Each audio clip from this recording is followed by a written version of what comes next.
Oh shit! Nah. All right, Boom. Mike, you got to start over now. Greg's voice gets me so stoked every time. Well, let me introduce Michael and our book club.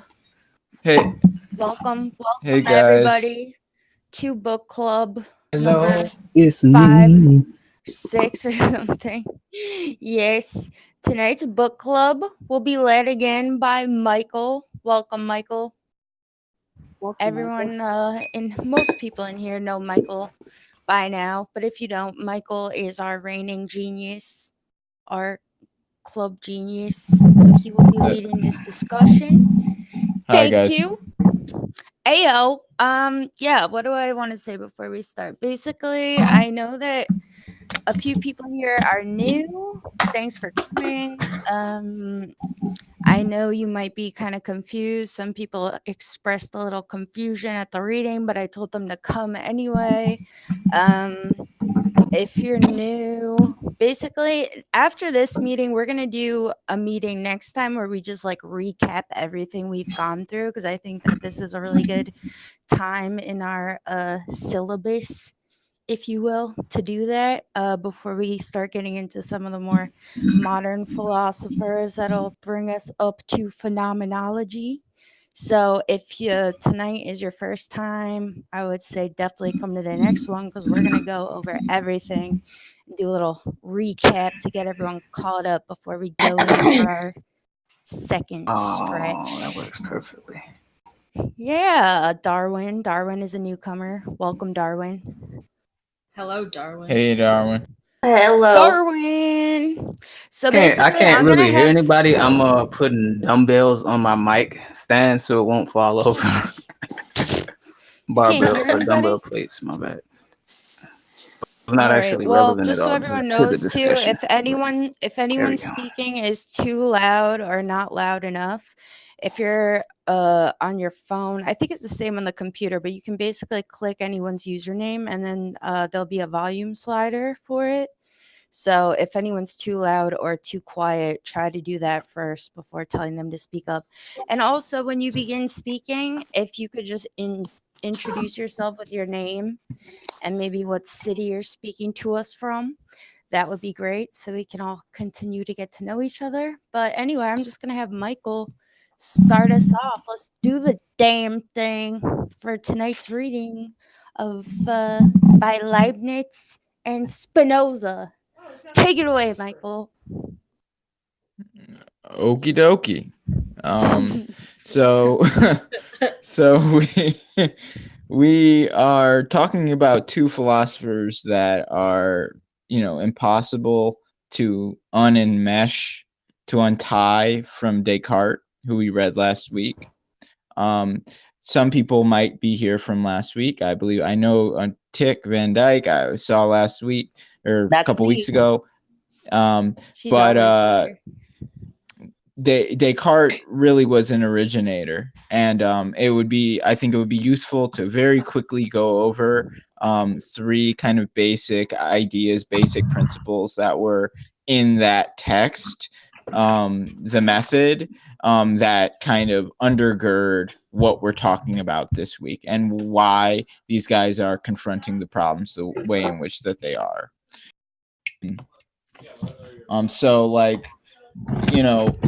The three things that I'd like to point out in the Descartes text is the first thing is the idea of idea beginning a description of reality.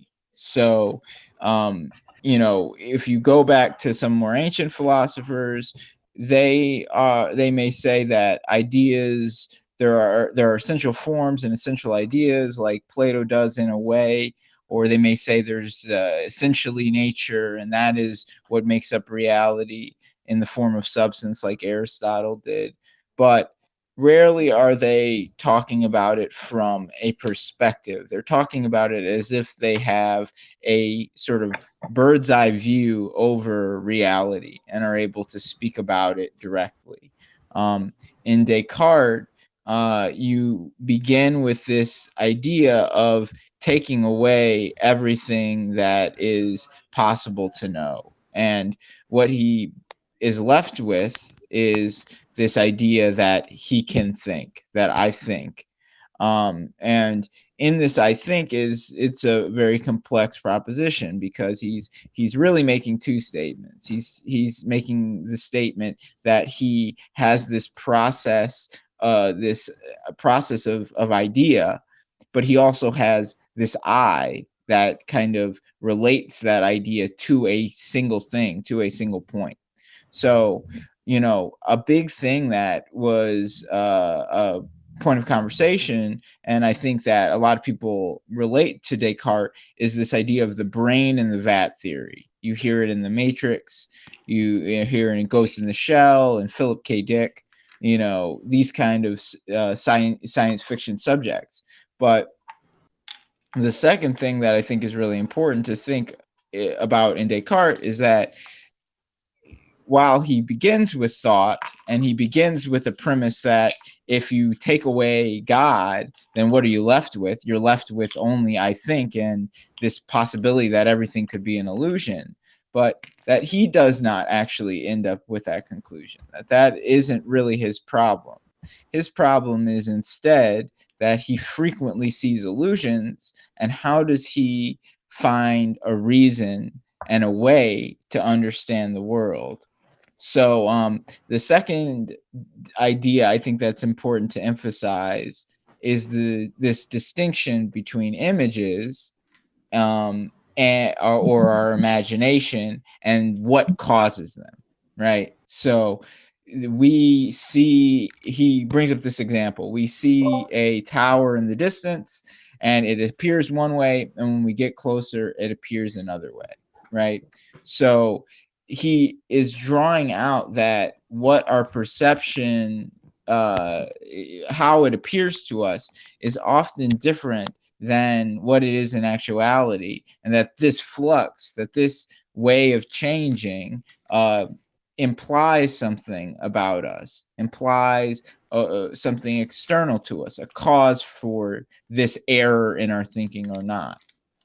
And so finally, what he says is, the error is not going to be in God.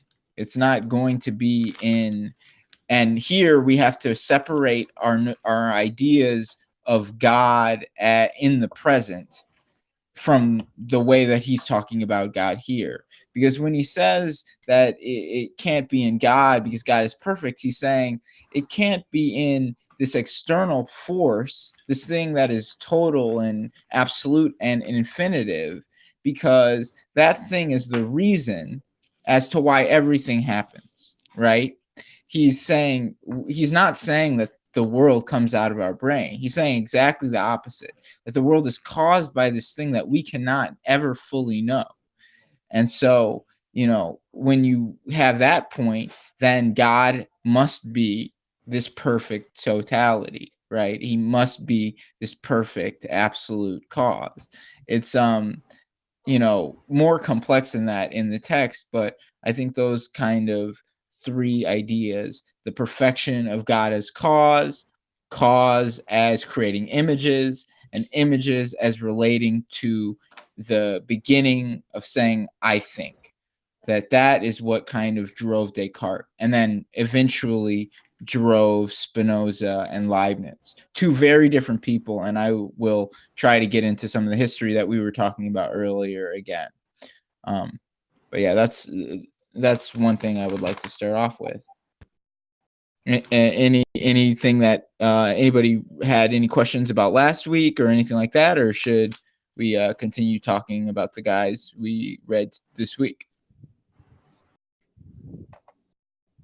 Anybody? Nope. Yeah, no, maybe tell us, Michael, how, like, where, what, why do you say that these guys are responding to Descartes in a certain way or building on him?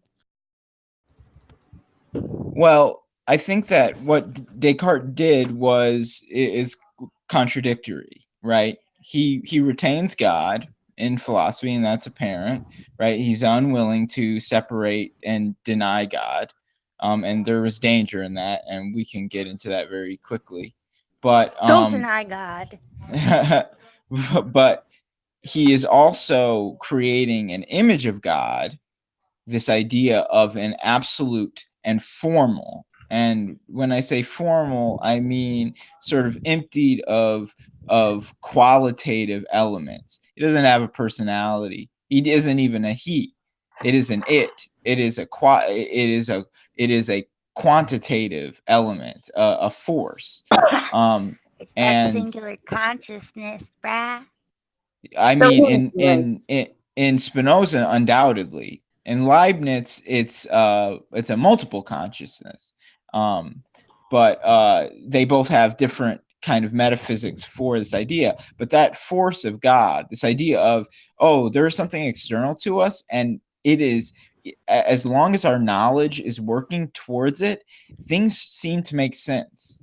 Yeah, we can be stupid all the time, but when we really apply our thinking, all of these complexities come out of reality. In Leibniz, he called it appetitive, as if the mind had an appetite for for specific perceptions, for what he called, I don't know, I think he might have said flavorful or something like that, perceptions that jump out at us and draw us into new knowledge. And they saw this as a way of confronting the thought of the day, which, as we talked about last week, was dominated by theological thought. And in general, I think it's important, when approaching familiar thinkers and approaching familiar ideas, that we see very often, and Descartes is one of them, and I think Plato was one that we got to earlier, that what becomes idiomatic and what becomes common to them as thinkers is often not exactly what is the case, that they are often more complex. Like, if you were to read a quick history of the rationalist versus the British empiricist, right, who would go on to be the grounds of scientific thinking, many people would say that the rationalists believed everything came from the mind. But if you read this, the only reason they're saying that is because what they call that isn't the mind, they call it God.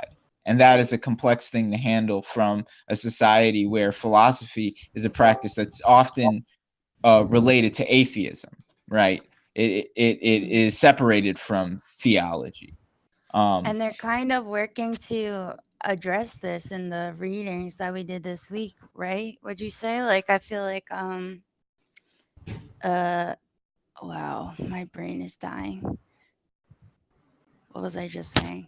Oh yeah, in the Spinoza reading, when he's talking about in the letter, the one that was letter 34 to Blyenbergh, Oh yeah. talking about how on page 4 in my printout about oh my god, I keep forgetting what I'm talking about. My brain is dying. I'm so sorry. What are we talking about? Well, atheism.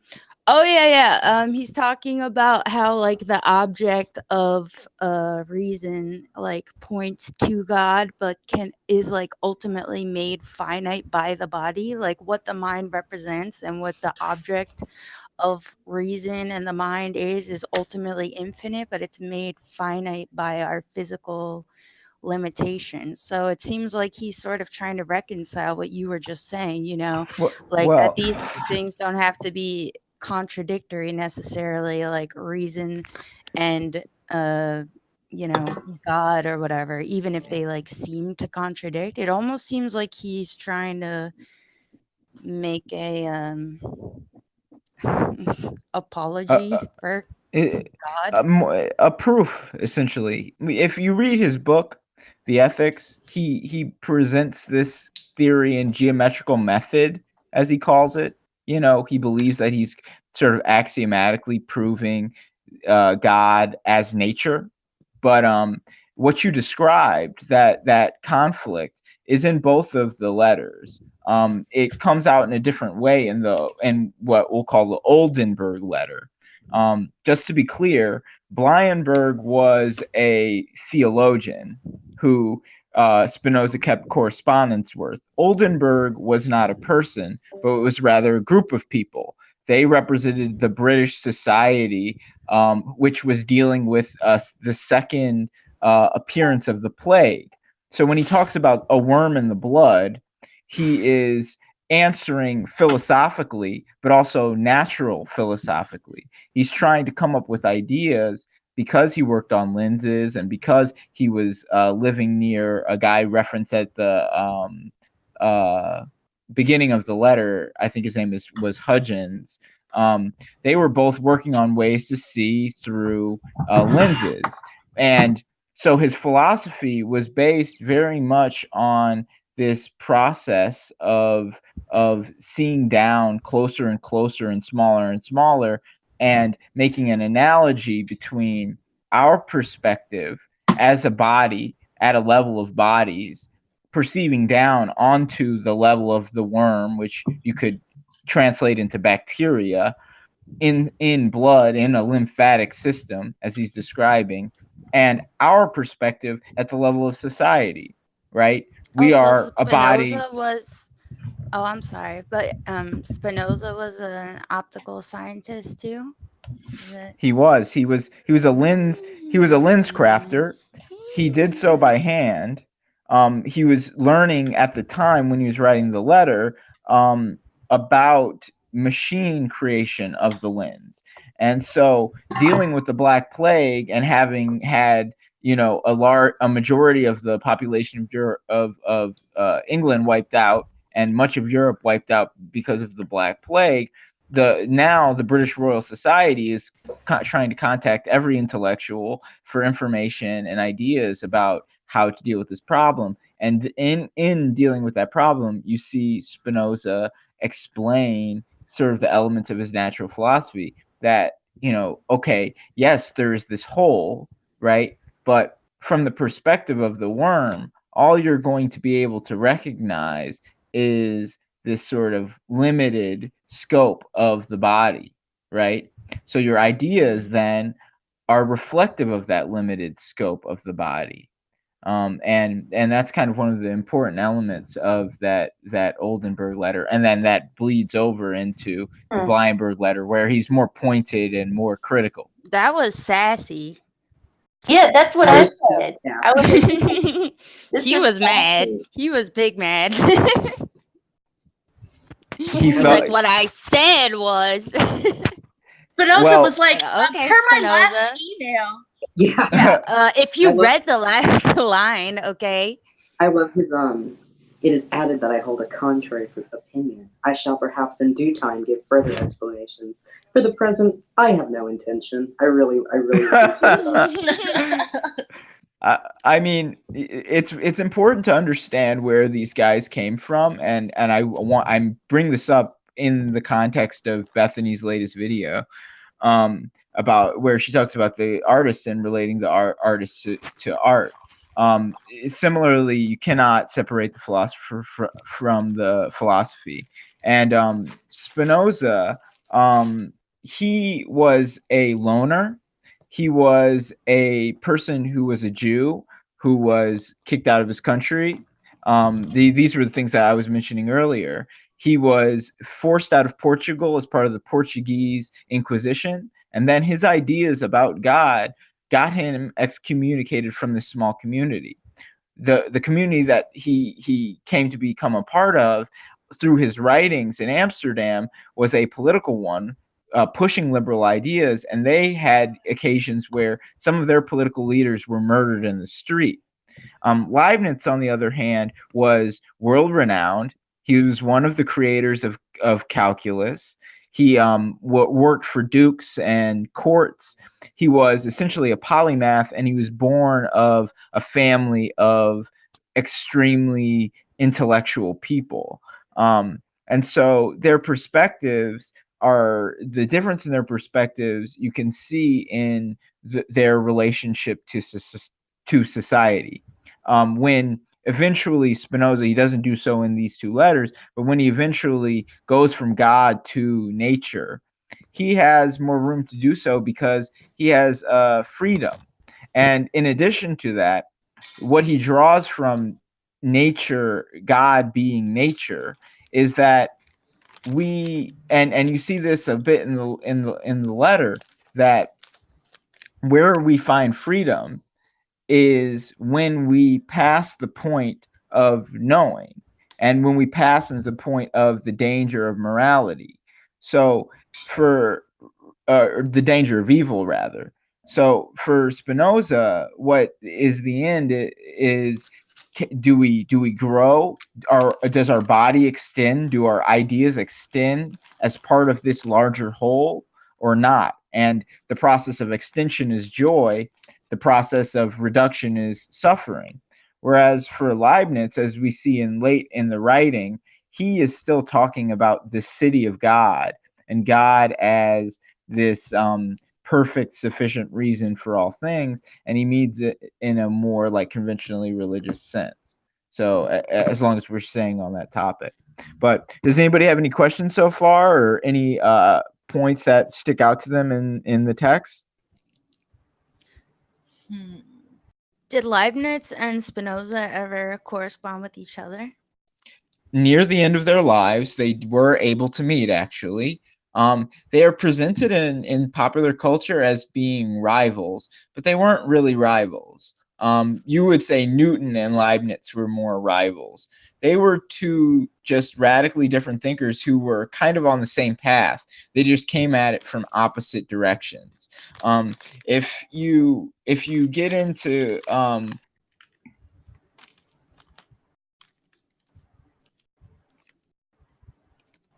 Hello? Hello? Hello? Sorry. Michael! Sorry. I just unpressed the button. My bad. With Spinoza, he is beginning from the whole. He is beginning from the idea of the absolute, and sees from that beginning every single thing that appears to us as a modulation, as a mode of this greater whole. So your keys are a mode of nature as a whole. The tree is a mode of nature as a whole. And if there was no consciousness, if there was no human idea, then this would just remain in a giant undifferentiated mass. Absolutely full, absolutely substantial, but undifferentiated. But he says, and I'd have to like run over the text real quick exactly where he says this, but it's in our seeing a difference, right, between things that we are able to separate them in idea. So at the same time, you have both this That was in larger. for anyone interested, that's in the eighth numbered item in the Leibniz reading, where he's talking about being able to distinguish between unlike things. It's really interesting. Darwin's read right now, but we were literally just talking about this concept the other day in the chat, where Darwin was like, what would happen if you could perceive like every dimension, assuming there's infinite dimensions happening at all times, And I said you wouldn't be able to perceive anything, because literally, like, if everything was happening simultaneously, you wouldn't be able to, it would just become like blackness, like white noise is just like pure chaos. I mean, that's not exactly like a proper illustration for what he's saying, but this idea that, there has to be some sort of difference between objects, otherwise there would be no distinguishing anything from anything else, Yeah, well, Spinoza, both of them are coming up to this problem of how does one make sense of a composite, make sense of multiple parts becoming a thing, right?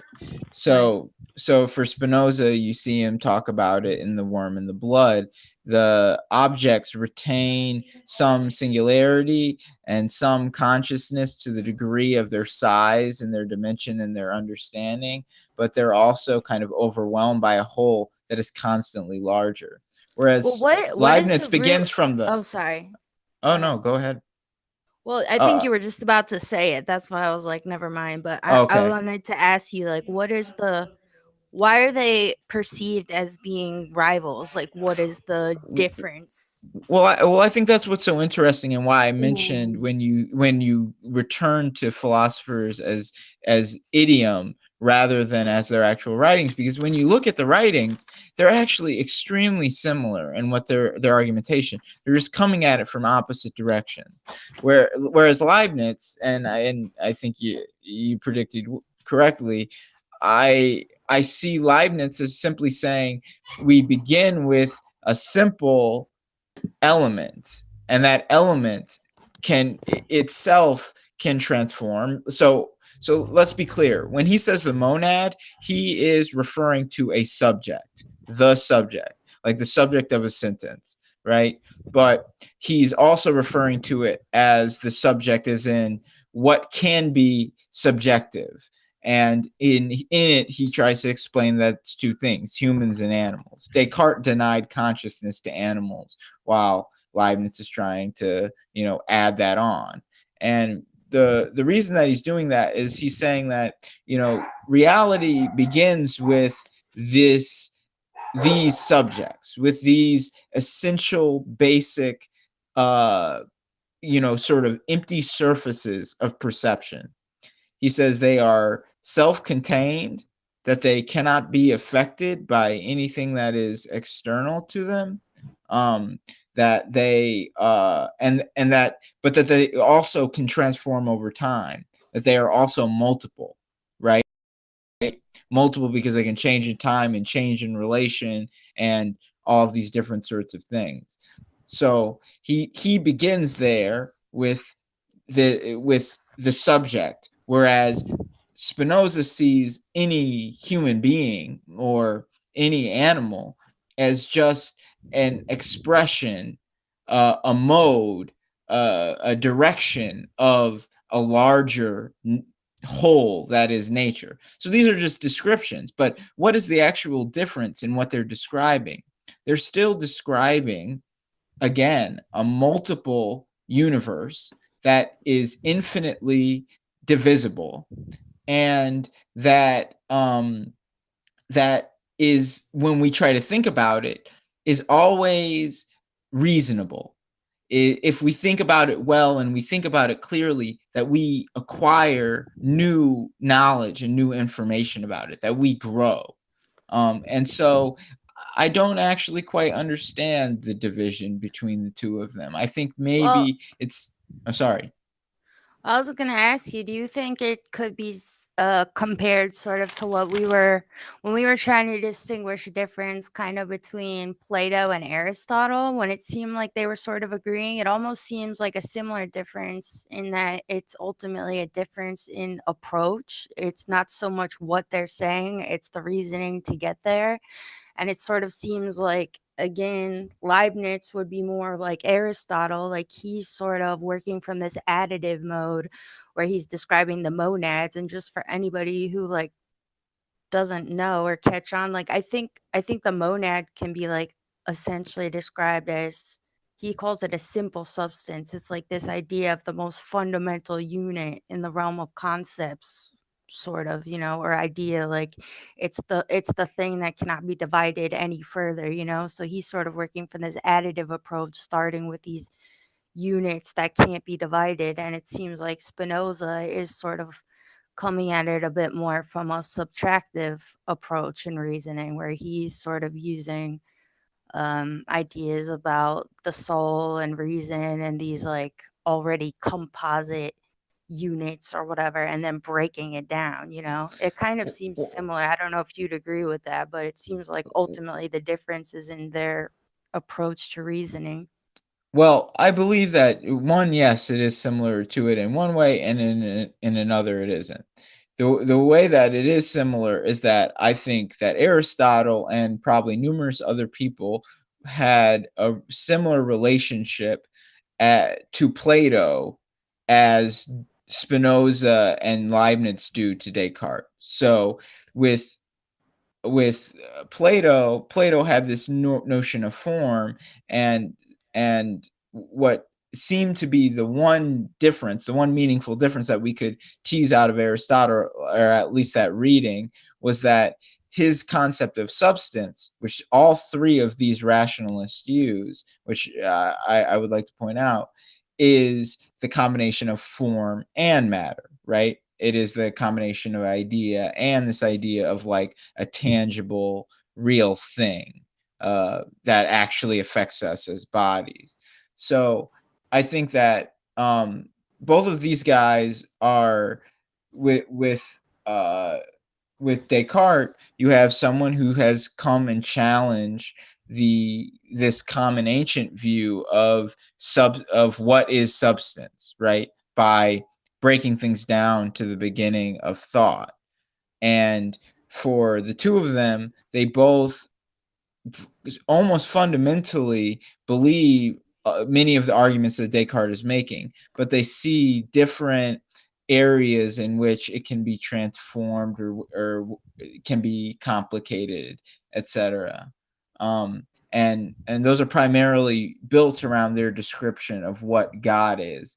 And here you can think of God in an analogous way for that which is external to the human.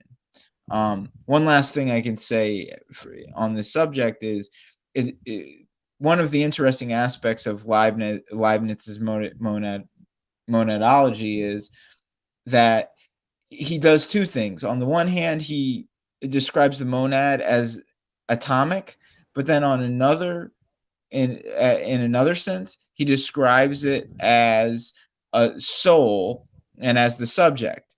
Now, in ancient philosophy, there were a couple guys, one of them who was one of the earliest mathematicians of geometry, named Epicurus, had an idea of atomism.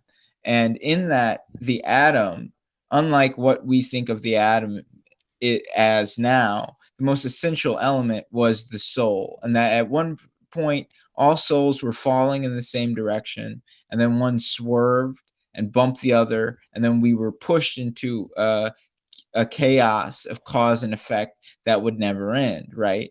And this would happen randomly. It's something that sounds very similar to the Big Bang. Similarly, Leibniz and Spinoza both are precursors to larger ideas that now we think of as happenstance. On the one hand, Spinoza with the universe by beginning from the largest metaphysical concept, and Leibniz beginning at the opposite end with the smallest metaphysical component.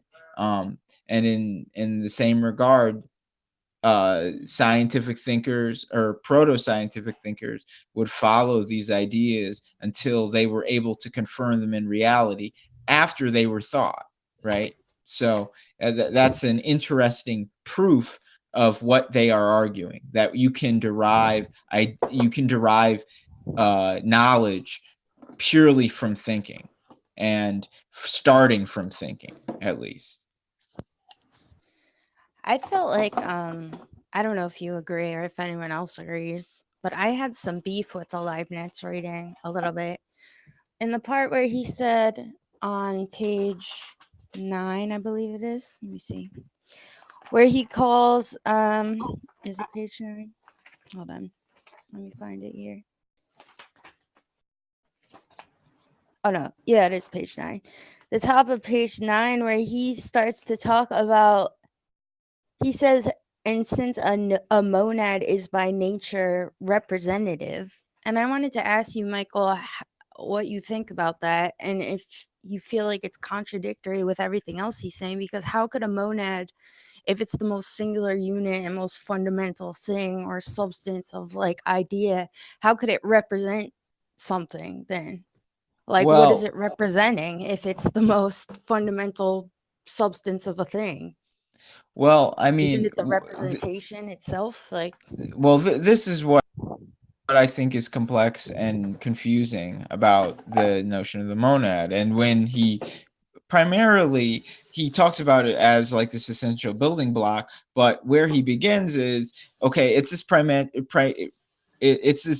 primary building block for reality.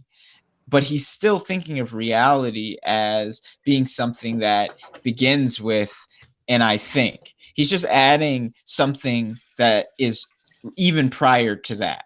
So if you really look at like kind of like some of the early sections, what he's describing is that the monad creates a composite out of that which we sense, that which we perceive, that precedes even thinking. So whereas Descartes began with I think, right?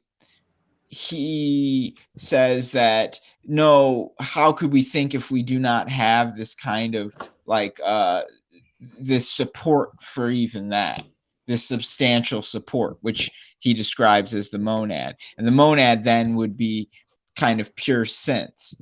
So the monad's representability, right, is the way in which it transforms over time from this kind of pure perception to idea. That would be it representing to itself.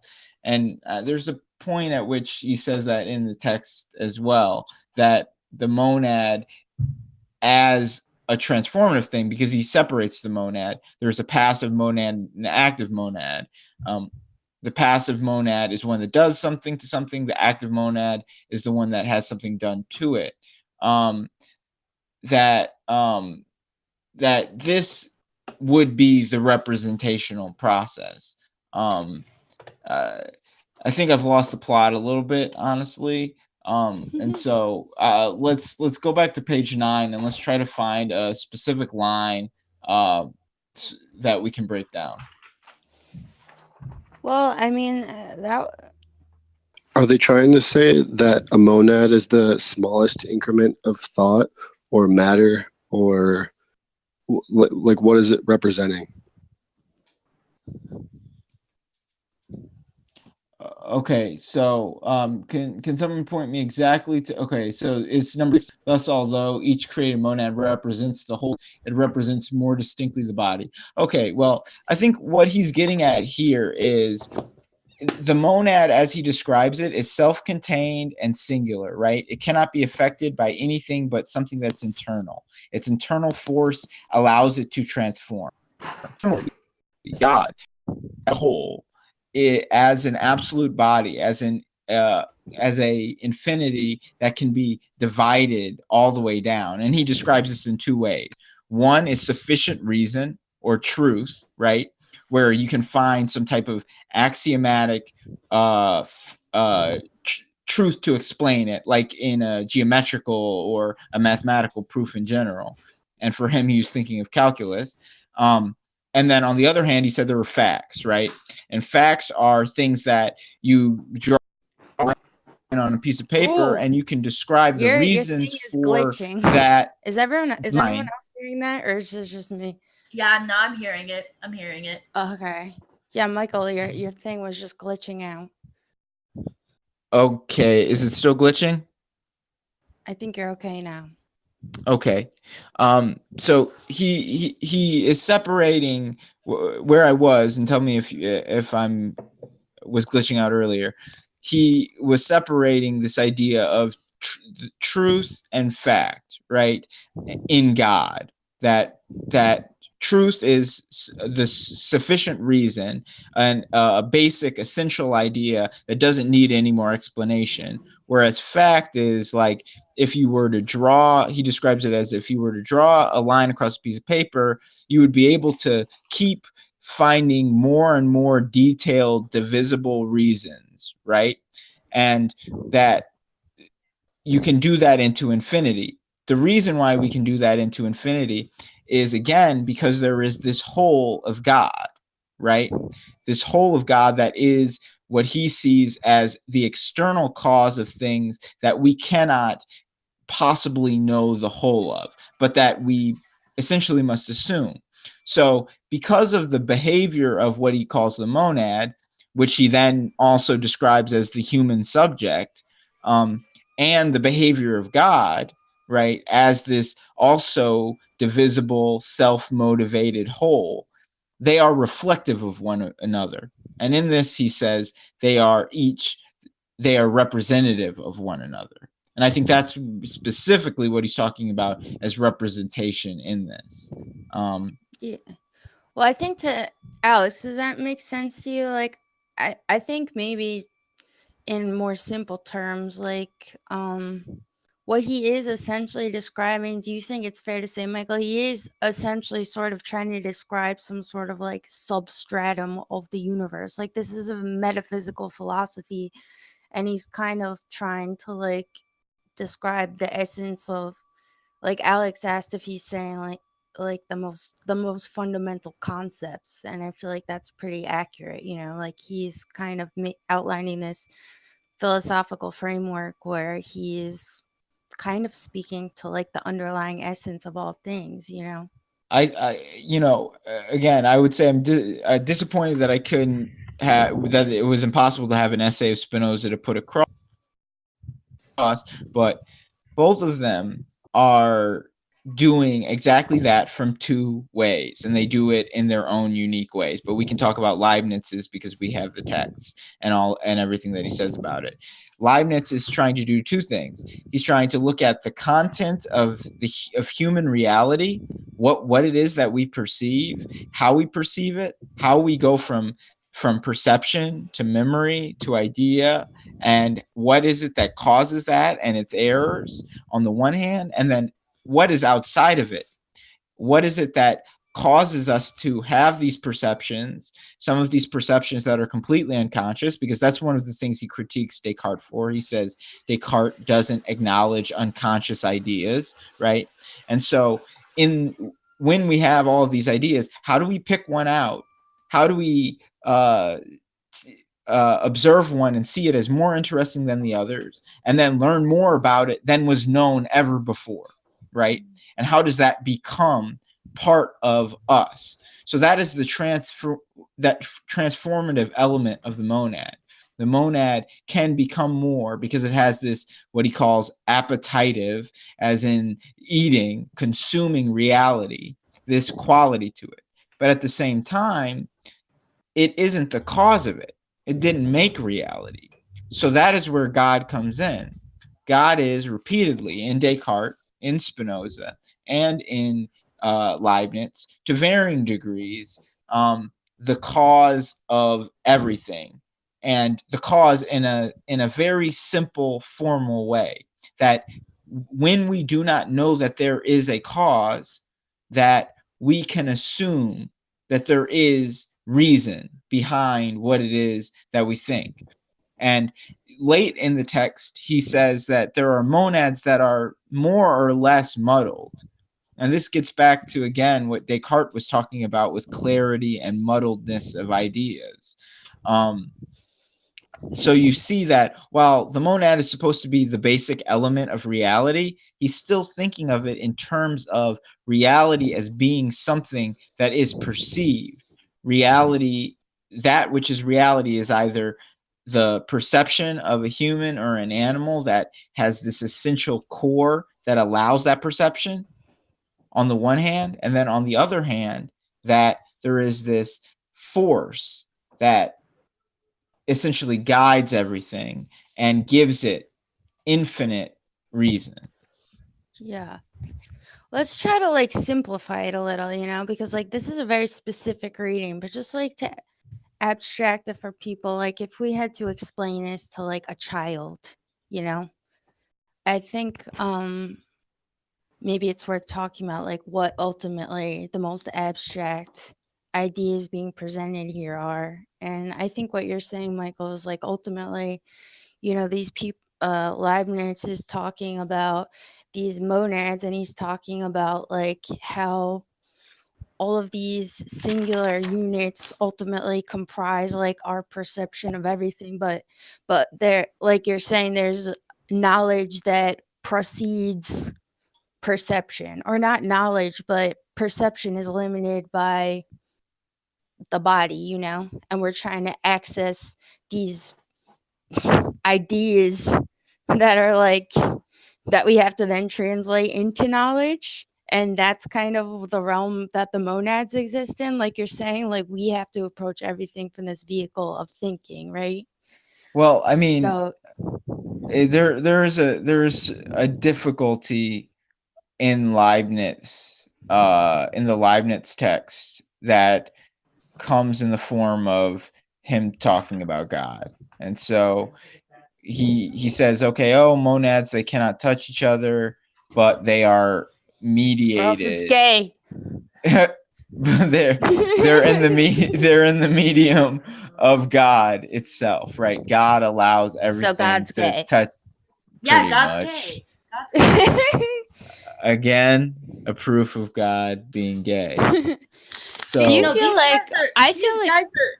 This is like the ultimate. Like, I believe in God. I'm not saying that God doesn't exist, but if God didn't exist, then it would be like this. Also, can I touch your dick?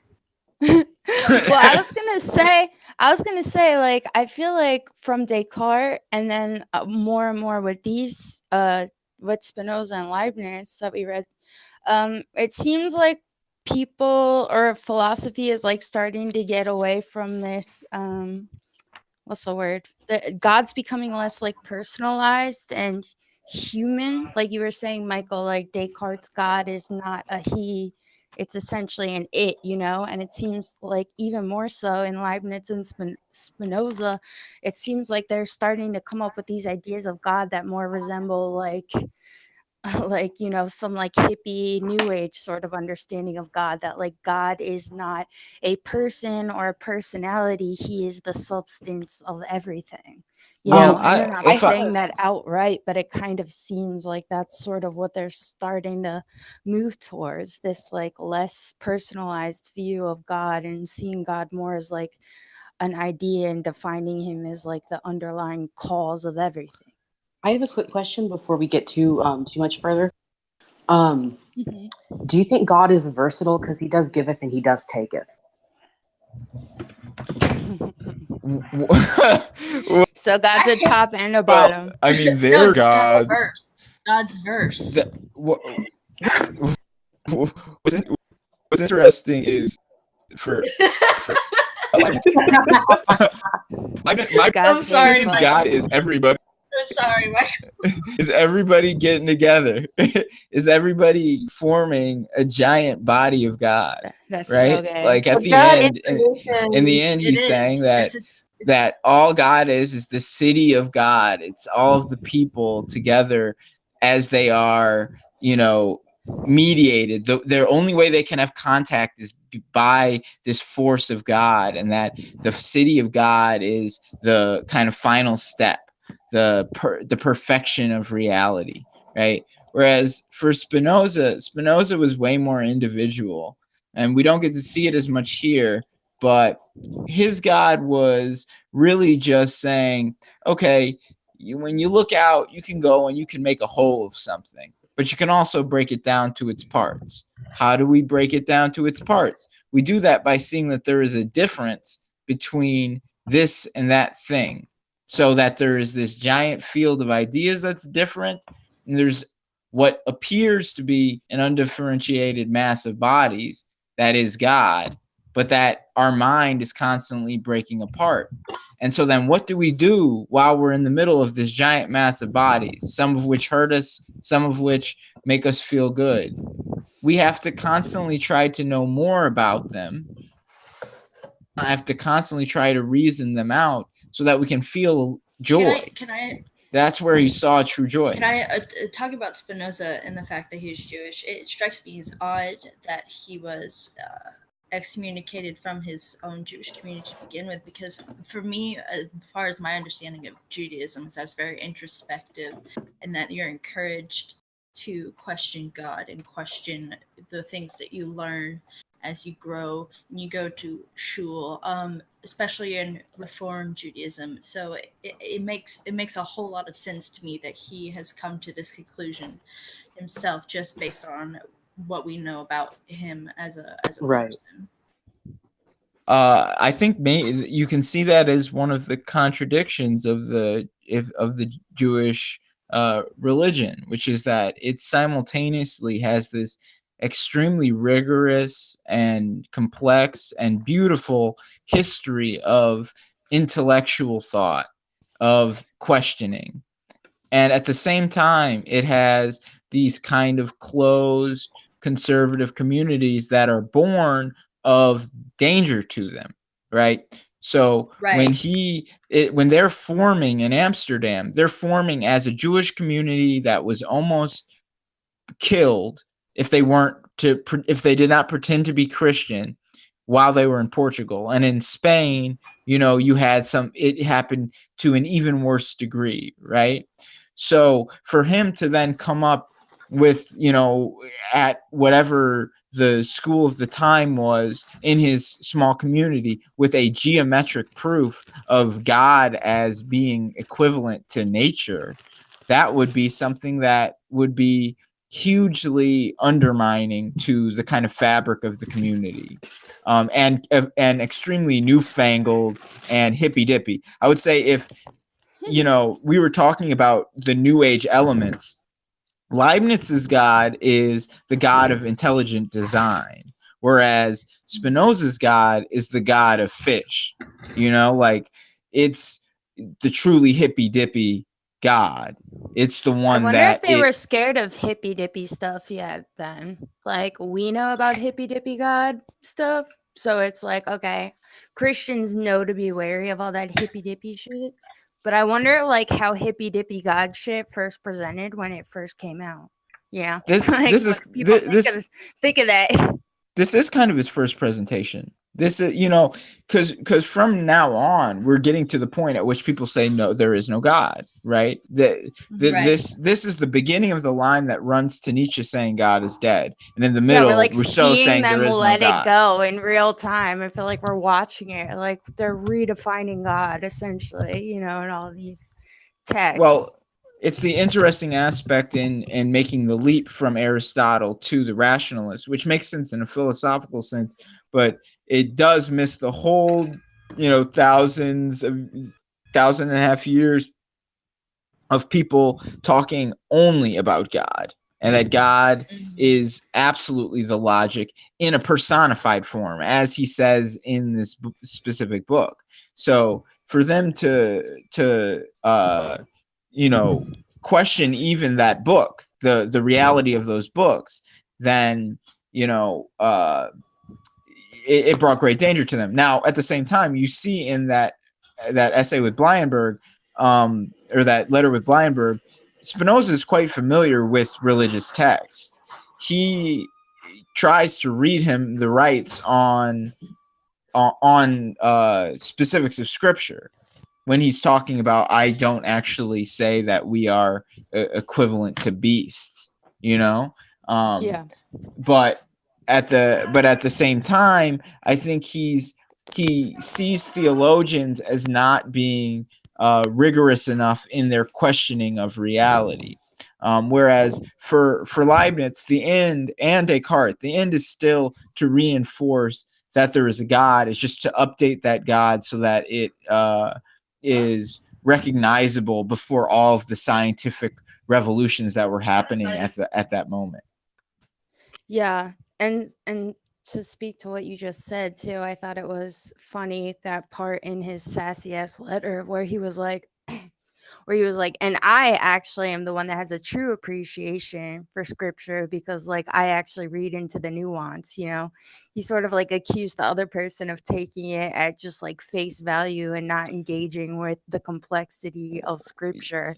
Yeah, he says you don't seem to realize that this is parable, right? Like that we are supposed to read into this thoughtfully, and that you are taking it all as literal. And we kind of feel like, oh, we're just now, we're still dealing with biblical literalism today, that philosophical problem, or that conflict with theological thinking, has not dissolved at all. And that is one way that Spinoza is different from Leibniz. I don't think Leibniz would have had a response to biblical literalism an affront to thinking. He would have seen it as just kind of below. You're cutting out really bad. Yeah, you're cutting out Sorry. a little. But I felt like Am I that's still cutting out? Spinoza. You're okay now. It just like comes and goes.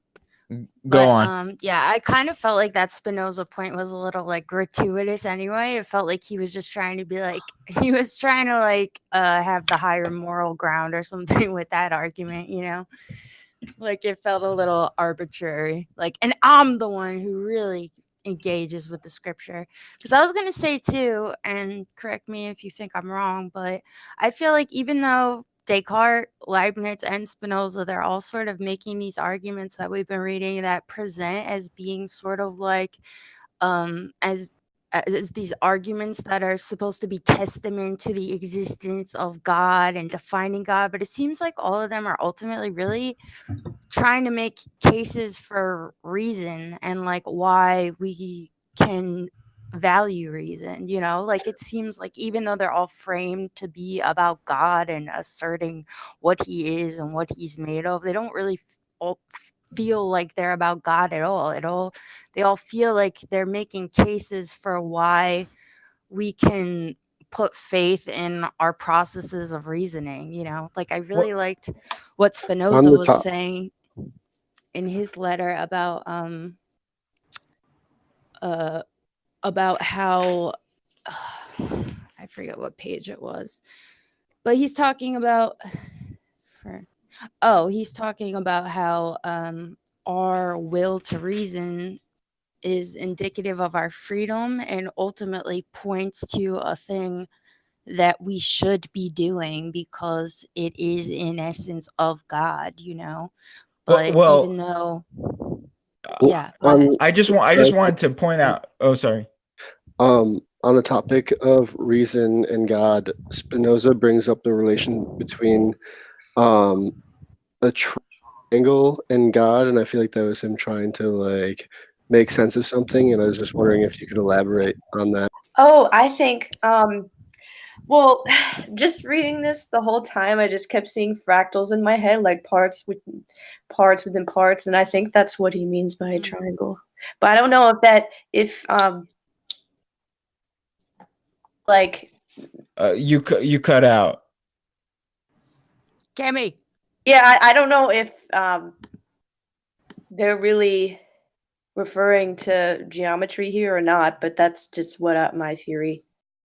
Well, oh wait, that was Leibniz is the one who invented calculus, you said, or was part of it? Leibniz invented calculus, but I think they both have two different things going on with math, right? You just cut out. They have, on the one hand, do you hear me right now? I do. Okay, I'm just gonna go outside again. So they have two different things going on with math. On the one hand, they have what Descartes was bringing up, which was this idea that there's this strange factuality about a mathematical principle that other things don't seem to have, and where you can get to the bottom of a mathematical proof and you no longer have to explain it. But the other sense was that getting back to what Aristotle meant by substance. If you remember, there weren't as many people there, but what he came to was this idea that ideas should be organized by the most general idea and then should be broken down into more and more specified ideas, right? So I think for both of them, they are doing exactly what Bethany was describing, which is advocating for reason, but they were doing so through different methods. Again, if someone wouldn't mind repeating the original question. Well, it had to do with the triangle. Oh yes, we were talking about the mathematical problem. Yeah. For Leibniz, I think, and Spinoza, they saw in mathematics that as being the most grounded proof of things that we have, that there is some truth that cannot be broken, right? Like, if there is this purely internal abstract truth, then how can we just base things on simply like what we see on the day to day and on our empirical reality and so on, right? There has to be this greater reason, this greater order than what it is that we ascribe as reality. And so mathematics is an example of that, and God is the name for every other version of that. So when I say that there's two different mathematical qualities to this, the first mathematical quality is that of the triangle. The triangle is this thing that can be explained in a basic way, right? And it is something that can be universally understood when given the same tools, right? On the other hand, you have everything else, what Leibniz called facts, and this is the distinction that he was making between truth and facts. You go and draw a painting, right? And one can make all of these factual statements about it, about the process of its making, about the person who made it, about the history of the movement that produced the ideas that made it, right? And that can go on into infinity, right? And these are the two sort of mathematical relationships to what it is that is reasonable. And again, what is reason? Reason is God. The reason is that God, this thing that is external to what we think, is causing what we think to be possible, right? And that, but I do also want to rewind to one thing that Bethany brought up earlier when she was talking about this question that Spinoza brings up of free will. One of the most powerful things that he says in there is essentially that we have this free will of thinking into and past what we know, but that at the same time brings us into the possibility of evil.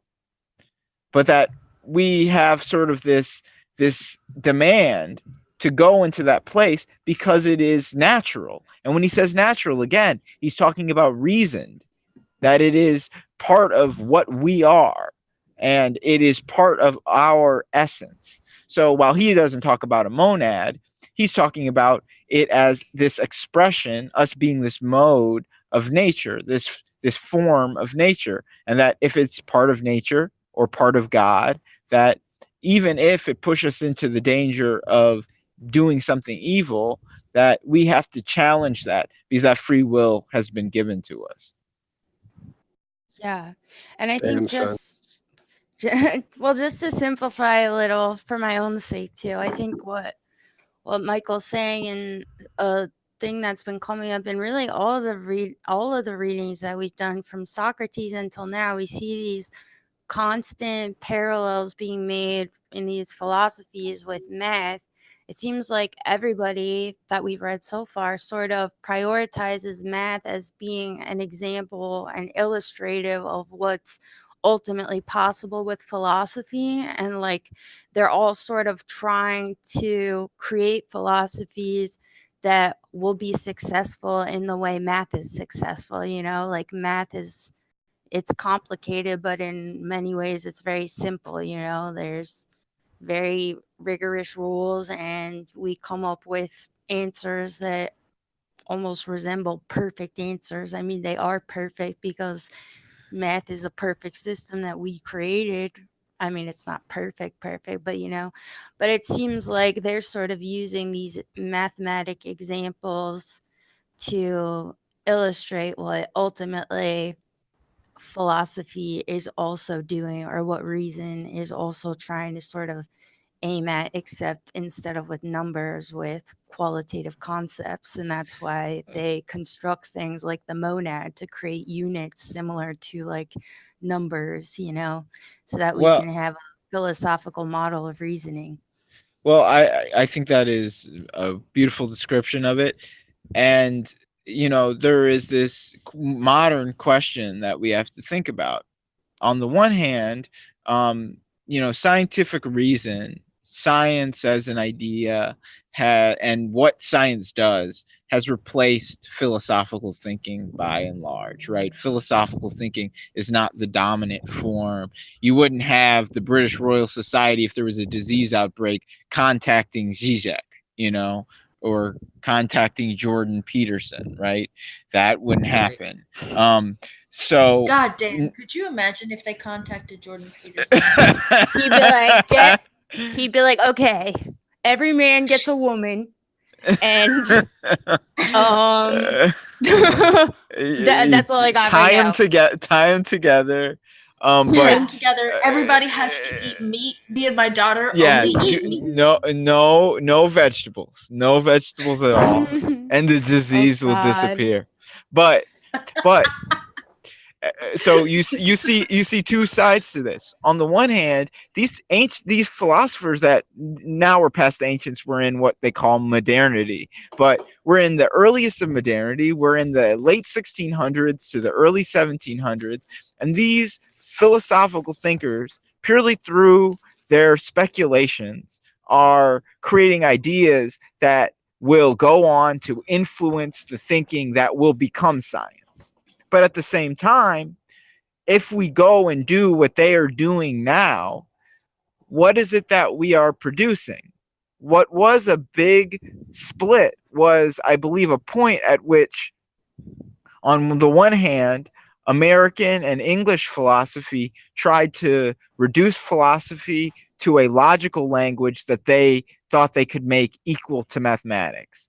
And then on the other hand, the rest of the European countries said, that is fucking ridiculous, right? And that all of these questions of our perception that Descartes and Spinoza and Leibniz bring up, and this gap between our thinking and what they called God, but what is reason, are still useful and still worth questioning, all the way down, all the way to the point of the ultimate skepticism. And so we now, as we're doing this review of philosophy, have to think, what is philosophy now? What do you do with philosophy? Because again, they keep on coming back to math as the model, but have we yet reached math as the model? I believe Bethany sees in phenomenology a methodology that really captures reality in a way that is both rigorous and insightful. But anyway, you see a lot of that as nascent in these two thinkers, in the thinkers that we've read before them. Yeah, thanks so much for fucking that breakdown. I feel like this is a good part to maybe let's open the floor up for discussion, because I want to hear from some people what they think about all this, and maybe that this is a good place to really dive into a group discussion for a bit. This idea, do you guys think that a thing like philosophy, which is a conceptual model, do you think that we could achieve the same kind of results we do with philosophy as we do with math? Do you think that it's worthwhile to try to create parallels between mathematic models of knowledge and philosophical ones, more conceptual ones? I want to hear from some people. Honestly, I think someone. I was just gonna say, I think the way it ties in with math and the way they kind of tie, I think it's very cool. I'm not nearly equipped mathematically enough to I don't know, I think give anything specific on that regard, but I would like to think that we can. I think it's definitely worth pursuing, and I think it's really cool, just kind of I don't know, I really like this one. Was almost it almost felt like a more visual reading for me. I don't know if that makes sense. I don't know. I thought it was interesting the way it kind of tied in that way. See, Yeah, stuff like this, especially when it's. Oh, I'm Lizzie, by the way. I'm from Georgia, Kennesaw. None of y'all know where that is, but that's okay. y'all. Hey, Lizzie. Yee. I was gonna say, as somebody who has a very difficult time picturing things in their brain, I have little to no visual imagination. I think it's called aphantasia. this reading was a little difficult to parse through. I definitely like, if I was better at math, if my base knowledge in math and my competency in math was adequate, I would for sure say that this is like absolutely something worth pursuing. Trying to draw connections and make, I wouldn't say a hard and fast set of rules, but to just, continue to attempt to bring philosophy into the same direction, or similar direction as math. I Yeah, would say well, that oh, go ahead. philosophy is definitely comparable to math because humans, the way our brain even works is we recognize patterns, and I mean, patterns are geometry, and geometry is math. I mean, I don't know if it's a little too far out there, but I feel like it kind of makes sense. Well, yeah, I mean, do I, you guys think that I think that like ultimately logic already is math. I mean, logic is a school of math, and everything that all of these thinkers are doing and in all philosophies, they really are doing a math, and we see some of them try to break it down and break it down more thoroughly and say like, I mean, even to go down to like if and statements, like that is a rule of logic, and ultimately that is math. But I think what makes it so difficult to make a philosophy that really resembles math in the sense that we can come up with answers that feel perfect is that all concepts are ultimately so nuanced, and it's because there's no, you can't really make perfectly qualitative concepts because the way that even I conceptualize the word concept is not the same as how you do. Like all of these words in any sentence are ultimately abstract concepts. They're not clearly defined, like, and even though we all know what uh, each other means, we're not accessing them in the same exact ways. And that's true for math as well, but math is just less effective. well, I think that there's two points in the text, one for Leibniz and one for Spinoza, where you see them very directly trying to like break down ideas in a logical way, in the sense that we mean it now. And in Leibniz, he is talking about the law of non-contradiction and the law of sufficient reason, right? And so basically, the law of non-contradiction means if you state a fact, then the opposite of it cannot be true. And if you state as something is untrue, the opposite of it cannot be fact. And the state of sufficient reason is if you state a truth, then there is a sufficient reason for that truth, right? So those are two logical concepts that he brings up. And Spinoza, in his conversation with Blyenbergh, really the point that he was trying to make was also a logical point. And that logical point was the difference between what he called privation and, on the other hand, negation. And this is something that we can think about practically. What he said privation was okay, you imagine that a good man who is acting badly still is good, right? He's done good things in his life, and then he goes and he hits somebody over the head with a bottle while he's drunk. That is a privative thought, right? Whereas a negation is the actual way that that thing is, right? It isn't potential, it is actual. And that is another important logical distinction that we make all of the time, right? We make it in ethical and moral judgments, but we also use it in algorithms, right? We also use it in economics, that oh, well, we have this actual amount of money versus this potential amount of money. And how does that function for some quant who's working for Arthur Morgan or some stockbroker or something of that sort? So, you see ways in which there is this kind of appeal to science, and to mathematics.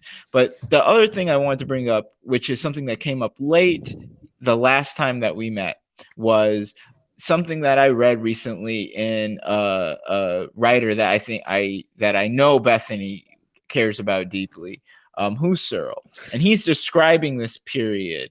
He's describing the rationalist as and the Enlightenment in general as this movement towards trying to prove reason, right? And that by the time we get to the end of it, all of the discoveries that came out as sciences started becoming separated from these bigger questions, these bigger philosophical questions that spawned them. So what we were left with was a set of these concrete sciences that supposedly, and most often you could say probably, say true things, but they are unwilling to ask these extremely big questions that came to generate them. So to talk about what we were talking about, to speak on what we were talking about earlier about the function of philosophy and can it attain to be mathematical, maybe the point is that it cannot be mathematical, but what it can do is ask questions that are larger, more speculative, more free than what mathematics possibly can. Yeah. Well, you just brought up Husserl, and yeah, I'm a big fucking fan, and he's a mathematician, and I think what's really like, and what I was trying to say before, like about logic and philosophy, is that even the very structure of language resembles a math problem. Like a sentence like "I feel fine" it can be abstracted ultimately to something that really resembles math, like I am the subject plus this descriptor plus whatever leaves us with this conclusion that I feel this way, like literally every sentence is in some ways like a logical problem, and we all identify the parts of speech that lets us come to similar conclusions about any statement, and I think what Husserl and what other thinkers around him are starting to come to a little bit after these guys is sort of this recognition, because like even you were just saying, Michael, about philosophy and science and how they become sort of separated from each other. I think Husserl kind of comes in and is like, well, actually, like all science is philosophy ultimately, and science has to also question itself and its very structure. And there needs to be this relationship between philosophy and science, because science ultimately is just a philosophy for how to do science, like if you take all the data and empirical knowledge about science away from it and just strip it down to its skeleton and its, most simple form, it's ultimately just like a code of conduct for how to do science. And that is a philosophy, Well, So well, I think what's interesting is that Husserl look, we don't need to go too far into Husserl because we can actually find it in this yeah, I don't text even want to as talk well. about specific. I think we should talk about sorry. I was just gonna well, say, like, we should broaden it to just be about like the applicable concepts, well, like we shouldn't even talk about who's saying what. Like, I want well, to I just was like make this purely abstract so people can like really access it. You know what I'm saying? yes, I understand completely. All I was bringing it back to was Spinoza and Leibniz again, and the way in which they sort of relate to this problem, which is that, why is it that these two things have to be like mutually contradictory? Why is it that we cannot think about these big abstract questions and allows them to drive what is scientific. And you know, why are scientists in Britain asking a philosopher in Amsterdam about a disease, right? Because at that point, they needed his range of thinking. They needed his experimental and wide-ranging mind. And right now, you know, when you look at the way that scientists relate to the public and the degree of anti-intellectualism that's popped up in the public, scientists have not exactly done a good job of articulating the times when they are wrong, or the times when they are more sure than another time. Nor are they able to confront these big ideas that often cause problems for people on the day to day. And so this might be a rejoinder for philosophy and science, and one that we can think about in the future. Totally. I think the people in the now that are doing the most interesting things philosophically are people that are actually working in natural science as well, and trying to come up with logic and, you know, new logical structures for how we can optimize science. You know, like that's why Karl Popper is like considered one of the most important figures in science and philosophy in like the past century, or a little over a century maybe. You know, he like pretty much like came in and kind of revamped science just by optimizing the philosophy. Like philosophy is science, and I think that's a big problem, and something you just kind of alluded to, especially in the now. It's like, I don't know where this division became so deep that people are comfortable even just like talking about matters of, you know, the self or existence or conceptual things as being, they talk about it as almost being like fundamentally different from ideas that can be rooted in science or math. But I think that's something Husserl believed, and something I believe very much too, is that there really is no need to even distinguish a difference, because whether or not I'm thinking about if there's a God and coming to a conclusion about that thing, or if I'm trying to come to a conclusion about whether or not the sky is blue and the sun is going to rise tomorrow, like ultimately I'm following the same logical processes to come to these different sorts of conclusions. So they're not fundamentally opposed in any way.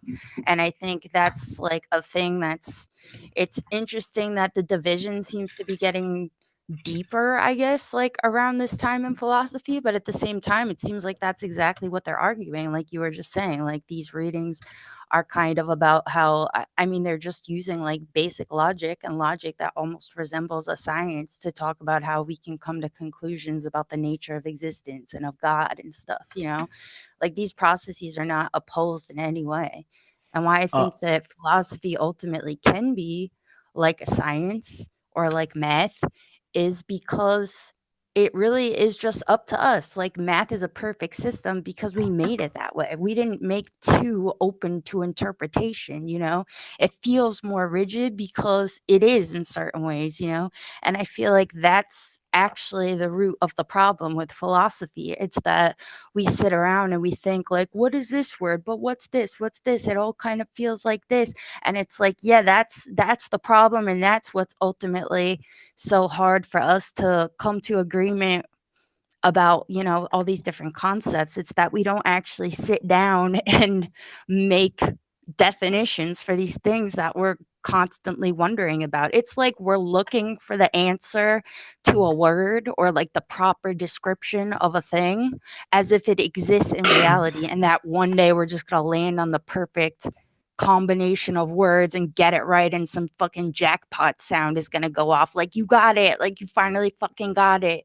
But that's never going to happen. Like that didn't happen with the number 2 either. Like they sat down and they were like, okay, this is how we're going to do numbers. this is 1, this is 2, this is 3, you know?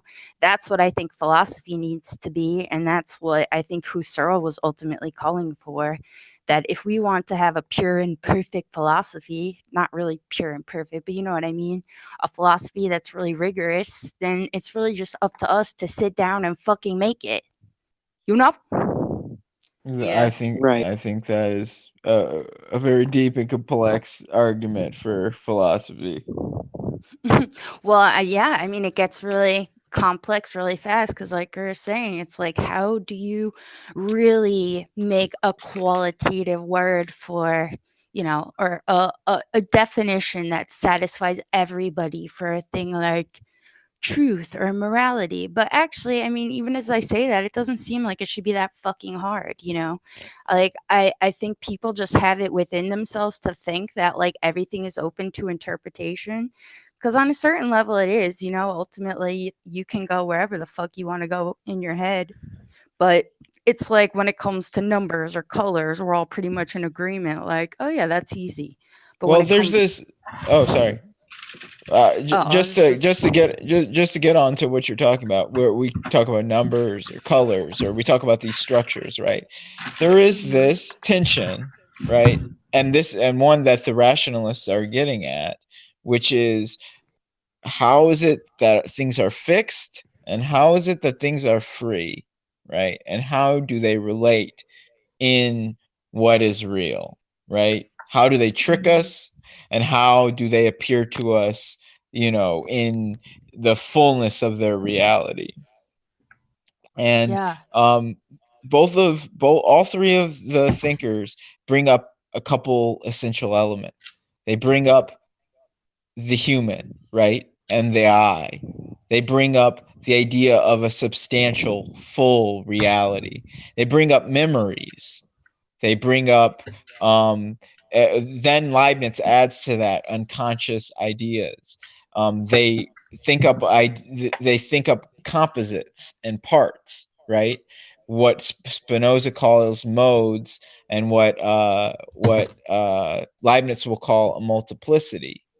And what I think that is unique about these philosophers, and the way in which they think differently from many philosophers that came afterward, is that one of the things that was at bottom, particularly for Spinoza and Leibniz, was beginning with the difference between two things as driving the way that we create ideas, rather than beginning with the identity of a thing. Because again, if we go back to Aristotle, when he would talk about genus, he would say, okay, you begin with the bird, and then you go with the bird with the golden wings, and then the bird with the golden wings and 4 talons, and so on. And we develop knowledge like a tree, right? And it is this absolutely abstract thing. But what the rationalists are getting at is they are putting knowledge, the act of acquiring knowledge, the act of perceiving, the content of perceiving in the world, right? That it is an I in the middle of sensing, in the middle of remembering, and making up a part of a whole that is made of bodies and that is made of ideas. And suddenly we get something that is far wider, deeper, more complex, that has more dimension than what we had in the past. And so a good thing to think about, I think, is what dimensions then can we add on? What dimensions are they missing? And what is it that you, when you're reading something like Leibniz or Spinoza, that you see as a lack in their thought? Yeah, and I think what you're just saying ultimately speaks to why phenomenology happens. You know, this idea that perception is the basis of reality and it mediates everybody's reason ultimately, because, like you said, we're all only perceiving a part of something that we're presumed to all together be experiencing, but from our different unique angles, you know. And I think a thing that Husserl is really focused on is this idea that we are already in this framework. Like when we're talking about it, you can see it kind of like in these writers, you know, talking about how we need to all like be able to try to get a bit of the whole or whatever. But it's kind of like this is the very purpose of reason itself. I think Husserl ultimately believes, like, and the purpose of language, you know, like I said before, when I'm talking, like these are all just abstract symbols that represent something that hypothetically you should be able to recognize within your own perception, you know? Like this is the basis of all communication and all reason.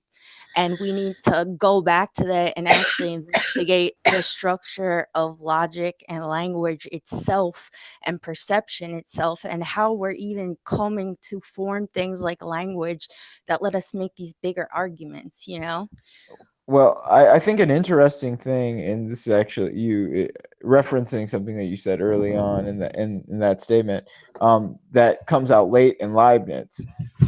He describes this sort of multiple. He says there's a the possibility of God guarantees the truth of God, and then he says that there are degrees of perfection of God, right, that are all dependent on the monad and its perception of God. So if a person's perception is more or less clear of reality, then there is that each reality is its own universe. But he says this isn't quite the truth. Instead, it shows how from every perspective we each monad, and in this case he's talking about the human subject, is like a person standing on the opposite side of the same city and looking at it.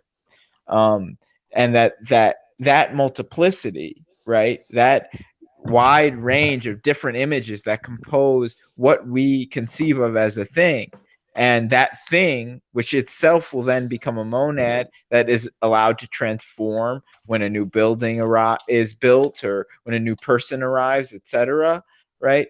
That this is kind of like the driving aspect of reality. It's transformation, it's modality, it's complexity, the impossibility of our knowing it all, you know. And so it's an interesting balance between the idea that there is this absolutely reasonable God that makes it so that we can always, if we try hard enough, find some reason behind why something happens, and then at the same time that things like the monad or things like the Spinozan God are infinitely changeable and transformable, and that we will never absolutely grasp them. So that, in a sense, to assume the rationality of them is a leap of faith. Right. And yeah, I mean, I think this is ultimately the root of the division that I was just speaking about, you know, like this conceptualization of the essence of everything as already being some structure that exists that we can seek to understand, instead of recognizing the truth, which is that we create the structure, you know, and it's up to us to outline its contours and make it work, you know. So it's just like this fundamental approach, or I mean, it's not fundamental, but it seems like once again Christianity fucking really did a number on us. And even now in secularist thought, we still see people trying to, you know, like I guess promote this idea that we can discover perfect structures that exist. And we were kind of talking about it before, but you know, with math and stuff, like recently, I mean, one of the most recent relevant popular movements in philosophy is logical positivism, which I mean, there's all different kinds of logical positivists, but there's a bunch of thinkers that ultimately almost treat like math as God, you know? Like this idea that what is true about math is indicative of universal truths. And if we look to math, not only as like a human invention, but as a structure, we can like figure out underlying truths about the universe and conceptual truths about the universe and existence, you know? And I think that that's pretty foolish as well. It's almost like just just changing God into math, you know? Oh, I just want to interject. If Darwin. if you were to try to distill like the last hour of everything that you've said into something that like a layman or maybe like a middle schooler or somebody could understand easily and Mhm. benefit from, like just the average person, you know what I mean? Which I'm gonna assume is Mhm. they're not gonna like necessarily be able to look at readings like this and get anything out of them, to be honest. Like if you Ooh, could really distill like could I what say you're my trying version? to get at, like what would like how would you like just describe it, like super like concise, like what is the point? I think the point is that things happen not because of some invisible hand guiding the world. That when we look out into reality as people, when we look out into what we share with other people, that there are reasons for them, that there are causes for them, that when I close my eyes, that the world does not just disappear and that there is a reason for this. That when I tell my friend that I went to a great restaurant and then they go to that restaurant, that it wasn't all in my head, that we are in something that is shared.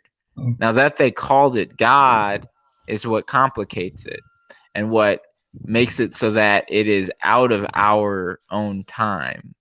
But I think that all three of these writers are trying to describe that way in which we can figure out what that reason is, or even describe that reason in a very complex and almost visual way, as a monad or as a naturand, More or as less Spinoza would say. the search for objective truth, but without any divine intervention, basically. Exactly. Yeah, I think that's a great example, Michael, with the restaurant and stuff. And yeah, I would definitely agree with that. Like, what all these thinkers and these two are trying to get at are like, how can we reach conclusions about the external world that we all can hypothetically agree on them, and why do we think we can feel confident in those conclusions? Like, why Michael said I could go to a restaurant and feel pretty confident that the food I tasted would be good to everybody, you know, or at least a group of people that I identify in my head and recommend the restaurant to, you know. How do we like reach confidence about how we're approaching questions about our existence and our experience of the world, and how can we find more common ground to describe them? Because if not, then we're a solipsist, right? Exactly. And that's Well, that's a danger you see in a lot of people's thinking. Like I run across it very commonly where people will say like, oh, everything is just memory and imagination, like there is no world. There is just, my head in a vat, right? And consciousness creates reality. Yeah, and people yeah, go on about even with religion as well. making sense of reality is in itself a creation. So it just is, you know. Well, that's a different proposition. I think that's a far more interesting proposition, right? That's what I think Leibniz rather is getting at when he talks about the appetitive aspect of the monad, right? That in the process of a monad, a subject, a human being, or a animal, or some essential thing that is perceiving, right? That in their doing that, they are creating something. They are transforming themselves, creating something new. Because just right at the beginning of the text, he says every monad is singular, right? Every monad is absolutely different, right? So yeah. I mean, there's a reality to that, to being absolutely different, and then at the same time there is a structure, there is something that coheres to make the world sensible to all of us in a way that is communicable, and that makes it at least seem as if we have a shared reality. Well, I want to ask the group, do you guys feel like that's a useful way of conceptualizing reality? Because, I mean, ultimately, all philosophies are just positing a framework for what they think can be like an effective way of ultimately visualizing the world, you know? And do you guys think that trying to conceptually break down things to some like fundamental essence is a good or worthwhile approach to viewing reality? Because like personally, I don't know if I totally see the utility of it. Like, do you think that objects are really unlike each other in some fundamental way that we can access with our perception, or do you guys think that like ultimately we're the ones that are creating the difference through our perception? No. That's a No. good question. I'm gonna have to say no. Okay, would say well, not Darwin said no first. Darwin, I want to hear from you, and then let's hear from, who was that, Cammy or Leslie? I would No, say it was, like it was me. Okay, say Darwin, no. you go. Why you No. say no? No.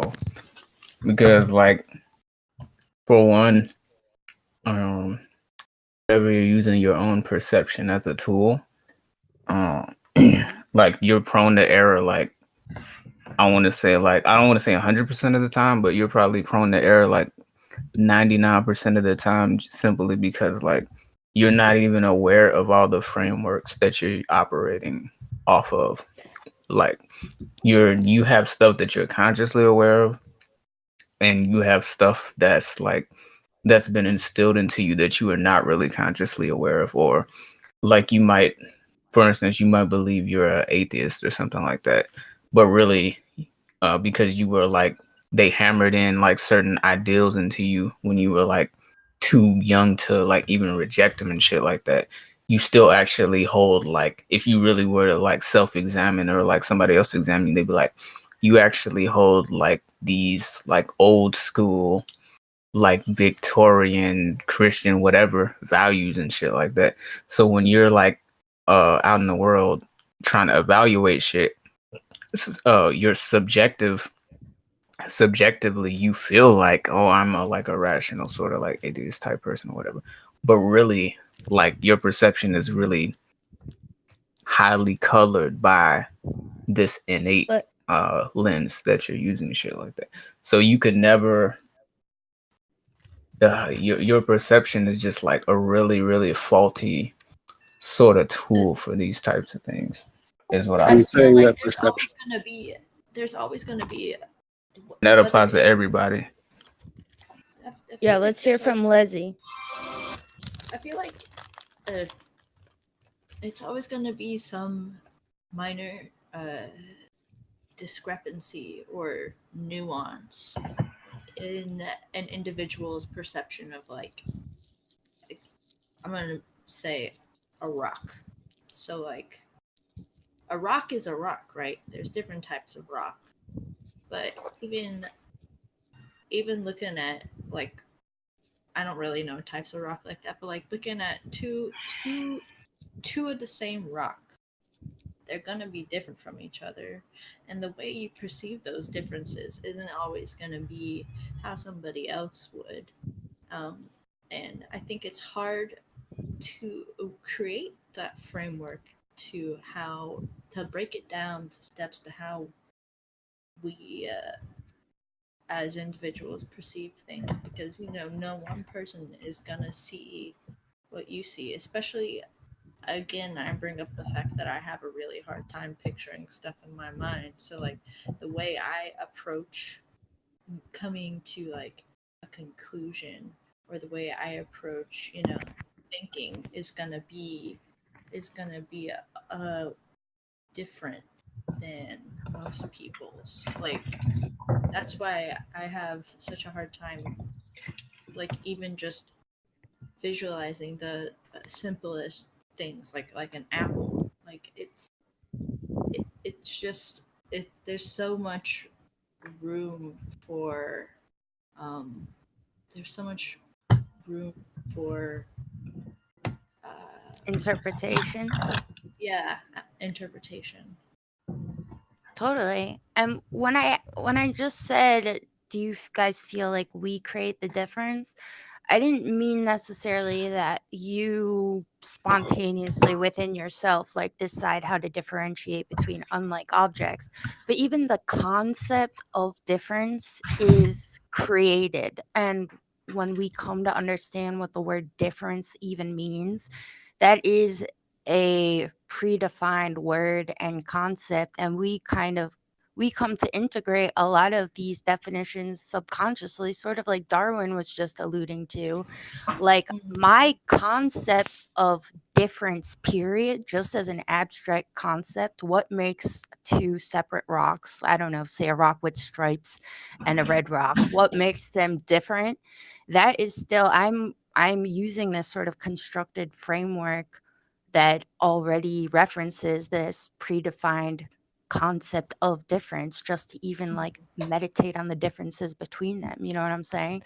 So it seems so hard to delineate this. I mean, like, ultimately, yes, we're speaking to principles, like a thing like color or whatever. We're trying to speak of things that probably exist in the natural world outside of our perception, or create the conditions for us to perceive them differently in their natural surroundings and in the external world. But ultimately, even the concept of difference is a construct, and we're referencing it when we distinguish between unlike objects, you know? I do believe that there's something interesting that was brought up, and that is the distinction between the two rocks, right? Because this will become, once we pass the phenomenologists and we get into the post-structuralists, if we get that far, is a sort of essential difference that is made, right? And is something that is being gotten at in Spinoza and Leibniz that we haven't yet talked about. So when we say, okay, well, there is one rock and another, right? We are creating an identity, right? We say that there is this rock and that rock, and they are the same. They are both rocks. They fit under this genus, going back to Aristotle, and that they have a single category. And then you describe one as having red stripes and one as having some other quality. Well, then now we have two other subgenuses, subcategories that break them apart. But again, the differences between these things is subordinated to their identity, right? We first come up with the representation, and then the difference comes afterward. But what I think both Leibniz and Spinoza were drawing out of Descartes was a intermediary point where the mind meets some external thing that appears absolutely rational, even when we don't know. So our knowledge reaches out toward it and pulls into it, and it becomes knowledge, but it never stops being different than our knowledge. It may appear absolutely rational to them, and it may appear absolutely irrational to another person, but at the same time, it is this difference between the process of thinking and that which is external to the process of thinking, right? In totality, to Right. the difference between knowledge and what isn't knowledge. And so in that kind of negativity, right, you start to see where a structural idea of a difference can come, in the sense that that rock doesn't need to be related to another rock to be different. It is different from itself as it is in time and in space. You know, it is degrading over time. It is There is no transforming rock. over time. Or there is no rock at all, and we're It's really yeah, fucked.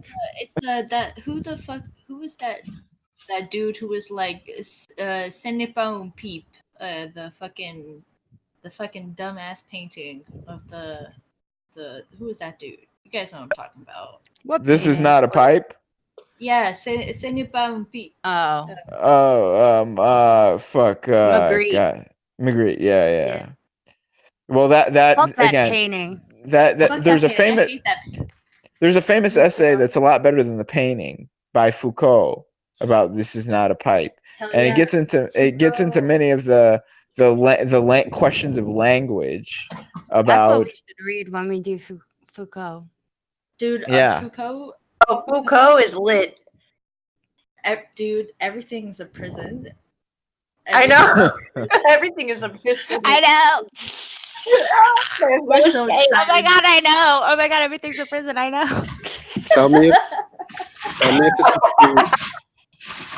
this is too far off, but there is studies that have been done and proven, and it says that certain people from different parts of the world actually see colors completely different from people from a different part of the world.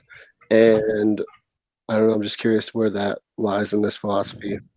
Well, there's a famous idea that came out before the studies that have described our sensory systems, as some of our sensory systems as being, fundamentally different, called the color spectrum test, which is what would happen if your red was my green and my green was your red, right? Like, how would we know, since we're using a language of symbols, that there is this difference, right? But at the same time, science has made these claims about light waves and about sound waves and about energy, etc. All these things that we are sensing, right? So there might need to be a distinction made between what it is that we represent to ourselves and what it is that is actually happening, right? Right. Nobody can really prove that anything that- is actually happening without some type of observer, right? Wait, repeat that one more time. That nobody can actually prove that anything is actually happening in the absence what if of we just- observers. Well, it's. Oh, It's sorry. like Go on. we know that we assume that if the tree falls in the forest, right? Mhm. Yeah, it doesn't make a sound. Yeah, we know it makes a sound, but can you prove that it makes a sound if there's no one to experience or observe that? Basically, Well, by science, we're- because we can't use the scientific method to figure that out because we observe it. Well, it's kind of two radically different concepts of what reality is. Is reality something close to human consciousness, or is reality something greater than human consciousness? For the rationalists, clearly it's something greater than human consciousness. There is this thing that our consciousness is reaching out toward to make itself larger. There is this mass of bodies that seems to go on to infinity, right? And then we've found all this negative space. We found this potential for multiverses, right? Though that would be a rationalist form of reality. And then on the other hand, there is an empiricist form of reality where it says the only way that we know that the sun is coming around the next day is by habit. Yeah, you can create a functional theory and that theory can hold up, but it could radically change. An Abrahamic God could pop out tomorrow and say, exactly. That's literally what I was about Stop to say. masturbating. Yes. Could say. That's what you would say. No. Fuck you. Exactly. Stop jacking off. Yeah, stop watching. Tell me what Stop to do. jacking off and start sacrificing animals. Yeah. But these are But two. you can't prove that he's real. How do I know he's not a figment of my imagination? Well, you'll know And when you he go- tells you to stop jacking off. Shit. So Apparently. so this goes back to that my earlier statement about the restaurant. You go to a restaurant and you tell your friend that to go to that restaurant, and when they go to that restaurant, the restaurant is there, right? And something has happened, a passing of time and a movement through space, right? These basic categories, but also there was an interaction of consciousness, right? So that both work together, communicating through language, communicating through sense, communicating through ideas to form a movement through this time and space. And so, when you get to like the most recent What do you mean by philosophy, movement? what do I mean by movement? Well, I mean it both in a literal sense, like two people moved, right? They moved through space, and we moved through time from a linear perspective on Earth, right? Perceive Get to the themselves restaurant. as moving through Yeah, time and but space, and they perceive themselves as experiencing time passing. Yes, but we could also imagine the movement if we are taking it in a more closed way, in the way that's not like the rationalists, as the movement being that of consciousness itself, because that's all reality would be. It would Through your be experience. through our experience, through the mixture of our experience intersubjectively. If you enjoy the food, the ambiance, Exactly. And this and all you're forms into guessing reality. that they will. Totally. Yeah. I think ultimately too, like this is a language problem. Like Alex or Darwin, one of you just brought up the question of if the tree falls in the forest, can anyone hear it? And I feel like this question is like so illustrative of like the core problem in philosophy in general. Like we are constantly interpolating and oscillating between these two frameworks, one of there being an assumed external reality and objective truths, and then also what appears true to us through our perspective, and I feel like Preach. we're always trying to reconcile these two modes, but I think what should actually be done is we need to just clearly we need to distinguish the difference and delineate it and talk about when we're referencing this external framework and when we're talking about what we are perceiving, like I made a new video recently where I'm talking about this, and I say that, like if you remove all humanity from the world, there's no humans, but everything else exists.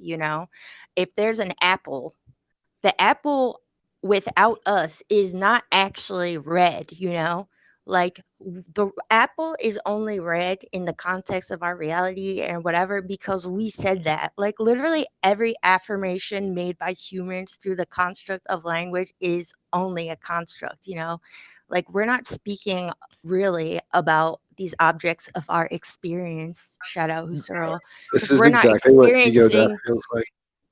But this is also what Spinoza was getting at.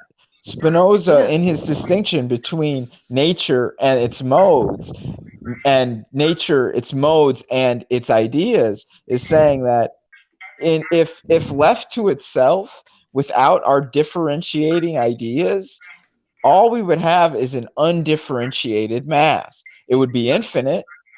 It would be infinitely divisible as the objects potentially, but we would have no means of differentiating it, of turning those into ideas, of being conscious of it, right?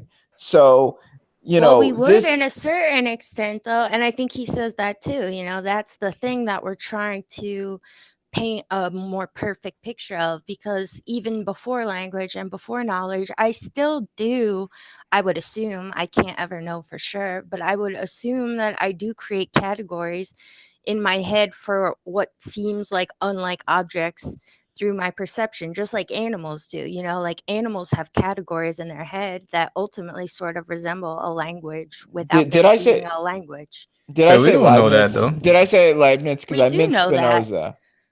I mean, I don't know. I'm not saying we don't know that animals can't tell the difference between things. I'm saying we don't know how animal consciousness, like how they organize things. Like Well, we're here assuming that here's it's a like similar to ours because of how they react to certain but things. here Well, I think this is important contemporary concept. There was two guys, Thomas Seebach and another guy named von Exkel, and they created an idea of biosemiotics, right? And basically, the idea was that we would look at an animal, its behavior, its ecosphere, the world in which it lived, and from that we would derive an image, an idea of their sensory systems, right? And similarly, scientists have done all sorts of tests on the ocular systems, the oral systems, etc., of all of these different animals. And again, this gives us a perfect example. Are we really breaking apart bodies and seeing into their brains and seeing the difference in their neuronal structures and in the way that their eyes connect to the brain and so forth and so on? Or is it just an idea that we have of them, and that because we have no ability to go inside a bat's brain or inside an elephant's brain, to animals that ostensibly have radically different senses of perception than our own, that they are then not real, or that we cannot have knowledge of them, right? So well, this I is mean, again a big question. Sorry. well, I can't know that a monkey sees the world differently any more than I can know you see the world differently. Like it goes back to what we were just saying. I can't ever go into anybody's head. I can't go into an animal's head, and I can't go into your head either. Like maybe our experiences of the world are entirely different. And like you were saying, maybe your red is my green and my yellow is your orange, So ultimately what Like we good have to do lyrics. is try to find where everybody is able to distinguish a category. Like it doesn't Well, matter if the categories don't actually resemble each other, because they ultimately won't in our individual affects and perception. But if I know that what I'm doing works, when I say red, I point to the color and you can point to the same one, even if you're seeing it as green, I know that it's at least a useful category, because every time I say red, we're all pointing to the same thing. well, I mean, I think there's two ways to think of that. I think, again, we're probably going to talk about something and from two opposite sides, right? The way I often perceive it is, you go and you look around the world and you see these radically different behaviors in culture. You see these radically different behaviors by animals. You see a rhizomatic system, that the system of roots of a mushroom versus the system of roots of an oak, right? And you see all of these behaviors. And for me, that implies that there is some type of implicit structure that is allowing this thing to act functionally and essentially different from this other thing. So then at that point, you're trying to acquire as best knowledge as you can about why it is that this thing appears in this or that way. Now, to say definitively that it is this or it is that is then when we get into this kind of category of language. But what is it that makes it so that there is difference at all? I think one of these philosophers actually say that if we did not have this kind of absolute difference, then how would we? Why wouldn't everything just be the same? Why wouldn't everything just appear the same? I think the processes are ultimately intertwined, like as soon as I know language, I can't divorce myself from the biases and also just the framework of it. Like Mhm. I said before, the entire concept of difference is a construct, and that's what I'm going to reference even when distinguishing unlike objects in my pure perception, quote unquote, which I can't actually access. Like, and that's what, we're talking about with animals, like something with like animals perceiving things without language more, that would speak more directly to like actual perception, hypothetically, like what makes animals see different color categories and distinguish between them. Why does an animal know not to eat those berries because they're red and those are poisonous? Like, you know what I'm saying? So clearly, And we like, we are creating different categories even before we have this construct of knowledge and language. But as soon as you know language, as soon as you know anything, like, you're married to that process and you can never step outside of it. And that's I why we think Yes, have what's to cool no, though utilize but with like language. animals is that they have with their perceptions, it may be like, it may not be that they know that the berries are red. Like it may be that they like had ancestors that like continually died from eating these berries or like got sick or something like that. And then they just inherited the sense that for these specific ones, like leave them alone or whatever. Like, well, Yeah, they're well, just like averse to it. well, in fact, I think that we're talking about the same thing in agreement from opposite sides. That just as you described this innate tying, this innate suturing to language as soon as we are kind of dropped into it, because we don't choose to speak, we are given this structure and we communicate through this structure. That there are innumerable structures that we can find that organize things, right? And are knowing them as being absolutely real, right, is a misnomer, is exactly the mistake of language that you're talking about. That instead we have to understand how philosophical language relates to the way that we speak in an ordinary day-to-day way, and how we perceive in an ordinary day-to-day way to how we perceive those things that become far more complex and far more multiple than what it is that we do when we just go down the street to buy a carton of milk, right?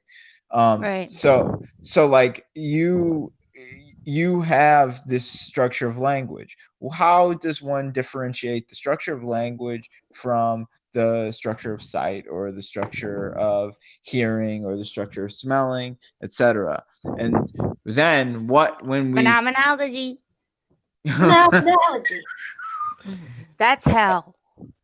but it does it end at that sense? Does our sense of things, is that the kind of division between us and there's no point in thinking of an externality to it? Or is there a Well, point to thinking I externality to think, it? I mean, you used the word survival. mistake, and I don't think it speaks to the accuracy of what you just said, but I feel like that is like what phenomenology is kind of all about. Like, rejecting the idea that it even, I mean, clearly our perception is faulty and like we can't ever transcend it, but like refusing to see that as a problem, like this isn't a problem we need to solve. What needs to happen is we need to just create a thing that works, like that's the utility of language and philosophy. Like, we like are always thinking about this idea of perception and how we can't transcend it and how I can't know I exist and how I can't know you exist and how I can't know that we're all seeing the same colors. Like, we frame this as like a problem within philosophy, as a thing that we need to like overcome. And I feel like that's just not even true, like compare that to the attitude of the natural sciences. Like, they don't have that necessary attitude. The natural sciences are more like confident in themselves and that they know, they're aware of their purpose. Like they exist to create a framework that works. If it doesn't work, make it work.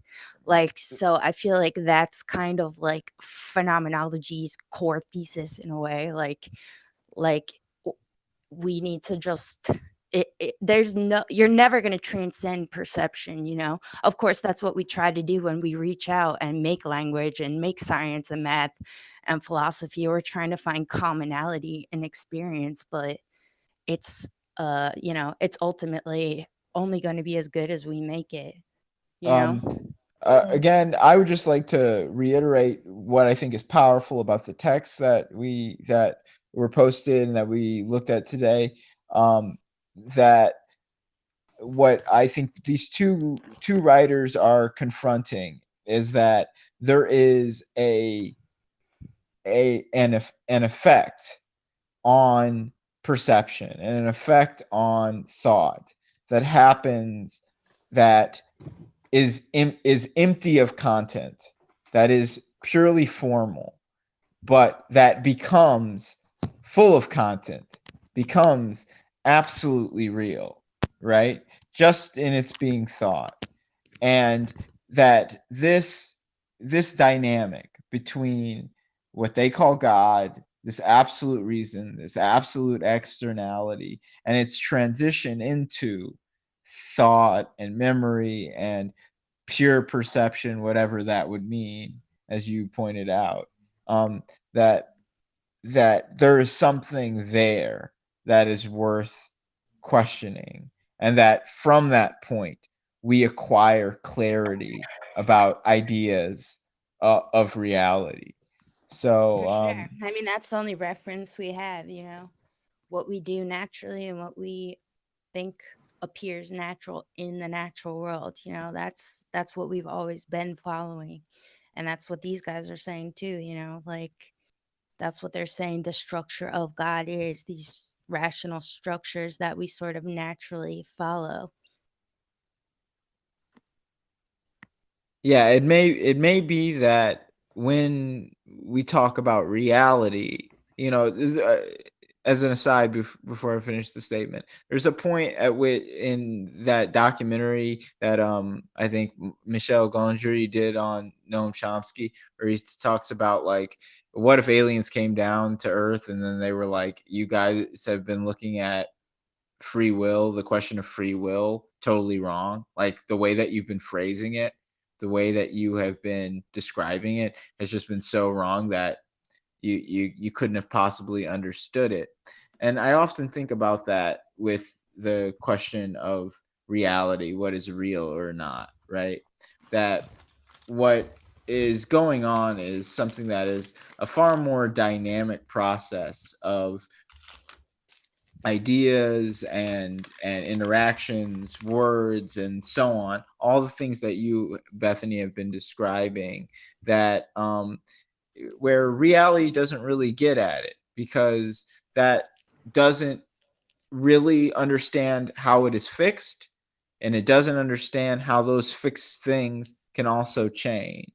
It doesn't show how changed things can become fixed. Similarly, I have debates with Marxists pretty much like every week, and they believe basically in this concept of bourgeois society, that we were trapped in bourgeois society, that we were working towards communist society, right? But to get them to separate from this concept of bourgeois society, just as one would Christian from Christianity, or a scientist from scientific reality, right? Maybe that is the perennial problem, and the problem of language and concepts that you're talking about, that we tie ourselves to a concept and we hope for all hope that concept can make sense of something that is by and large in flux. Yeah, because I mean, it like The problem is that we create concepts and then we try to make the world fit into it. And like even this framing of like I can never escape reality, I can never do this or that. I feel like even that reveals a flaw in our own logic that like should be addressed, you know? I shouldn't even be confronting questions about the external world in this way, like that it's like ultimately impossible to know anything about the world or whatever, you know? Like to me, that reveals a problem in our very structure of logic and of language. Like if that's not a possible thing, then it should we should stop framing it as being like a possible thing, you know? And I think maybe that's why people become so preoccupied with it, and why we have people like we were saying before that ultimately become solipsists and talk about, oh, consciousness creates reality, nothing's real, like everything in my perception is what's real. Like I think that that's a byproduct of this ultimate structuring of all concept, that you know we sort of treat concept, it's almost like we don't have full trust in it, and we all like talk about how it's ultimately finite or whatever, but we're the very people who even created the concept of finite, you know? Like if this is what conclusions we come to about perception and reality, like maybe we need an entire restructuring of everything. Like why do we have Well, to structure things around this like impossibility, you know? Like how I don't think that it's entirely useless. I understand like why it is that way, and I think that there's useful concepts there, but ultimately like I think we need to really investigate just the very structure of language and knowledge itself, you know, especially since we didn't create any of this. Like we're all working within a framework that we were born into. well, I want to say good night, guys. I got to get out of here. Oh, But okay. to respond directly to what you were saying, Bethany, I would say in addition to thinking about things as how we place them within language, we should also think about them as we place them within history, as we place them in interaction, in our own lives, etc. That when you suddenly get this confluence of ideas, and your commitment is to complicating them. And this is what we didn't get in Spinoza, and why I think Spinoza is better than Descartes and Leibniz, because in the end he comes down to an individual who is in this world, may never know it, but is constantly trying to find joy in growth, in growing, by learning more, by doing more, by being out there. And that's something that in all the philosophers that we've talked about, they've taken this academic, sort of relationship to metaphysics, whereas maybe we need something that is more attuned to life and to how we actually live, for us to start getting a better understanding of the way we should speak about philosophy in a way that is communicable. Yeah. Well, thanks, Michael. Yeah, Thank you very Thank much thank you you. for taking the time. Thank Michael you, slaps. Michael. Good night, guys. Good night. Good night. Good night. I have a dumb question for everybody. Yeah, let's stay on topic though. 'Cause I wanna continue this discussion before we Oh, get into it's random not on bullshit. topic. It was random bullshit. Never mind. Yeah, well, I feel like, you know, it's been a lot of like me and Michael talking, but I want to make sure like what are people thinking? Do we have any fun ideas in here? What do you guys think about all Am I allowed this? to be honest? Like I absolutely, like when you guys are talking, like I retain the information that you guys are talking about, but I just feel like I don't have I can't articulate like a question or anything because I don't understand it well enough.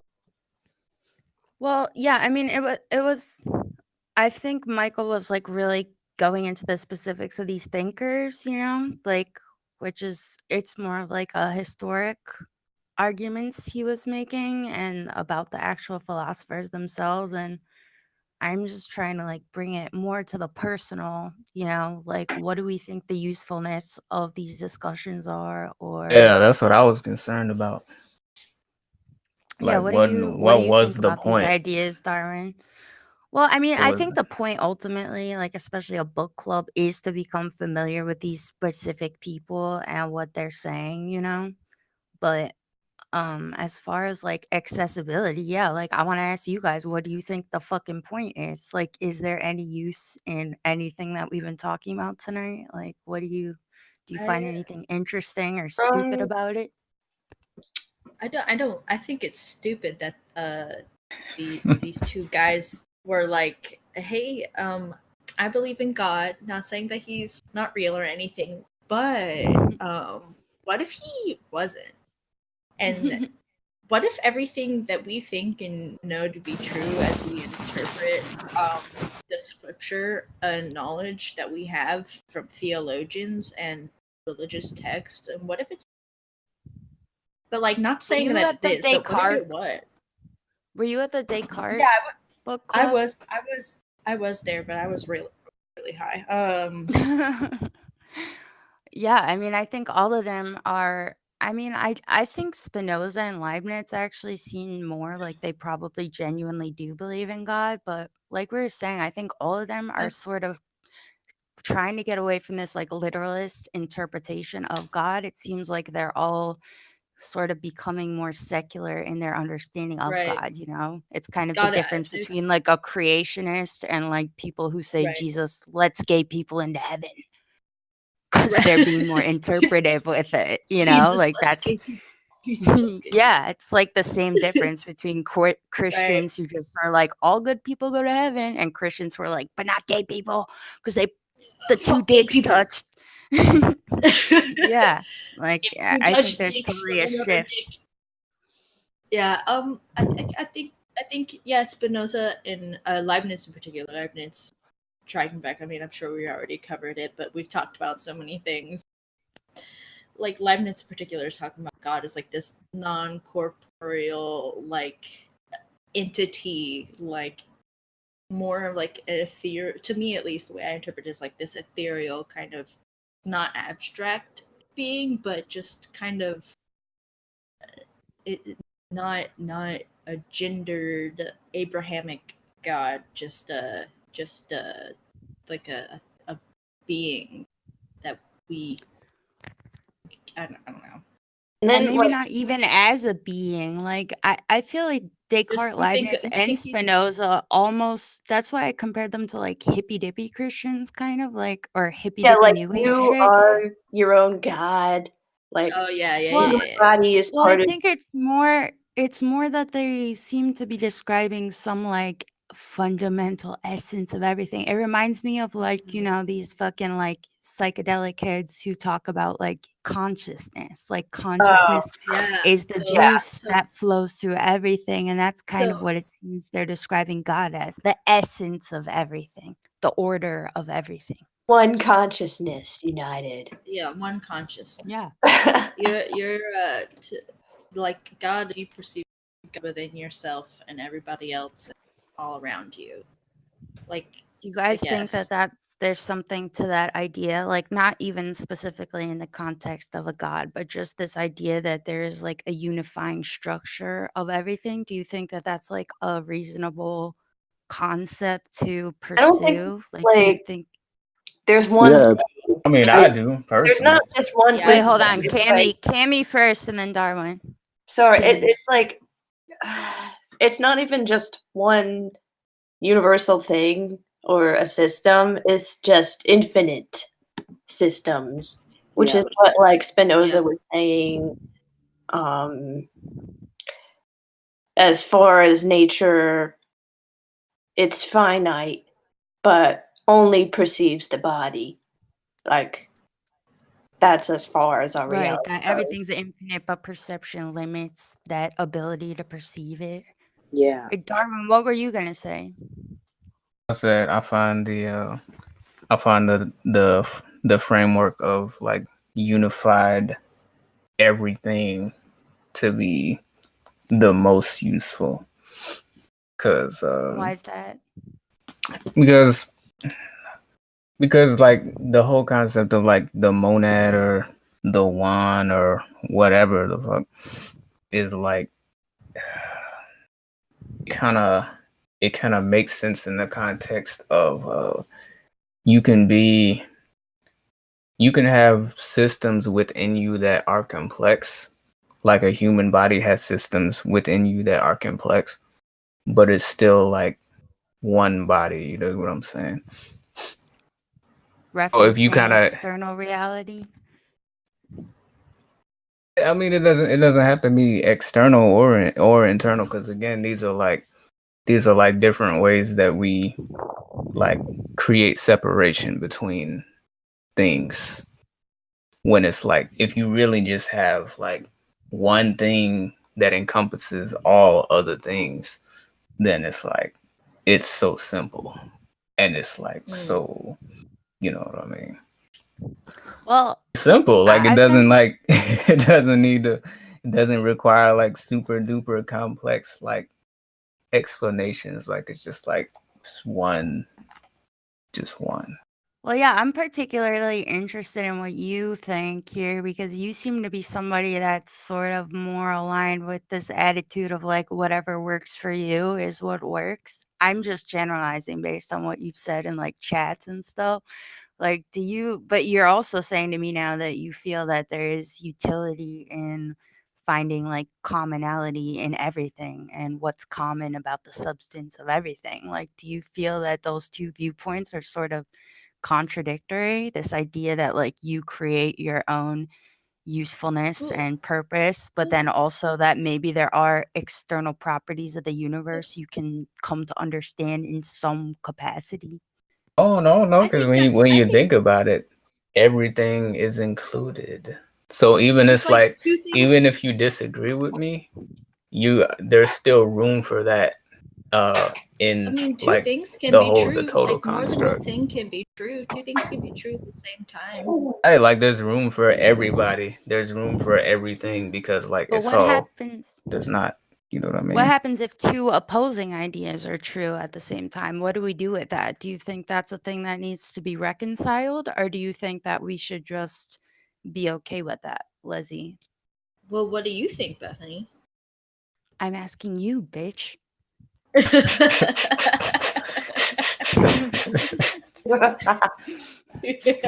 First. No. What do you think? What do you think if two opposing statements are true? What do we do? I think, well, you can either accept that two opposing. Can y'all hear me? Okay. Mm-hmm. You can either accept that these two opposing things are true, or you can reject one of the two things in order to have just the one that you think is true. I really think it all just depends. I really think it all just depends on how you feel. What you. I mean, it's just. Is that what you should pursue? If you want to. Why should you pursue anything that doesn't work for you? Like Spinoza Like said that ever. negation. So like opposing an idea is not having freedom.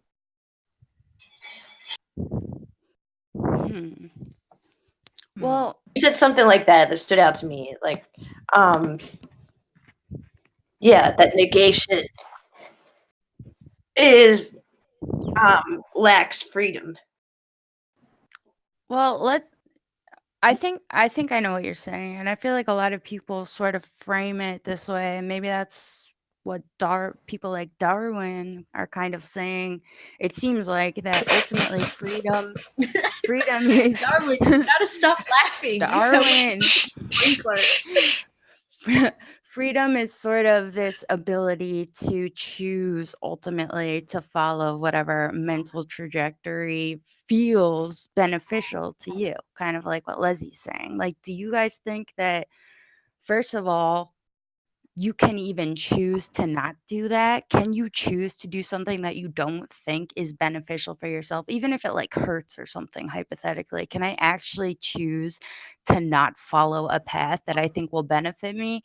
And beyond that, if I can choose, what do I choose? Like, is ultimately what makes me feel good or what I feel benefits me the thing I should always be pursuing? Or do you think anything ever contradicts that? Like, do you think there's ever reasons to try to pursue something else that might be detrimental to you?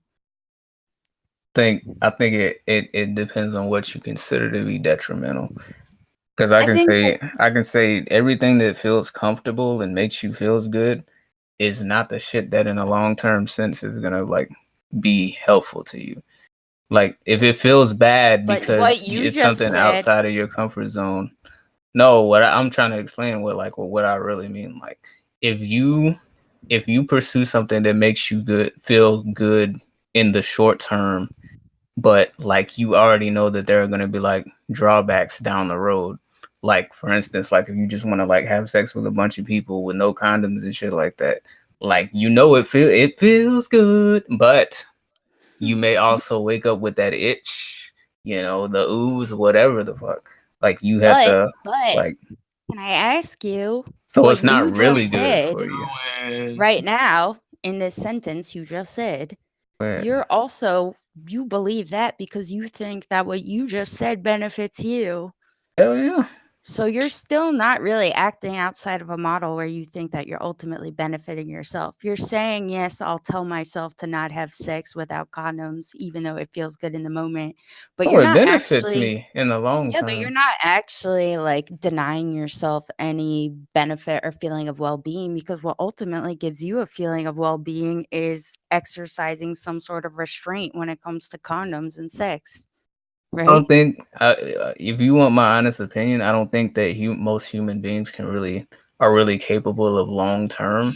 Like I think that section of our brains is like really underdeveloped, which is why if you like really look at like people's actions and shit, like most people do not really have the capability to think in long term. Like it's like an instant gratification shit. That's why the people who have self-discipline get so far in life, because it's like actually like super fucking rare to like really be able to like comprehend like if I do this tomorrow this will happen or whatever the fuck. Like honestly, you want my honest opinion. Yeah. So anything you're that doesn't make you benefited. feel good in the moment is really like to your brain, to the like the average brain, that's like a negative thing.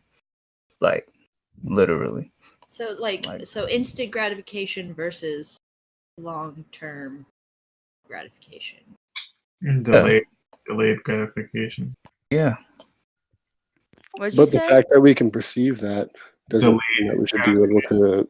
You can perceive the concept, but like really, like if you just look at like most people, like they're acting entirely based off of what, like why do you think people have kids? Like you gotta realize like most people aren't intentionally having kids, dude. Like they just don't, they just want to feel good in the moment, dude. Like people are definitely seriously. intentionally having kids because no, I'm not saying everyone thinks nobody they're is intentionally having right. kids. I'm saying most Yes, people. they are. Lots of Please. people How are many intentionally people having think kids. it's their fucking right to procreate? It's my biological, God-given fucking right to Are pop there out a more little people that me. not having kids because they don't want to, or they just happen to have them? Thinking of like some American privilege shit. I'm talking about the world, dude. Like Yeah, but most people, that's a lot of people. Everyone I know who has a kid, pretty much, except for my mom, had one on purpose. you know exactly. That's not Somalia. Like, I That's was a not, mistake, like, all but of these places My little brother was an accident. whatever. yeah, I'm not talking about Somalia. People don't want to have kids; they want to have sex. Is what I'm saying. Yeah, evolution fucked us. What? Well, I actually have more time. Sorry to pop up on you, but you're back. what if we are controlled by desires, and desires begin the way that we approach the world, that we just want to fuck and we just want to have pleasure, and that we just want to, do what we want to do, right? Do we have any aspect to ourselves that contradicts that allows us to overcome that in any way, or are we just trapped with that? Oh, no, we don't have anything that like naturally overcomes it. Like I said, like either you develop self-discipline or you're basically like a fucking animal. Honestly. But what develops that self-discipline? Your Well, fear, I don't like think that fear, self-discipline is basically. contradictory to your desire, though. Like, this is what I was trying to say to you earlier, Darwin. Like, I think that ultimately, no matter what you do, it brings you pleasure. Even if the thing that brings you pleasure is like causing yourself immense suffering and telling myself in a moment, I hate myself, I suck. Like, to me, that is the right thing to do in that moment. I'm always following like where I naturally go, you know, and it's a thing I desire, even if it's just the thing I desire because it appears to make sense in my worldview, you know. I don't think anyone can really act outside of their own self-interest. Well, Bethany, this is something that Spinoza was getting at earlier with that privative negative distinction, whereas you're saying that it is impossible to have any negativity, because the privative is that even if you believe that you are evil right now, right? You are naturally working in your self-interest. So what is happening in the present doesn't matter. It's just all an internal process of thought. Yeah. Whereas what Spinoza was asking and what the rationalists were asking was, is there a true negation? Is there a real outside where the thing is absolutely gone or where the pleasure is absolutely stopped, like when you're in pure suffering, right? Or if you somehow choose pure suffering, are you really going against that natural desire towards pleasure? Right. And Well, you can that's bring a up hard the question. example. You can bring up the example of like self-sacrifice. You know, that's the thing people always say is like a completely selfless act if you lay down your life for other people. But I think that you can't say that even a person that like fucking takes a bullet for another person in that split second, they're not being selfless. They're still acting out their own best interest, and their desire is to sacrifice themselves for this other person. They think that that's the morally upright thing to do, and ultimately they're still acting out their own ideals onto the world. You know, that it's not a selfless act.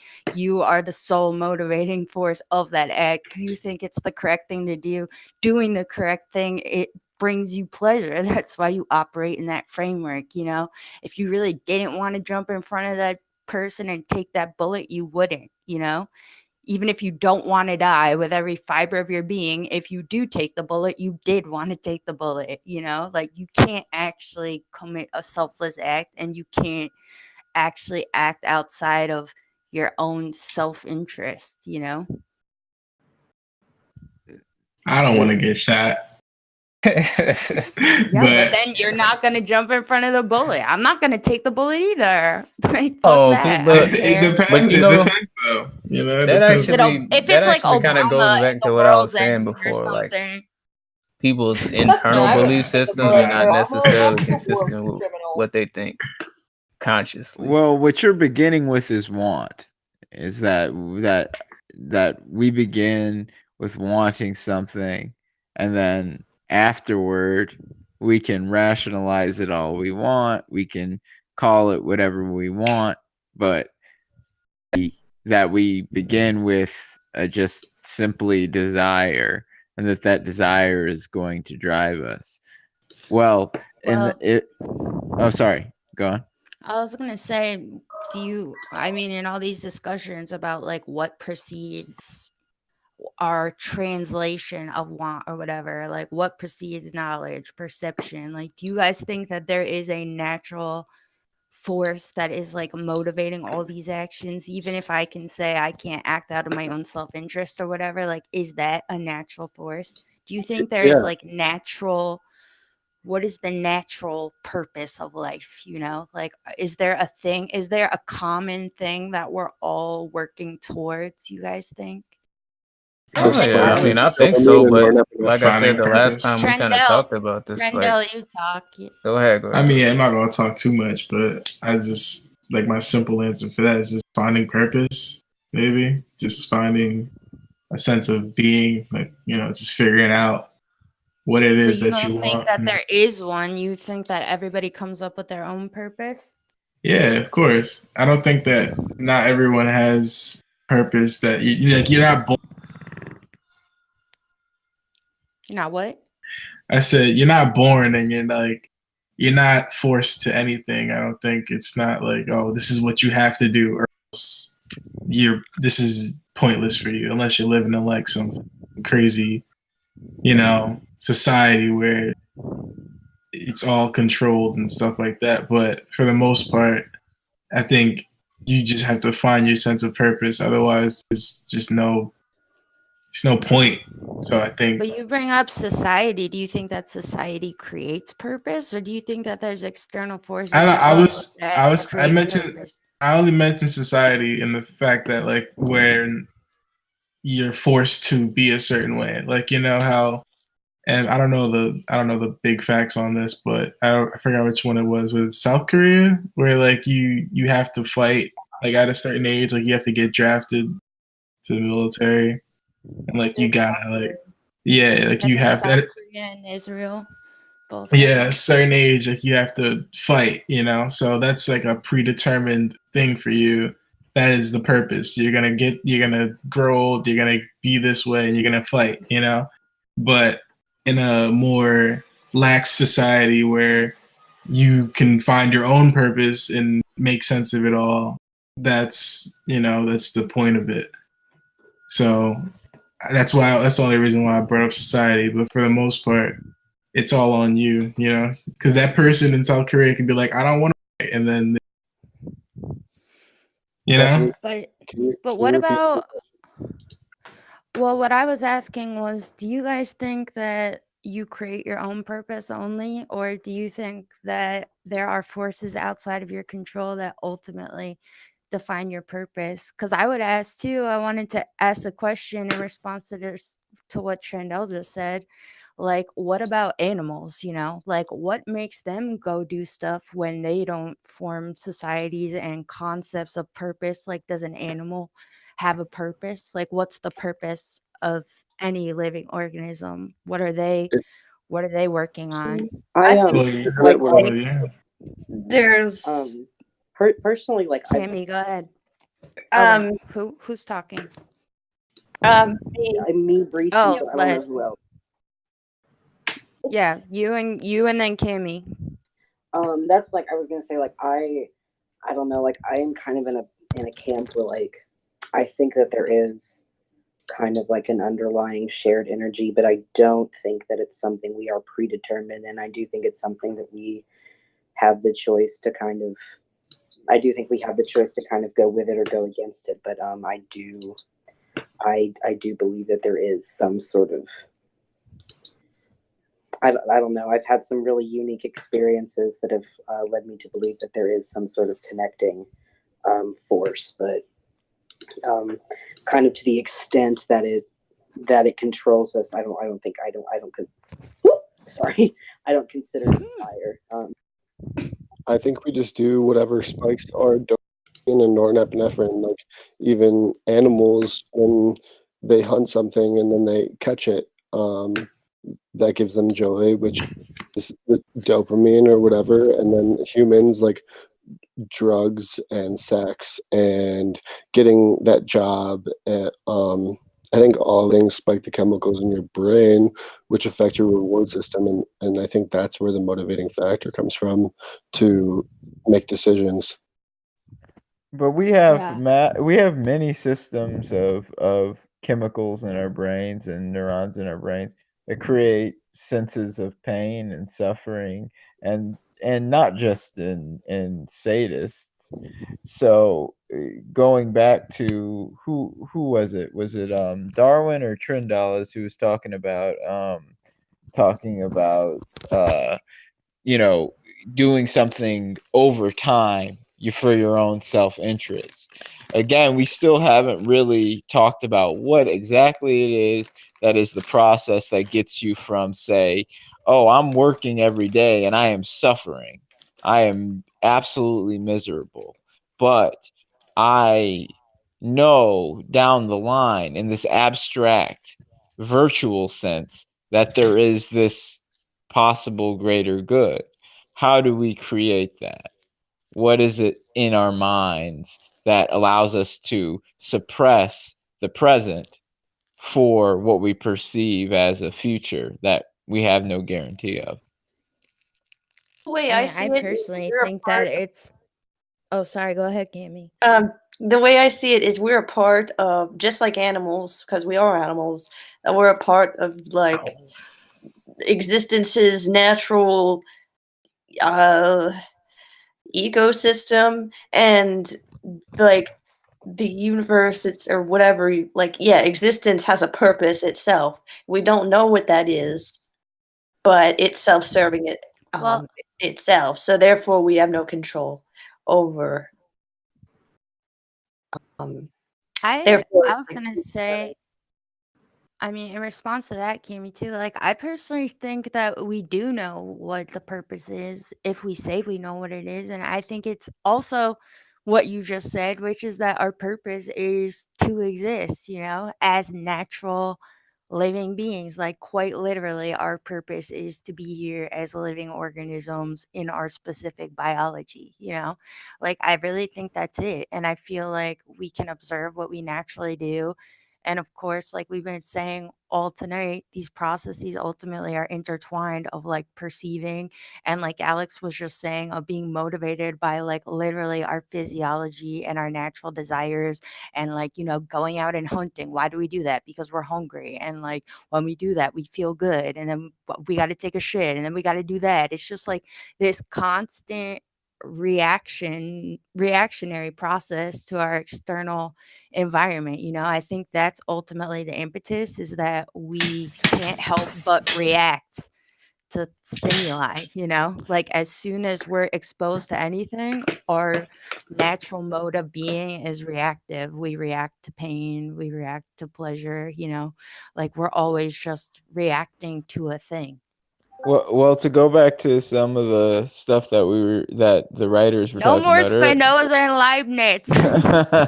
I wanna talk about how these ideas like affect us in personal ways. Like I think like we should go away from the historic argument a little bit and just like let's just keep it personal. Like I just want to like, because ultimately these ideas are only as useful, kind of like we're saying, as insofar as anyone can apply them to their own lives, right? Like, isn't that the purpose, the utility of philosophy? Like, what do you guys think? Do you think philosophy is even a meaningful endeavor, or is it ultimately pointless? Like, some people think that philosophy is no more useful than poetry. Like, what do you guys think? Oh, I always looked at philosophy as like the science of thinking, if that makes sense. Like Totally. not like science exactly, but like science math-ish. Like you're trying to quantify thinking basically. So I mean, like, I don't know. Philosophy was useful to me because it helped me at least like kind of develop like a foundation for being able to think critically Yeah, more so that's what than I I was was gonna. previously. So I mean, it was useful to It's such a me. like good Shit. way to kind of keep.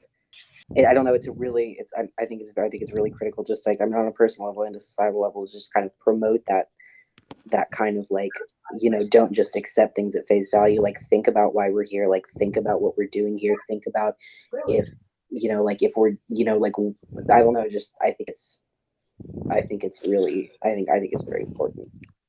But do you think the utility is ultimately only in what it can do for you as an individual? Or do you think that I there believe is a point to doing things like what we did tonight? Like, I know after we had our in depth discussion about the reading, Darwin was kind of just like, well, what's the point? It's like, is is philosophy only as useful as like what you can take and apply to your individual life? Or do you think there is a purpose in doing things like what we're doing tonight and reading over shit and getting super nerdy about it and trying to like come up with, radical conclusions? Like, is there a higher purpose, or is it only what it can benefit you in your individual life? I think it Well, if really you think about does it, benefit you kind of everybody. made or not the group, but you kind of made like the whole concept because you wanted to gain pleasure from these type of discussions, right?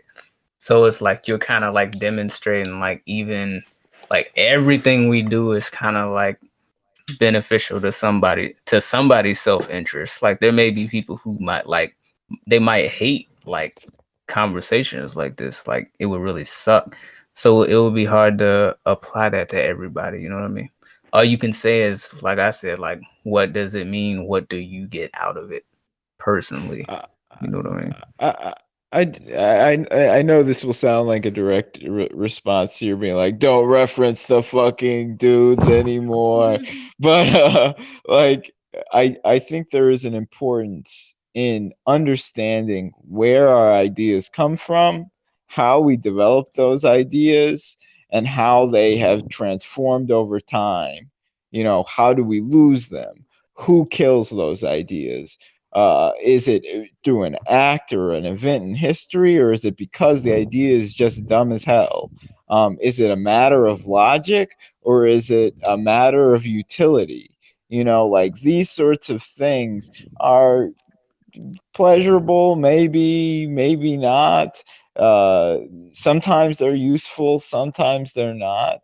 But you know what does tend to be valuable is that it gives us a better idea about what is going to happen in the future, like what it is that we can potentially understand, what it is that we can predict and prevent from happening, and so forth and so on. Maybe science is doing that better now, but for a couple thousand years philosophy was the means of doing that.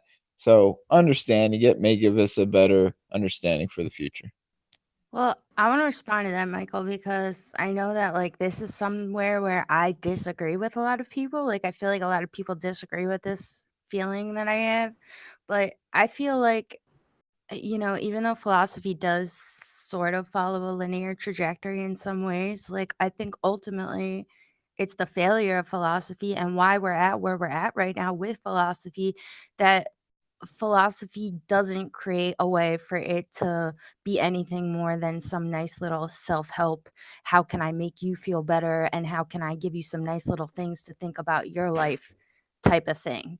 Like that is what I perceive as the problem of philosophy, Well, that ultimately it is no more better than poetry or anything because we all get different things out of it and we don't come up with any criteria where we can all agree on things. And like, but it's so necessary to everything. Like we were saying before, we need a philosophy of science. We need philosophy in politics. We need philosophy to literally do anything. Like Darwin just said, philosophy is the philosophy of thinking, like philosophy is kind of just the philosophy of itself, but literally Oh everything God. is philosophy.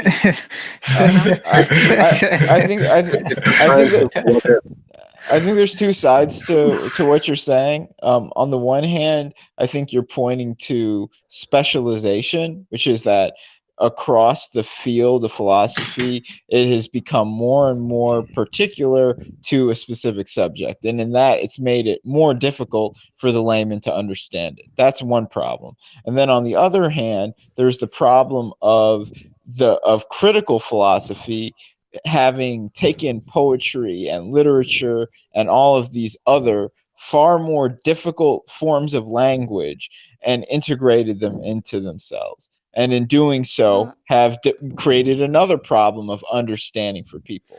When you actually read the books themselves, I think that all of them have extremely useful, far more than self-help,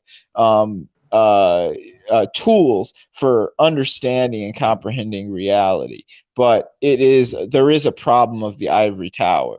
And then one more thing I can say about it is I wouldn't limit things to just the perspective of like the American way of handling philosophy.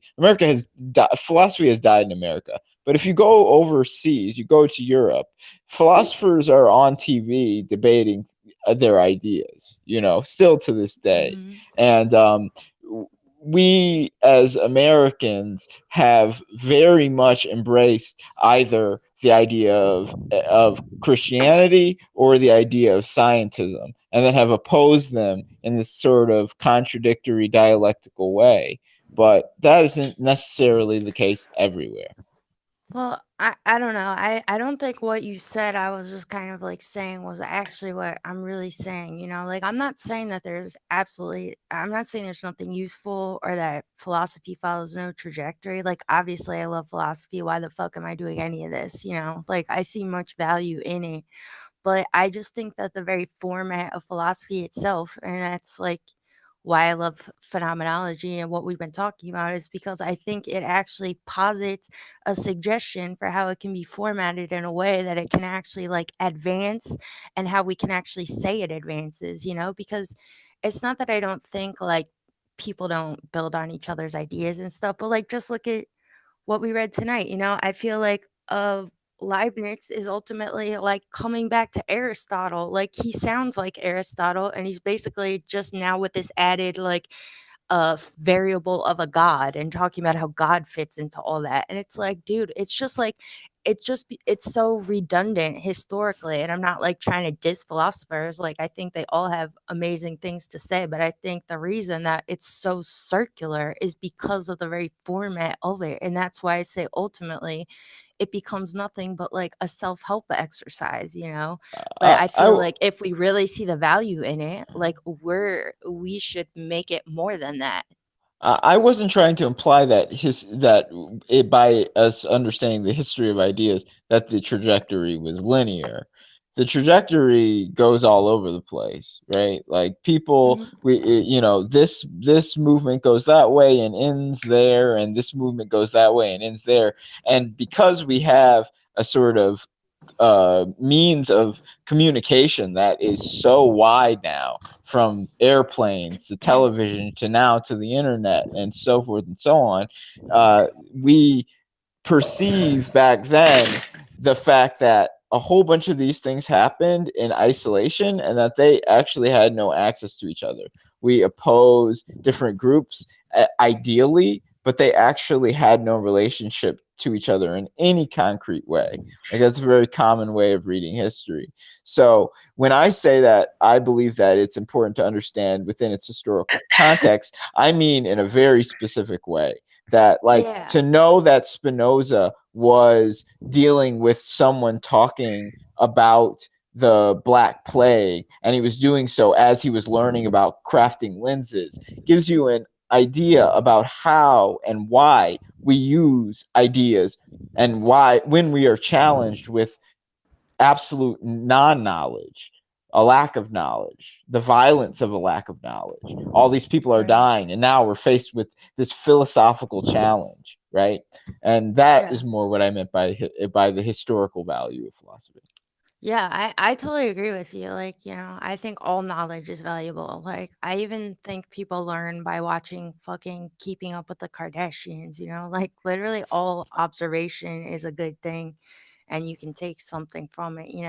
But I think something to draw like a parallel to, like kind of what I'm saying, it's almost like art, like look at the history and the trajectory of art. Like we started making cave paintings, and then it kind of just became assumed that the purpose of art is to represent a thing accurately, and then we see for centuries and centuries people trying to like perfect photorealism, and eventually we do perfect photorealism. And then it's like, as soon as we do, we realize like, why the fuck are we doing this? Like the essence of art is not to create a perfect representation of a thing.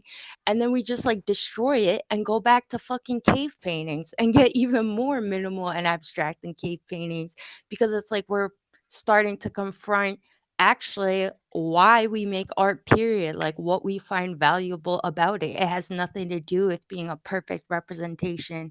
And I feel like the history of philosophy sort of mirrors this in a way. It's like the same process, and there's something valuable about studying the history of it, obviously, and it does follow a trajectory in many ways, but it's sort of like the same idea. We're working on the premise of an assumption. Like the assumption is that we can uncover a truth, And then I feel like recently we've come full circle. And that's sort of why I feel like we're at a crossroads right now, where it's like, do we keep trying to make the photorealistic thing or the philosophy that perfectly captures my external world when I already know that that's impossible? Like this has been the assumed goal of everything, you know? It's like I feel like right now we're sort of, we're at a crossroads. Like, what do we do with philosophy? We already know that we can go on forever. We can have a million guys say, this is a better painting, that's a better painting, that's a better painting. But ultimately, we're all just making like different paintings and not talking about like the actual essence of why we even do this in the first place, you know? I do authentically believe that the problem right now for Americans is that we don't get a lot of philosophers. We don't get the names of a lot of philosophers writing right now. And I think that a big issue that contemporary philosophers, a person named Ray Brassier is an example, or a guy named Quentin Melissu, a woman named Catherine Malibu. These are just other contemporary philosophers. They are all looking at what the Americans did, the ancients did, what the continentals did, and they're taking all of these ideas and they're saying, what is it that is best about these ideas? What ways in which can they be combined? And how is it that they can help in the future? So there's that on the one side.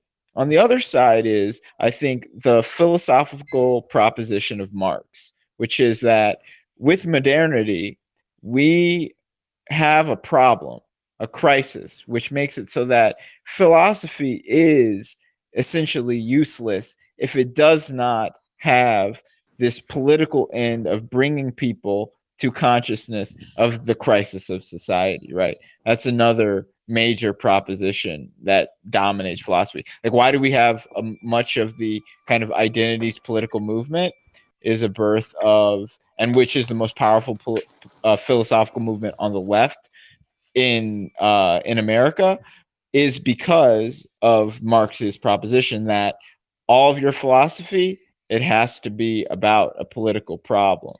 So those are two possible answers to what you're saying, but absolutely fucking not. No, I don't. Why not?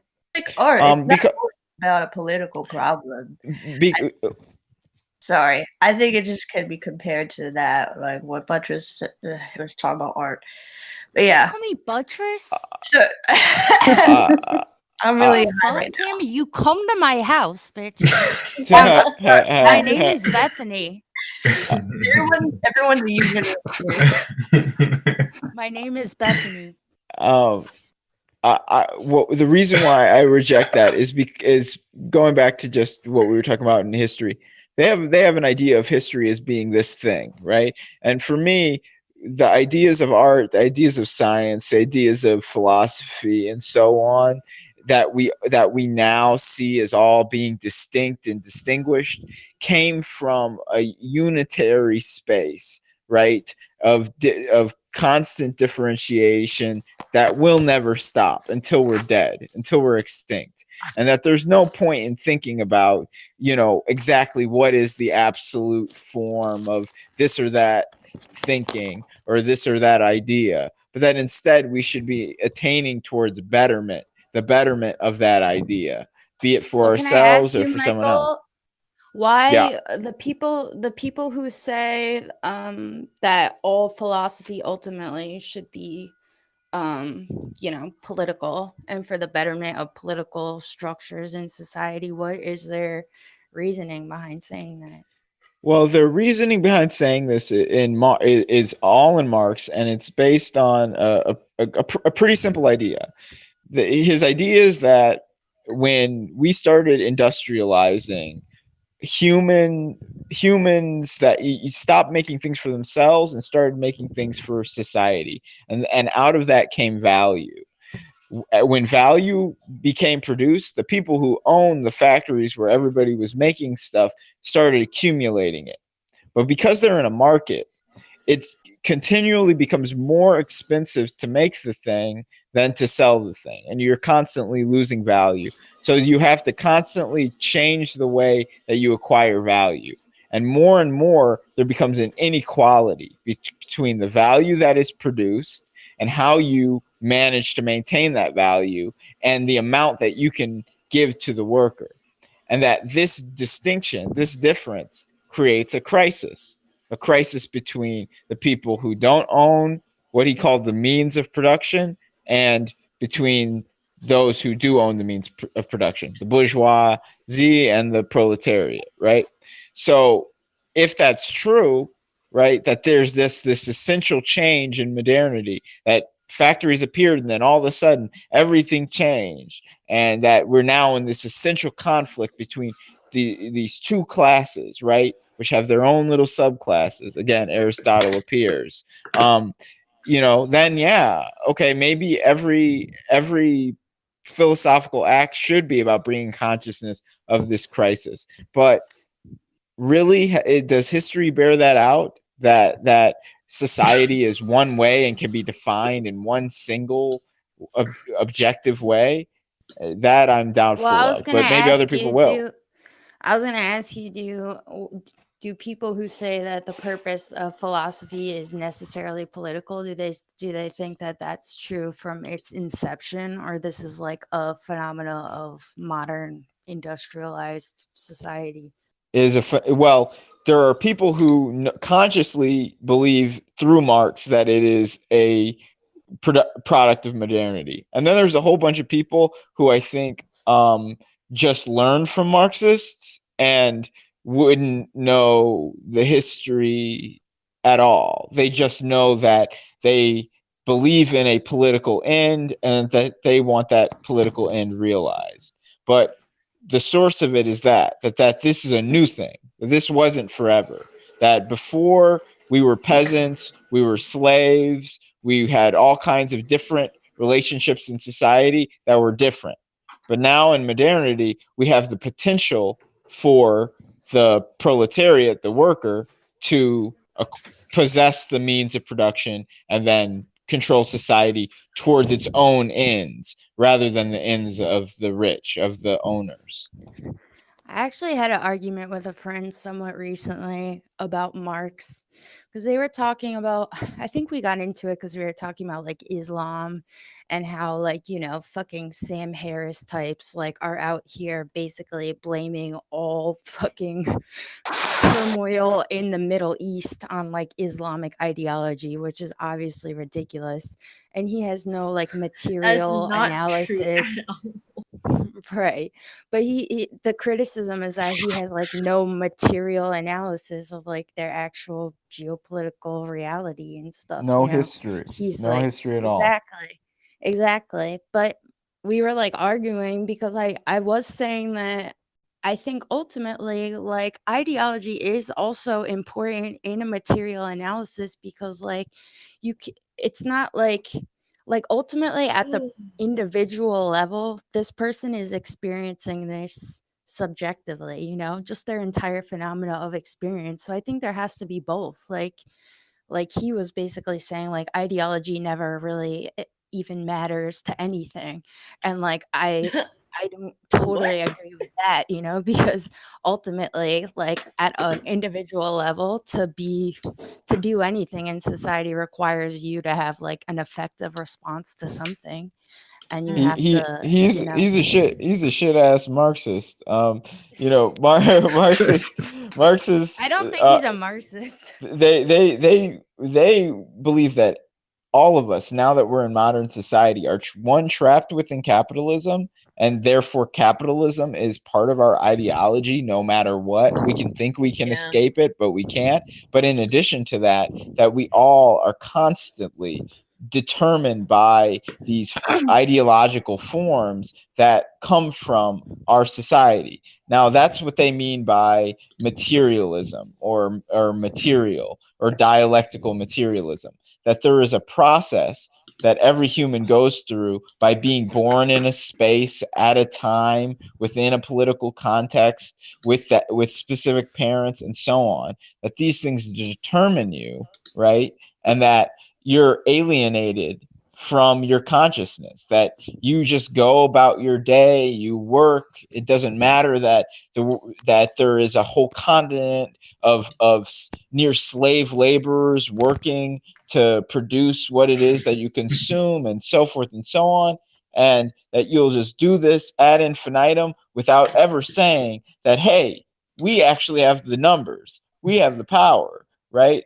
But obviously it's far more complicated than that. Say all the people woke up at the same time, right?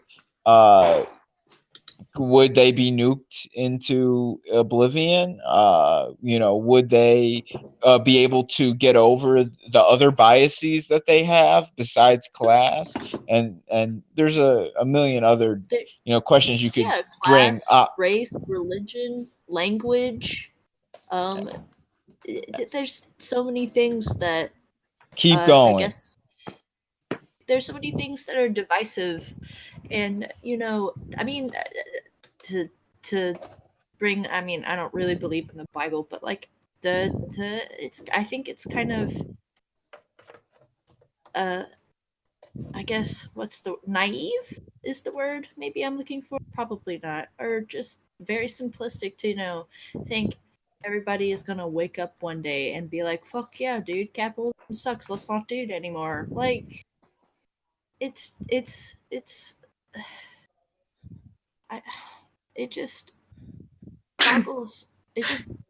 I mean, I think it's literally the sheer mass of people on the earth, I think, is our biggest obstacle to getting ideas. Having ideas bring us into the future. Like, I think it was easier, honestly, when we had less of a population. Like, I honestly think the more people we bring into the world, the harder it is to get people. Because, I mean, we see it throughout history. It's like history's brightest minds always are like at least a century and a half ahead of the rest of the fucking population. Yeah. So, like, our most forward thinkers right now, people are going to be agreeing with them in like 200 years. If we're alive. It's if anybody's literally alive in so years. slow. Oh, please, we'll be alive. Nah, Humans dog. aren't going anywhere. Shut up. You guys are like, people who say that remind me of fucking doomsday Christian people. Like, I know it feels nice. I know it feels nice to think that everyone's gonna die after you. But sorry to break it to you. Sorry to break it to you. Humans are definitely gonna be here for a long ass fucking time. No cat. It's like we dying in like 25 years. But no. We're gonna figure that shit out for sure. I would be here for, do you guys know that the population has increased 700% in only the last century? Yes. If 90%, if like 90% of humans died tomorrow, 90%, that's like an extinction level event. The population would only reset to like 1850. Like, there's so fucking many of us. Also, between 1900 and now, we went from 10% of the population living in urban environments to nearly 70% of the population living in urban environments. Well, so, if you want to talk, even post, I'm gonna say post the collapse of second world countries, because the second world doesn't really exist anymore. The population has exploded. You have I'm going to get into some just silly international affairs, international relations theory right now, or comparative politics, really. But you have this classification called, it's classification based on second, because there isn't a second world, and it's kind of, I guess people don't really like to use classification anymore because it's dated and it's kind of fucked up. But you have these newly industrialized countries, the less developed countries. And less developed countries predicated on like basically no economy, and their economy is based on agriculture. They have a huge explosion of population to support the agriculture-based economy, because you have to keep having kids if you want laborers on to make money and to survive. And often that they have little to no infrastructure. in terms of education and just physical infrastructure stuff. And you have these undereducated poor people who are gonna keep having kids, gonna keep adding to the population because they need to survive. You're They cutting have out. I think there's a fascinating thing happening with China right now, right? Because they read their data about climate change and they actually believe it, as fucked up as aspects of their society is. And so they started this process that they called the Silk Road program. The Silk Road program is essentially that they are going to pay for the building of massive infrastructure throughout Africa and the Middle East so that these places can have cities, highways, solar energy, etc., and that the exchanges, either they have to pay them back or they have to be in debt to them forever, right?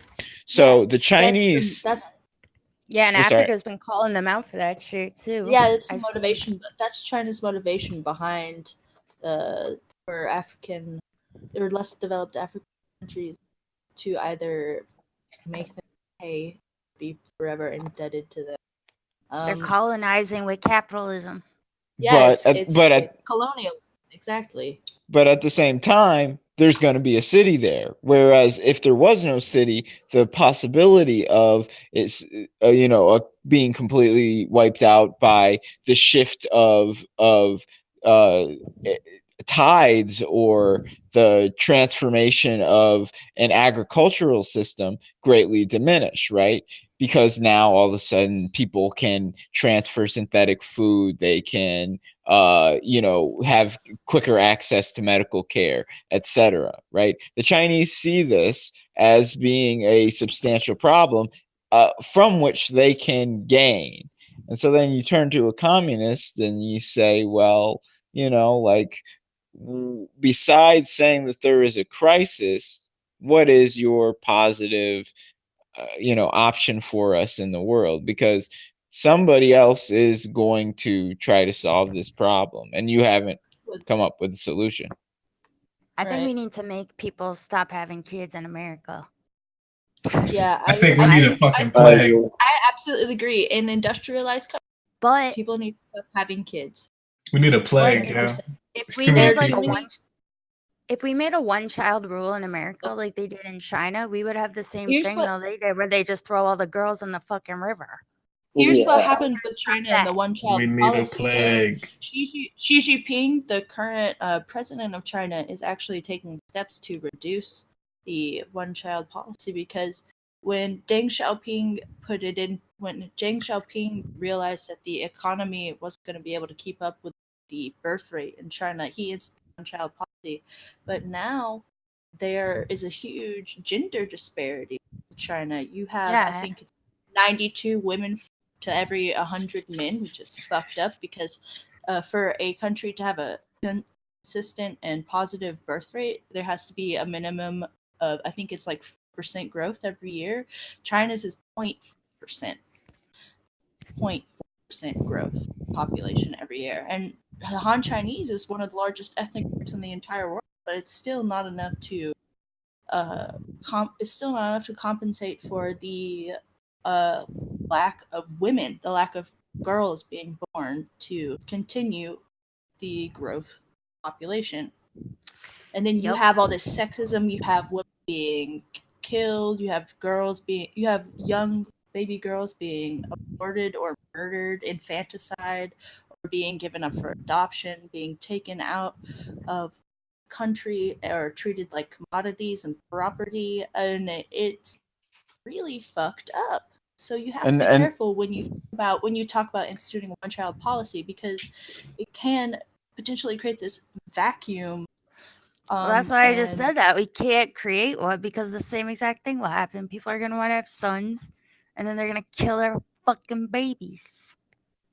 Girls. That's why we just create IQ tests. And I think it also kind of IQ ties back tests? to the idea of bodily anatomy. Sorry, I'm very Tourette's today. Bodily autonomy, in that it's like I don't know, just like even despite what it would do with what we've observed it to do with just in regards to femicide, like I don't know, there's even just just like the implications of pushing that one child rule and what it would mean for enforcing it is troubling. What do you guys think about the ethics of eugenics? Should people Ooh, be bad. allowed? Should Eugenics people are be bad. allowed? Should Nah. people be allowed to I think abort or not abort based on here's what I characteristics think. of their kid? Here's what I Yes. think. If you have shitty characteristics to begin with and you're already alive, you shouldn't like LeBron James should reproduce, right? I shouldn't reproduce because I have mental illness. I'm kind of fat, and I'm a lesbian. So even then, my likelihood So you can't of reproduce. yeah, my likelihood of reproducing to begin with is not very likely at all. So if I do decide to quote unquote start a family, i.e., like have a child, I'm probably gonna just adopt, which is Yeah, but you can't put all the hypothetical responsibility on. I mean, because healthy people try to have babies and their baby ends up fucked up. Like, do you think it's their right to abort based on like where's the line drawn? Like, of course, a lot of people will agree. Like, yeah, of course you can abort if you find out that kid is like a congenital brain deformity. But then, like, you get to things like autism or something. Someone like got mad at me once because I was defending I was defending anti-vaxxers only on the premise of they genuinely believe, like they're fucking idiots, obviously. I do not They sympathize for these people in any way. But if you genuinely believe that like giving your kid a vaccine is going to give them autism, are they really you shouldn't morally reproduce. No, you shouldn't reprehensible? reproduce. You Yeah, but shouldn't they don't reproduce. As an know that. anti-vaxxer, you shouldn't reproduce. You should Yes. just kill Yeah. yourself.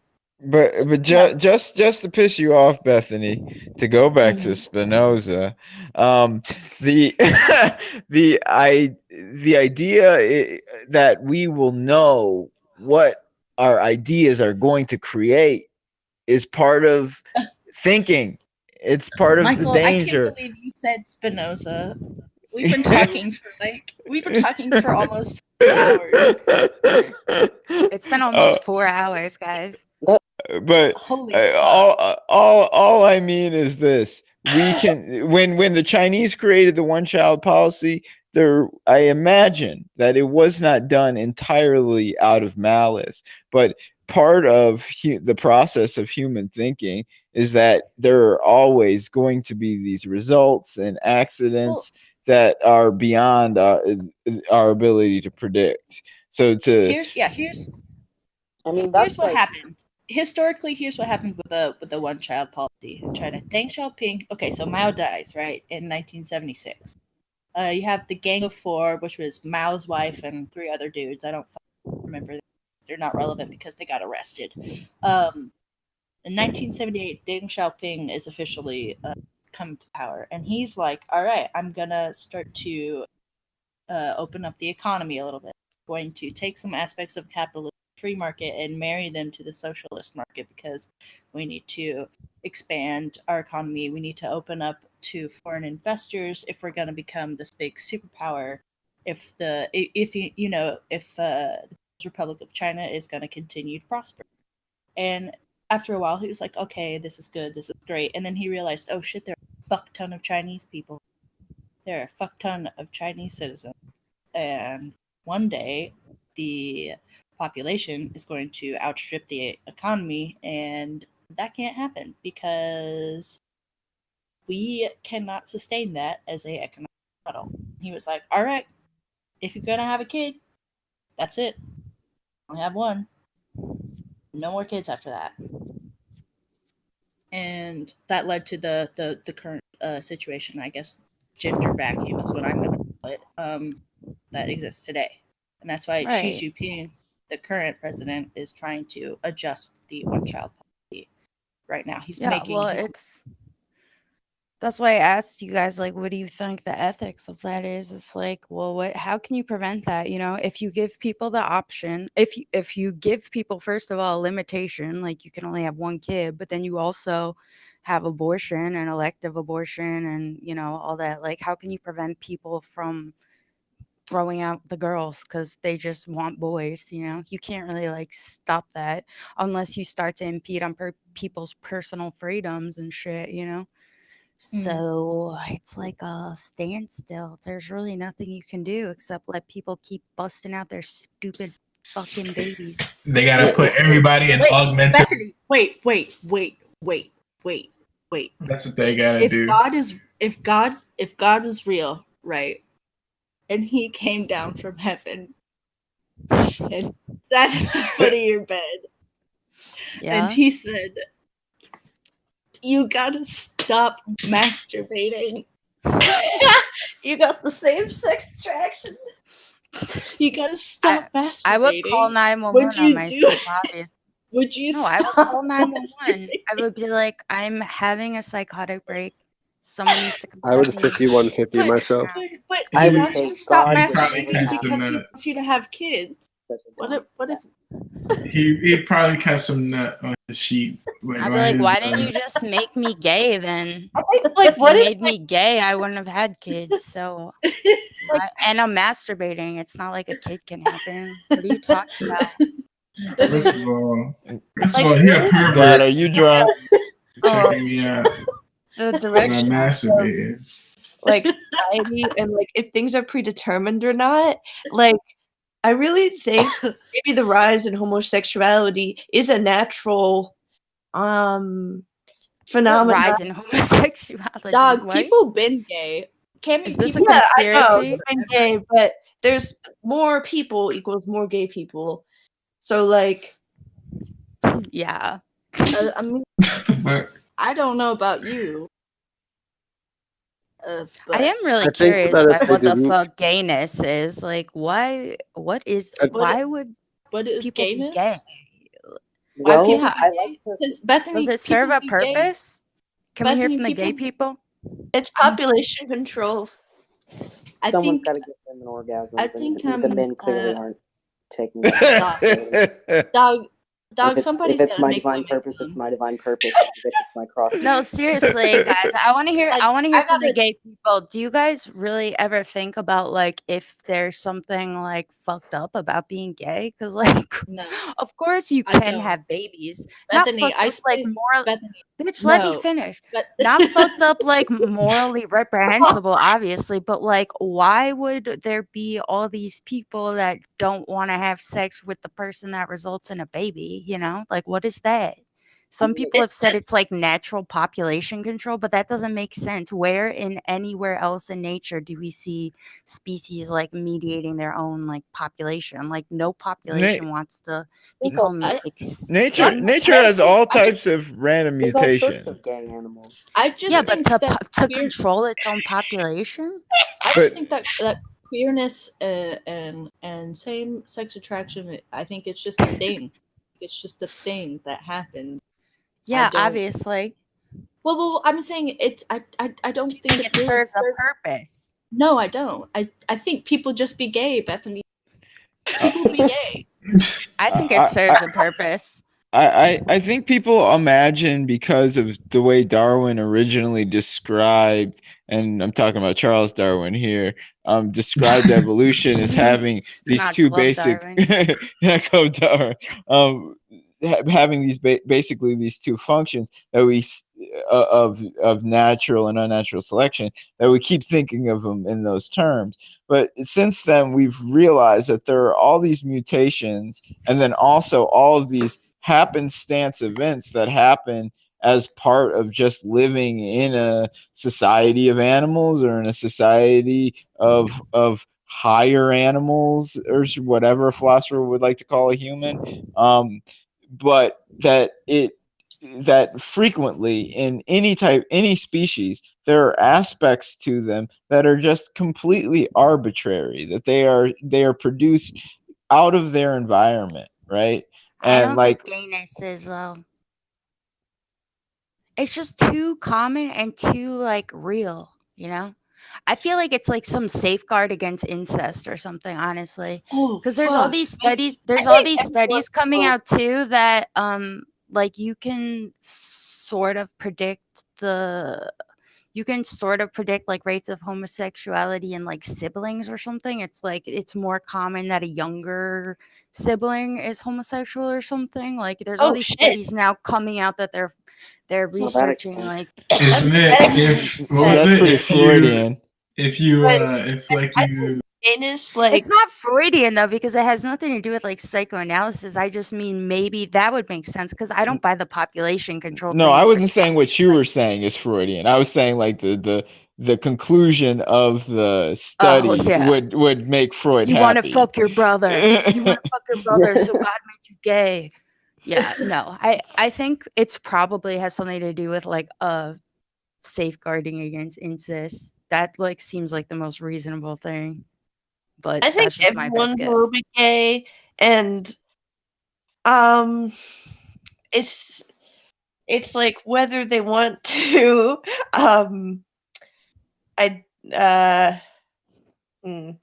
whether they Could- want to tap into it or not. I don't know. Well, see, Can I Tap in- describe tap into the the gay. No, but then you're extinction of saying a people species? choose to be gay. honestly, It's I I don't think think No. people I choose really to be think gay. I For- No, I don't choose to think be honestly, gay. For like for honestly, 10,000 I don't years. really think it's like a matter of like. I feel like when you get into the matter of like everyone's a little gay, I feel like that also kind of implies that everyone is a little Shit, I straight. agree. And personally, I can speak very clearly on the fact that I'm not. I think it. There's Suck no the dick. there's I no ain't- part I of me ain't that gay. wants to romantically or sexually engage with somebody who is a man, like at all. Mhm. No, Yeah. never, I never What if been it's a that. what if it's a girly man? Never felt that. Like I just you know I if you think about back to 100,000 years ago when there were 3 different types of dogs instead of one type of dog, right? And the Yeah. main type of dog, the apex predator, which was bigger than a fucking lion, right, was going around and crushing everything and killing everything. And you would assume that all of the qualities that it had that made it an apex predator, and it was the oldest of the dogs, would be elite, would be perfectly designed because they were part of this evolutionary process where it came to dominate its ecosphere, right? But over time, between the development of cats and the development of the canines that we have now that could run extremely long distances, these apex predators, the qualities that made them, advanced, made them control, made them the top, came to be those which destroyed them. They couldn't run far enough. They couldn't see far enough. Their sense of You're smell saying we wasn't strong bred enough, gay and so on. people. Not that we bred gay people, but that thing, that what happens as part of a species is both directed and undirected, mutated and unmutated. Gay people And that is the Earth trying to save itself from extinction. you all are going back to it over and over again, The Earth is man. natural population. No. Like saying All gay of these theories, both Michael and what Trendell just said, would suppose that there's more gay people now than there ever has been, and I don't think that can be proven or even seems likely. Like, if anything, Mine it seems does like we not. got Well, I mean, less. we have more I people. Yeah, it did does. not say that. Yeah, I it did does, not say Michael. that. Michael, you No, said no, no, no. 1,000 years ago. Well, you Kimmy said said- 1,000 years ago there was only 3 100,000. kinds of dogs, Kimmy and now said- there's like 1 million. That would be No. the same. Kimmy said 100,000 years ago, there were 3 types of dogs. people. Now there's 1. That's what I said. That- There were 3 types of dogs, and now there's 1 type of dog because 2 went extinct because the qualities didn't allow them to survive. But at one point, they were the most powerful apex predators before they transformed into being something that couldn't survive anymore, right? So you're But saying that gay wasn't people on are purpose. under-evolved. You're saying No. gay people are under-evolved. saying, Michael? What is your No, problem? that's not what I said. Michael, are you saying that I'm Homo erectus and lesbian? Are you? You homo something. He's I'm calm. a Trindle, shut the fuck up. You almost No, No, okay. Wow. So here's the thing: history has erased gay people because people don't like gay people, especially religious people, Especially Michael.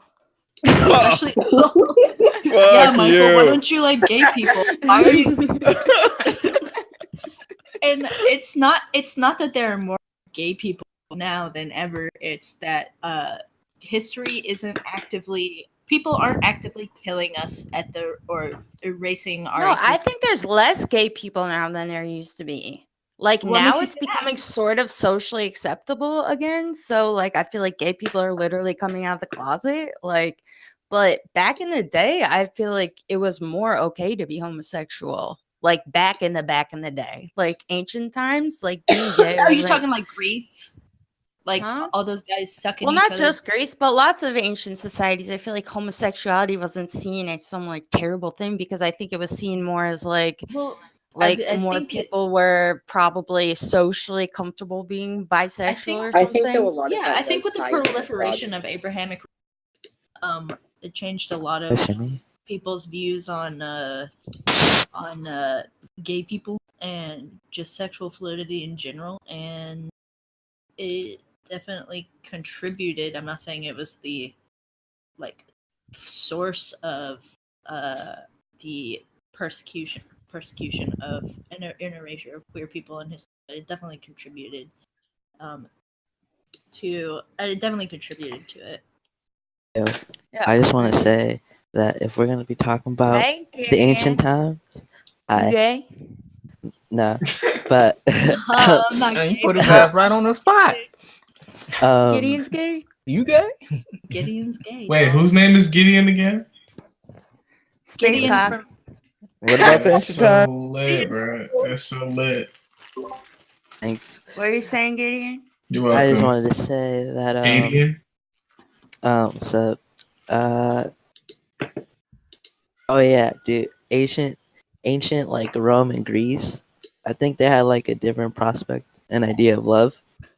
That's why I believe, unless I don't know if this is true, but I don't think they're the kind of people that commit incest. What happened? I had to refresh my shit, and then everybody stopped talking. So I'm just here to support the idea. And then he beats himself. Yeah, you fake sound like McLovin. That shit is lit.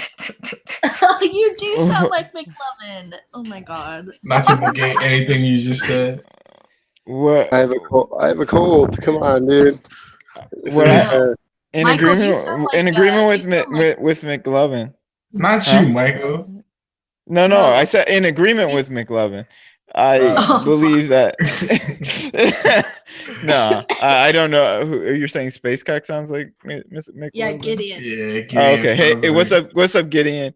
I haven't heard you yet, but what I think is interesting is if you look back through history, and both in language and in like the form of society, there have been many different ideas about gender, social roles, though they've been largely dominated by men purely because of brute force and violence, but also the languages allowed for different conceptions about time, about self, etc. Like Noam Chomsky writes a lot about I-based language versus, I forget what he calls the other ones, but they're languages that do not use I, the subject I, as the center of them, or a replacement for the subject.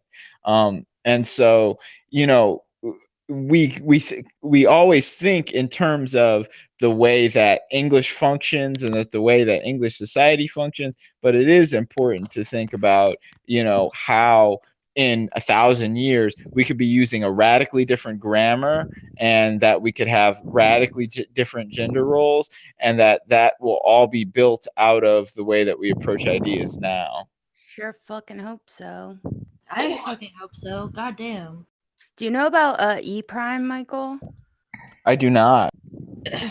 E prime is this language that is actually like kind of the opposite of what you were just saying, and it actually emphasizes subjectivity with the goal of like making it more so that language is seeming to be like you're emphasizing what you're experiencing without like saying a thing is. Like within E prime, they take out all forms of to be. So I can't say like that movie sucks. I can only say I did not enjoy that movie. You know, like you can't say that anything is a thing. You can only describe how it appears to you, which I And what's think that called again? it's called E E-prime. prime. It's from like E the last prime. century. It was developed by some like psychoanalyst or whatever. But I feel like that But would be why like can't why do we need that? Why can't? Because I already do that. Can y'all well hear me? because I don't think of things as like always fact. I think if someone's stating something, they should never say, I feel like this. You know, you should just say what you mean, because obviously it should always be implied that that's what you think. You know? well it's because kind of what Michael was just saying, how when the very structure of our language like reinforces how it presents and manifests in your own mind, you know, like the more like I don't know if you guys watched my video about language, but I brought Hell up no. Yeah, we watched fuck you, Trino. I brought up it. my often cited example of this fucking apple. Like, you know, we say the apple is red, but if I even went outside and said the apple appears red to me, everyone would be like, what the fuck are you talking about? Like, that would be weird, you know? Nah, It's I like understand. you would understand, but I think a lot of people would be like, why are you saying it like that? Like, did you used to be blind? Like, is there some reason it wouldn't be red? Like, what's going on with you, you Yeah, know? it enters doubt into it, where people all accept something as a fact, even if it may not be a fact. Exactly, and that affects like our internalized processes, you know, about all of this stuff. I think if you have a language that emphasizes the fact that everything you're experiencing is subjective, like that will manifest in your psyche in a totally different way. If it was more normal to say the apple looks red or the apple looks red to me, you know, I think that you would have a different sort of worldview, you know, like our language reinforces everything we believe, It's a just the it's an structure of it. interesting concept. There's actually I mean, it's actually a method of communication in conflict resolution, mediation, especially in politics and whatnot. It's called non-violent communication, and you base everything off of I think and I feel statements um, because of the fact that, you know, when you speak of everything as a statement and as like completely like the apple is red versus I feel like the apple is red, two different things, right? Or just the You apple looks red, you know? right, yeah. I mean, but it's the same. It's the same concept, I guess, is what I'm trying to say. Right. Yeah. Of Well, this idea of nonviolent communication, because you're trying to the purpose of nonviolent communication is to make yourself appear as sympathetic as possible. Yeah, I feel like that I feel happens naturally at the end of a lot of arguments. Like, how many times you see arguments start as people just yelling different things at each other, and it ends up with being like, well, I just think that, and well, I've been feeling, and you know, like conversations, like arguments seem to end a lot with people just like melting into like, well, what I was trying to tell you, you know, Right. like that's how a lot of them are resolved naturally. But then, So it yeah, makes that's sense a that that's you a would that's do it on purpose.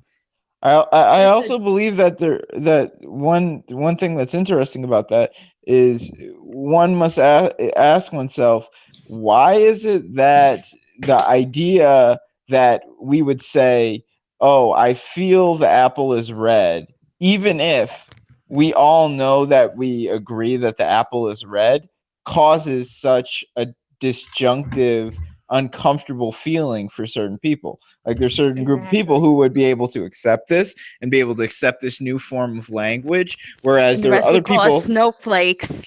Yeah. Yes, and then we'd be snowflakes for transforming of a language that was never fixed at any Right. point in history, you know. And but Right. what is it? What is it? You're Part of emasculating all our young men. what is it that's part of our society as part of the way that language functions that causes this resistive aspect to it, where people want to hold on to language as if it is their family heirloom I think you or something? shouldn't like specify language. What do you mean? I think Like- people are like in resistant to terms of, like, change in general. Like nobody wants Oh to yeah, of change course. anything. Yeah. So you can't just I limit it to like one especially- thing. didn't mean to do that. My apologies. No, it makes sense, but I think also it's like I was joking, but like I think depending on the change too and how much it speaks to cultural change, people be more resistant. Like in this example, I think people really would like call us all a bunch of fucking pussies and talk about our young men becoming emasculated and everyone's gay now and everyone's a pussy, you know? Like I feel like people would be more resistant for that reason. Like if this wasn't a big cultural happening right now with people trying to become more conscious of each other's feelings and trying to be more sympathetic to each other's experiences, I think maybe the resistance to a thing like changing language would be less. Like we always see the most resistance when it comes to things like gender and feelings, but I think that's just part of this like cultural backlash. Like no one gets mad if a scientist is like, actually we decided to like use quadrillions instead of quadrillions or something, like no one gives a fuck. No one's like, wait a Absolutely. second. It like it's like always tied to some bigger conflict in their head. didn't It's like a consult us. cultural- But I will say, Bethany, to talk about one of your earlier challenges, which I thought was a really powerful challenge about philosophy and what philosophy has become, at least from a period about the 60s to the late 80s. In Francophone philosophy, you did have a whole bunch of questionings of the function of language that have now led 20, 30 years, 40 years later to an actual real questioning of how language functions and how language affects the way that we think. And that if you look prior to that, it may have popped up as a question from here and there, but it wasn't a primary question. It wasn't an essential question. And so there still are times, and yeah, I guess we have to go back now to the 90s to find one that's the end of one movement, but there are still moments in philosophy where it does change society. It just takes time, as you said earlier, 200 years before the thinkers are caught up to. Totally. Philosophers live in the fucking future, and everybody else are just Gotta a bunch catch of up. chodes. Well, the pre-basis of religion is and everything, politics. It all comes from philosophy. My favorite philosopher is this guy named Gilles Deleuze, and he begins his biggest book by saying that to do philosophy is to be untimely and to be at the edge of time, to be always willing to experiment and question into the future, and to be willing to question oneself at the same time. So, I really think it's something to always keep in mind, the process of self-questioning, and also to be willing to say something that's going to make someone feel uncomfortable, make yourself feel uncomfortable, because that's when you're starting to get at the notions that haven't been thought yet. What do you mean by that? Totally. About I'm joking. Do you untimely. feel uncomfortable? Oh, what do I mean by that? Good morning, Cameron. Good morning, Bethany. I feel uncomfortable all the time, so. Hey, I just noticed that John Dewey hasn't been here this entire time. Oh, John Dewey. Yeah, I noticed the voice was missing. How are we on this morning? Hope you're enjoying book club. I good. are enjoying book It's club. not quite Been over here almost. yet. This has been the fun. longest book club ever. We're going on 4 Yeah. hours, I've got dude. a Is John Dewey's real name John Dewey? Or is that No, okay, okay. it's some Where- Yes. Italian mystery. He won't tell Well us. We done. know it's Italian. Well done, everyone, for your 4 hours of book club. Seriously, this is like really impressive. Like how much Adderall have you It's all like a like? fucking. I have to Bash, say, where you like, from, you would not bro? believe I I'm from could really Scotland. explode. Oh, you're from You're on your back. Scotland. Wait, everyone say bye to Tick. Bye, Oh, Tick. Adios. oh, Like, well, I'm not. Night Tick. I Wait, was just saying, was just letting you guys oh, you're know. not leaving. I thought you said you had to leave. No, I That's said what I I have to heard. pee. Oh my god. I I'm said I have to pee sorry. like you wouldn't. Oh my believe. god. Never But mind. I should probably leave soon too, but not quite. No, I I have to misheard pee you. I'm really sorry. bad as well. I've been holding I've it for like peed half like an 6 hour. times. Bro, I've go peed and like pee. 6 times throughout the course of this thing. I don't know what you guys are I've doing. been guys. Should I I've go right been now? peeing this entire time. Wow, Why you don't pee you while guys you have recording? Anthony, that's I've nasty. I've been That's I've unsanitary. I'm peeing right I now. washed my hands. So I washed my hand. I've literally Pee peed I is think 6 sterile. times. you pee while you My talk? toilet.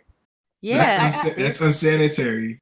No, it's not. I'm not My touching anything. You opening your mouth in the bathroom when they're in.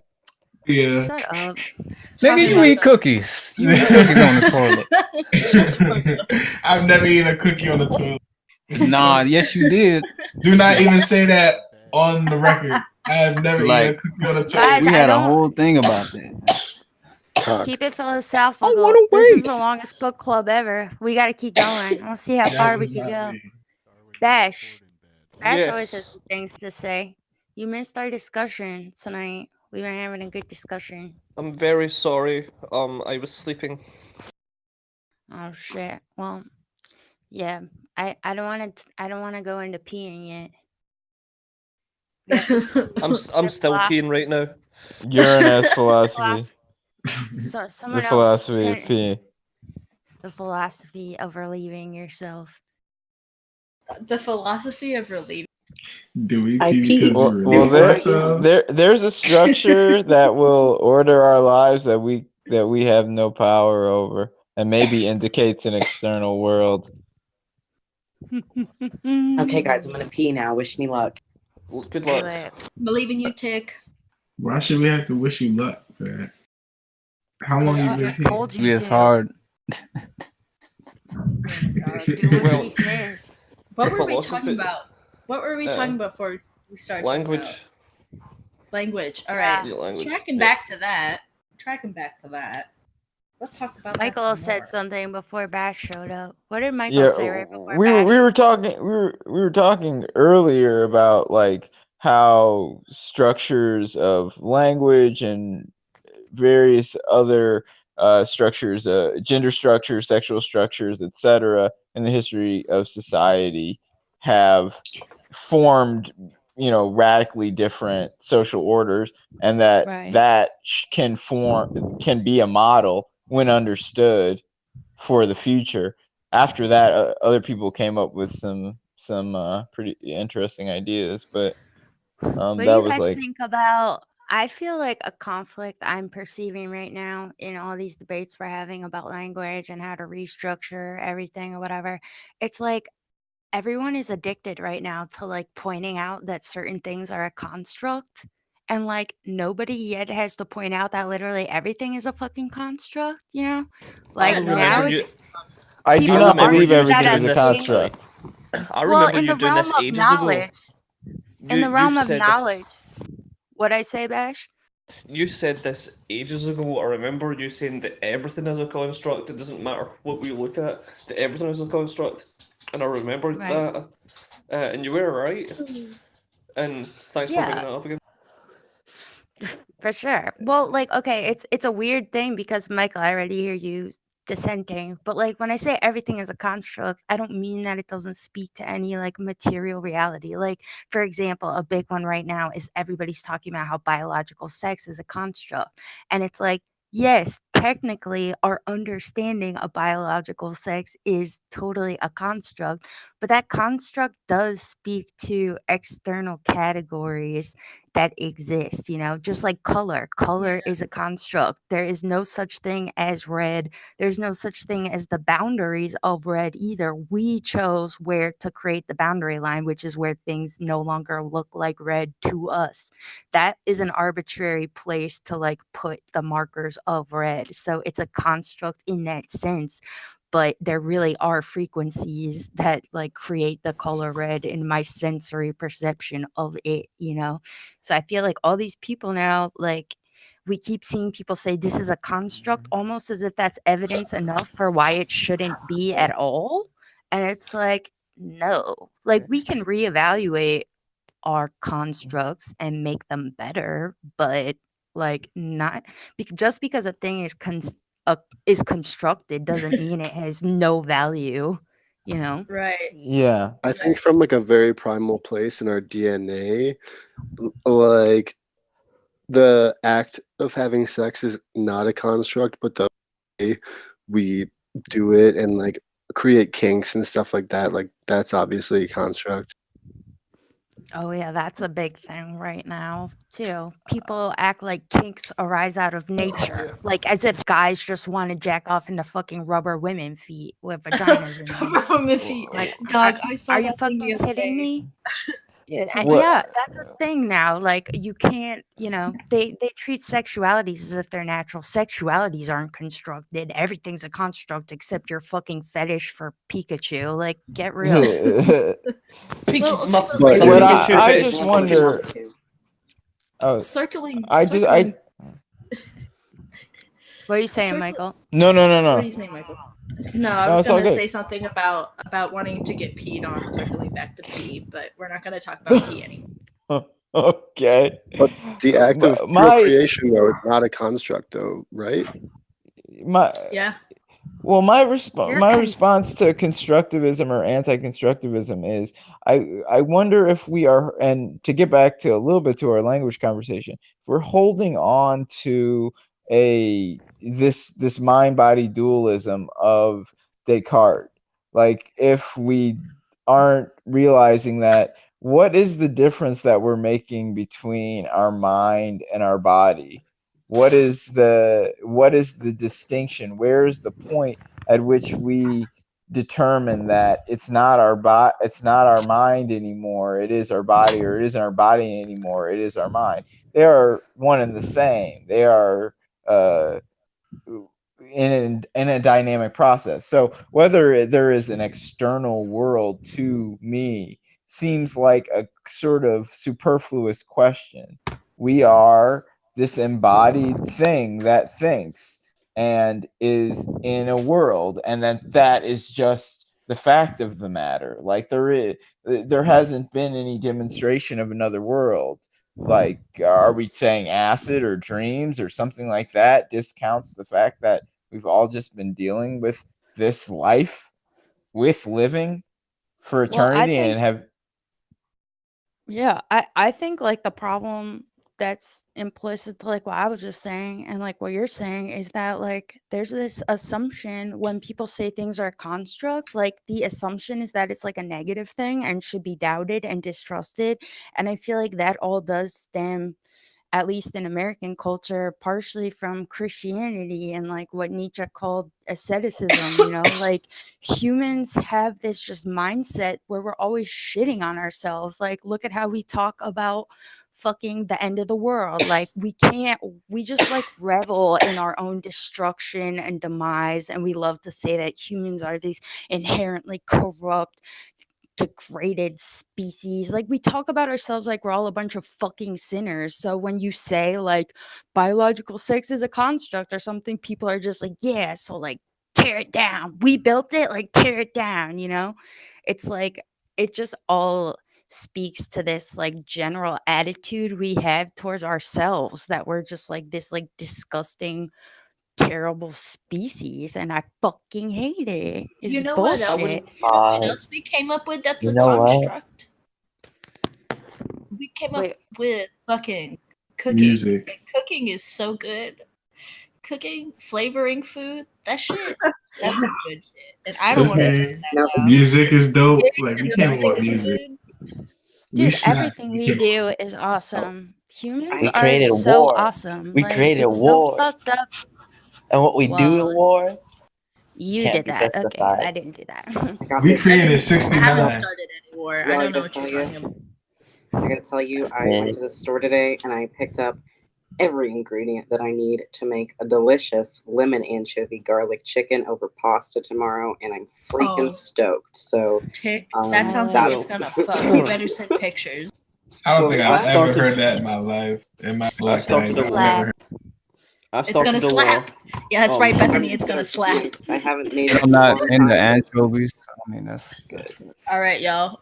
Well, I started a war many years ago. Well, I William didn't. Wallace but- over here. No. It was in the gay bar.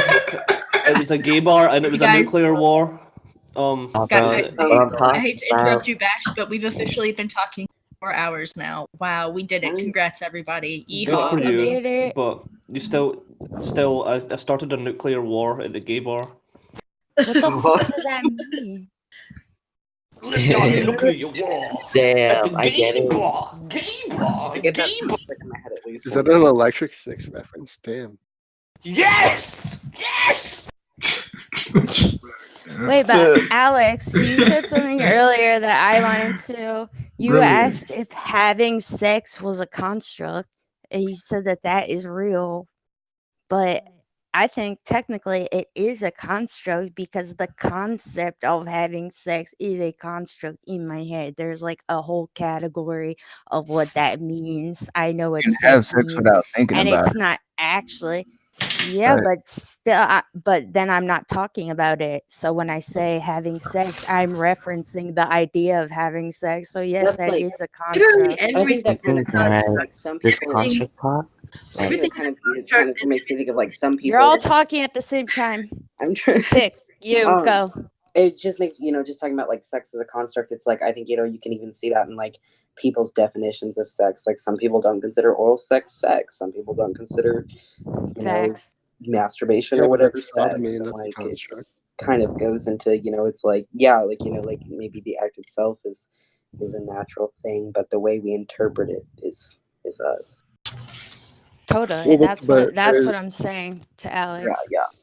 there's the fact that we procreate. Like that's just like a fact. Like like a male sperm can go into an egg and create a person. Like Right, that's not a but construct, that's a fact. But like the the actual concept act, of procreation is a construct. That's what we're saying. So when you're talking about it in the realm of language, everything is a construct. You know what I mean? Like procreation is a concept. When I say that word, you all think of a thing, and that thing that you're thinking of exists in a construct of knowledge. If you So don't have that's that what- knowledge, is it still?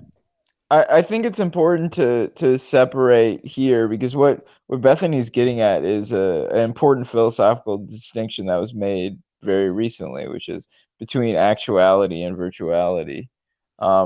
Whereas when we're talking about procreation, we're talking about a concept, right? We're talking about something that we construct so that we can communicate. What end are we communicating towards, right? You're communicating towards an act, towards a discovery, towards some guy doing a job, and so forth and so on. I'm not talking about procreation as the word, but it could be any word.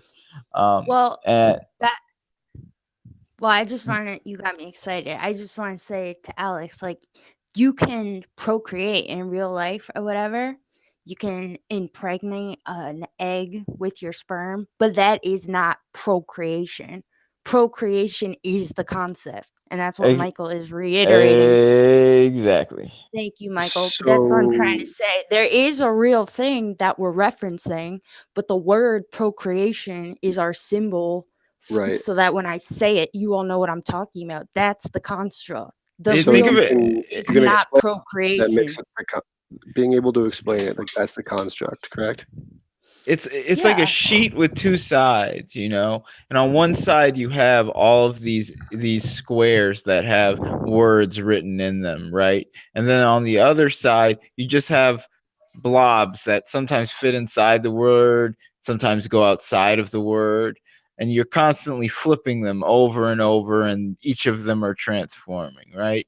And you see that the concept, it grows because something transforms as part of an act, or the concept makes somebody act in a different way, and this is going back and forth, and this is part of time. You know, this is the way that time affects us. We remember something, we project forward ahead, and we're constantly trying to grasp it. But the way that we manage that between humans is through constructs, through concepts, through language. And so to equate exactly the language with the thing is always going to be inadequate, because the thing may outflank it, or it may be less than it, you know, and it may become the opposite in 1,000 years, you know. Now, the major problem with the theory is when you hit the same mathematical problems that all these old philosophers are talking about, because the mathematician will say, oh, you can say that, but I've got this thing that will not change, right? And then that's where we get into, like, is constructivism, are there some things that are outside of our conceptual language, you know? And that's where the debate continues on. I think there are things outside of our conceptual language that we try to make our conceptual language describe, but ultimately we can't escape that construct of language, you know? Like, this is all we infinity, have. for example. Yeah, infinity. Infinity is a construct, you know? It's how we try to understand this idea that things go on forever. That's not really a principle that exists in real life, even if it really describes that. It only describes that because we came up with a word to describe it, you know? There is no such thing as infinity. That's just an idea. It's almost like a color or like a descriptor, like nice or good. Like, it doesn't really mean anything. It describes a certain set of conditions that we're trying to say exist in the external world, but it's not real. There's no such thing as infinity. But does language exist on a continuum that goes all the way from the newest, latest word that exists for, you know, a conversation, some combination of words or something like that, all the way to the words that get just as close as you can to saying something that is universal or true? Or is it just that that's a fool's errand? I think that's a lot of what you're getting at, Bethany, that it's a fool's errand to No. even That's not what I'm okay, getting at all. then fix me. That's literally the opposite of everything I've been trying to fucking say, which is Are you that mansplaining, Michael? no, he's not. I'm just kidding. No. What I'm saying is that I don't see it as a fool's errand at all. Like, I see it as so within our reach, you know? Like, everything, we can make a perfect language and a perfect philosophy if we just take the time to actually, like, investigate the format of these structures and make them better, like, make them more perfect, you know? Like, that's, I think that we should be doing all of these things. Like, I don't think it's a fool's errand. Of course, ultimately, I don't think I can transcend my own perception, but like I've been saying, like, I don't think I should want to. Why would I? Like, I don't see that as like a limitation or a thing that makes me sad. Like, because we constructed the entire like framework that would make us sad about that. That's why it's so ridiculous to me. It's like we're always like, I can't find the truth. I'll never know the truth or the purpose. Like, we literally fucking invented the concept of a truth. It's like you fucking built a thing and then you're sad about it because it's like doesn't fit into your little box that you also built. Like, you built the fucking box, make it fucking fit. Like, what's your fucking problem? When you say you, are you talking about people or are you talking about anyone in particular? I'm talking about people, yeah, in You're general, just like talking about people. humanity, like if our philosophy doesn't, if our language, if our everything doesn't allow us to do whatever thing, then we can change it to make it do that, you know? Like technically, I love the sentence by Socrates where he says, I know that I know nothing.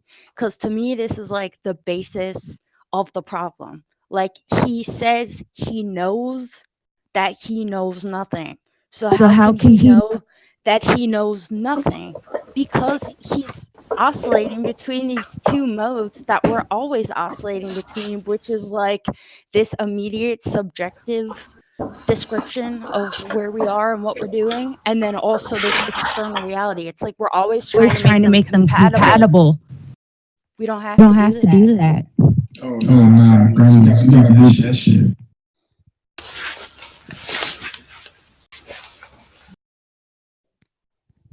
Is anyone else getting a delay on vocals? I got a delay. That was weird. I It heard was that too. Gremlin's mic.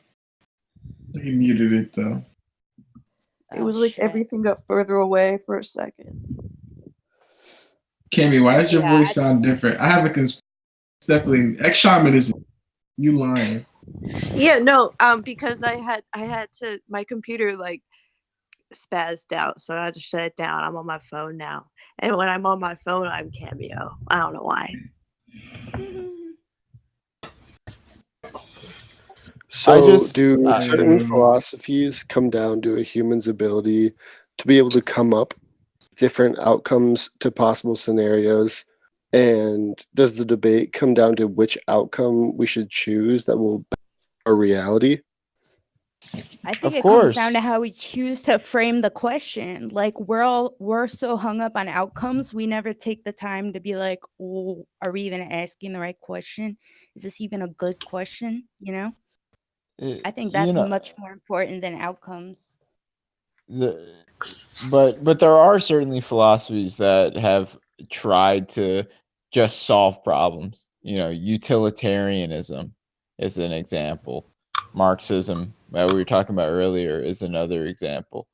Where they're the way that they perceive themselves as being real in a way that other philosophies are not real is that they don't get caught up in question of, let's say, language, like as we are right now, or of talking about that. Instead they say, okay, we're going to try to do things for people, right? But then they go do something and it turns out, vastly wrong. And so it opens up the field again for, what we've been talking about for a while, thinking for thinking's sake. Yeah. I mean, there's so many philosophies of different things, and then there's just general philosophy, which I feel like is trying to solve the problem of philosophy itself, you know. But there's philosophy of language, philosophy of politics, philosophy of math, philosophy of natural science. I just color want theory. I want to ask you, Bethany, what, when you see things like logical positivism, right? Or you see Hegelian dialectics. These are two major philosophies in the past that wanted to explain all of reality in a single system. The rationalists, they're another one. What is it that you see that is different now that might allow us to better grasp philosophy as a whole and overcome what has made it so that these systems have, in the end, not explained all of reality? Well, I think it all just goes back to what I've been saying, which is that we've framed philosophy as this uncovering of truth, you know, like that's sort of how it's always been approached, even if it's not like said directly. That's been our general approach to philosophy, finding truths. And I feel like that's part of what, everything I'm saying is that we need to stop making that our frame and make it more establishing truths, because we did establish truth. Like, truth only exists because we create truths. There's no truth external to us, so we can't uncover a truth, you know? Well, And that's what I think is different. And that's I what want to. Oh, I just want to yeah. Could I suggest pose a a book to you. question? What the? Oh yeah. Hey, wait, everyone congratulate Seven. Seven is the star of the new Netflix series Chambers. Hello, Hi bitch. guys. I Anyway, can't thanks. watch What it. up? Oh my I've been watching it. I'm on episode woo! Oh my god. Thank you. My But Netflix just expired. Congrats. Wait, I can't wait to see it. Damn, so she I'm ain't gonna even make see. a new account. She ain't even see it. ask him for a gift card. But I I'm would gonna make a love to trial. pose a question. Bitch, I told you to use my dad's. Oh yeah, I have Cammy's dad's. I'm gonna log in and watch it. Okay, yes. So I would just love to pose the classic question, which is funny because it's the question ultimately asked in Chambers, which is, does the body rule the mind, or does the mind rule the body? Well, I think the body and the mind I don't are know. one and the same. I mean, that's a really interesting question, you know, because yeah, I think ultimately the question that you're asking is more like, when you ask that, it's more like you're referencing knowledge instead of the actual mind, you know, because we all know that the mind is actually physical and a part of your physical body, so they're really not separate. But what is ultimately dissonant about the experience know that. is trying to— what do you mean you don't Well, know that? see, Your body is see, there you physical, go. your That's mind is a well, there you physical go. thing in your head, in your body. Oh no, we don't. The body rule it, because some people's physical condition will determine their reality rather than their mind's condition. Totally. Your So mind is I think something that can affect the your body and shit like so that. what Your is mind is not but your mind is necessarily. still part of your body. What are you talking because you about? have to because then you would have to ask yourself, what is the vehicle for human consciousness? If your Would it mind, if your be brain the isn't part of body? your, if Oh, your I'm mind not. isn't part of your body, then This is how the thing. We're would not a physical assuming. shift, a change, have an effect on your mind? So you It's think of only the by brain being as part of like your. a radio receiver, right? And No, the I mind don't. is like something Because if external. you I ask see them all as the same. That's all people, they would continuous. believe that you. Oh, I'm saying you can, but I'm saying like Oh we wait, don't all Seven's just talking. Hold on. unanimously. Hold on. Let Seven finish. Because if you are on the opposition, the other question is that some people believe that the body itself doesn't exist on the plane that the mind does, that the mind is a whole separate soul, and that you exist in a different spiritual plane, that you can move on without a body. So then that's where it's why it's my favorite question is, does the body rule the mind, or does the mind rule the body? And the Smiths themselves said, I don't know. Honestly, personally, I do not subscribe to like any belief that there's anything about me that is not physical, you know? But I Yeah. do think that I understand the question though, and I still think it's a valuable one, because ultimately what is disconnected, I think, from my physicality in some abstract way anyway, is my interpretation of the world, you know, which I feel like is kind of a Yeah. good stand Your for that expression. question. Yeah, totally. And yeah, I think it's essentially a process that can't be divorced from itself, you know, like my physicality, the physicality of my mind, and then also like And this I love constant the interpretation of it. Yeah, and I love the conversation of language that you've been having, because someone said earlier that everything within the concept of language is a concept. And I like that, because if it is a thought that's conceptualized, it's very simple. It's just executed by means of physical or metaphysical expression, you know? We know things, but we don't know everything. So with language, we're just trying to make sense of, you know, time and the rest of the Infinity Stone names. And that's Totally. I why, see you know, structured language discussion as is fun. totally. Language is like, to me, it's like trying to paint a picture that's accurately representational of what you're experiencing. And the more specific, the better we're able to communicate our ideas with each other. But ultimately, it's only us trying to describe what we're experiencing, so we Yeah. can communicate that with others. But it's really fucking hard because, like, yeah, as soon as you get into anything that has to do with like affect, or emotion, like, Yeah. which is so much of our language, like describing anything ultimately is like so, What's the I don't question? know. It's like you can't describe the color red to somebody. Like if you want to describe a color to somebody, someone doesn't know your color. Whoa. Yeah, and I have no idea that my red is your red, and we were talking about that before you came in. Like, there's no way I could ever prove that my red doesn't look like yellow to you. Like maybe we all see color totally different, Ooh, I but the actually categories work. I know I see color different. I had this pair of shoes. And I thought they Well, were thank you red. guys for answering my question, by the way. I know I see color Hell different. yeah! Thanks for coming What's in. the You're a difference between superstar. that and being I'm proud of colorblind? you. Wow. I don't know. I can't really I heard differentiate between shades of 2 color. people. Like I was saying, I have this pair of shoes that I thought were red for the longest time. Come to find out, they're like bright fucking orange.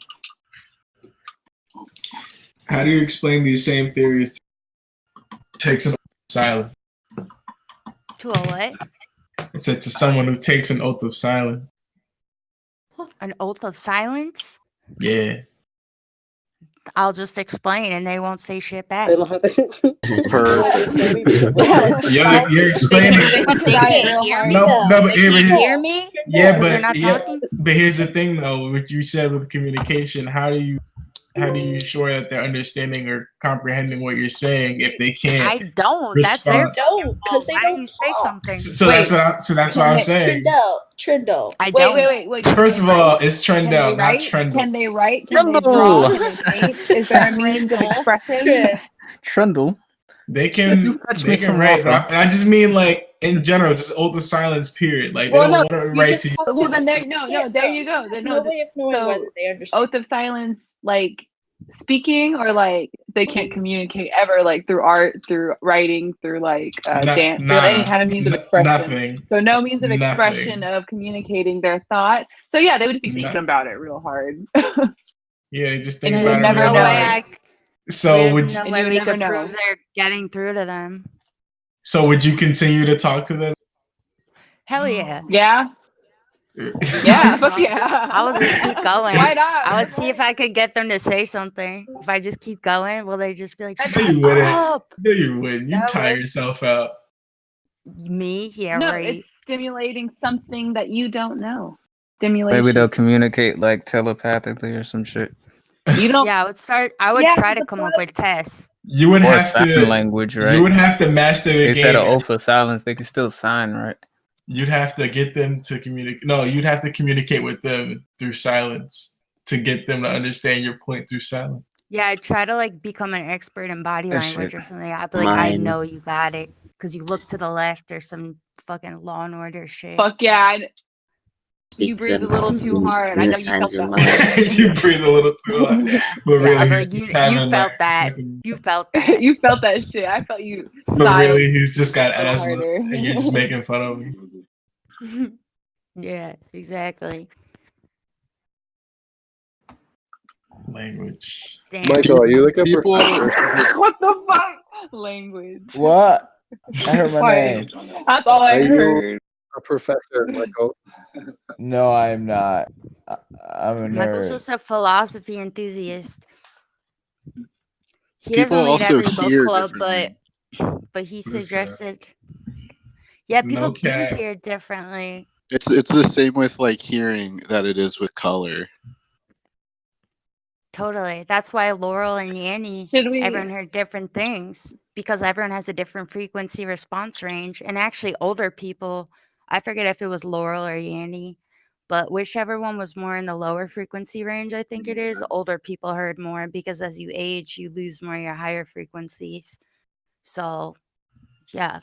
Yeah, That's It's the same as that like ringtone that they had, where it was like only young people could hear it, but older That people fucking couldn't. dog whistle app.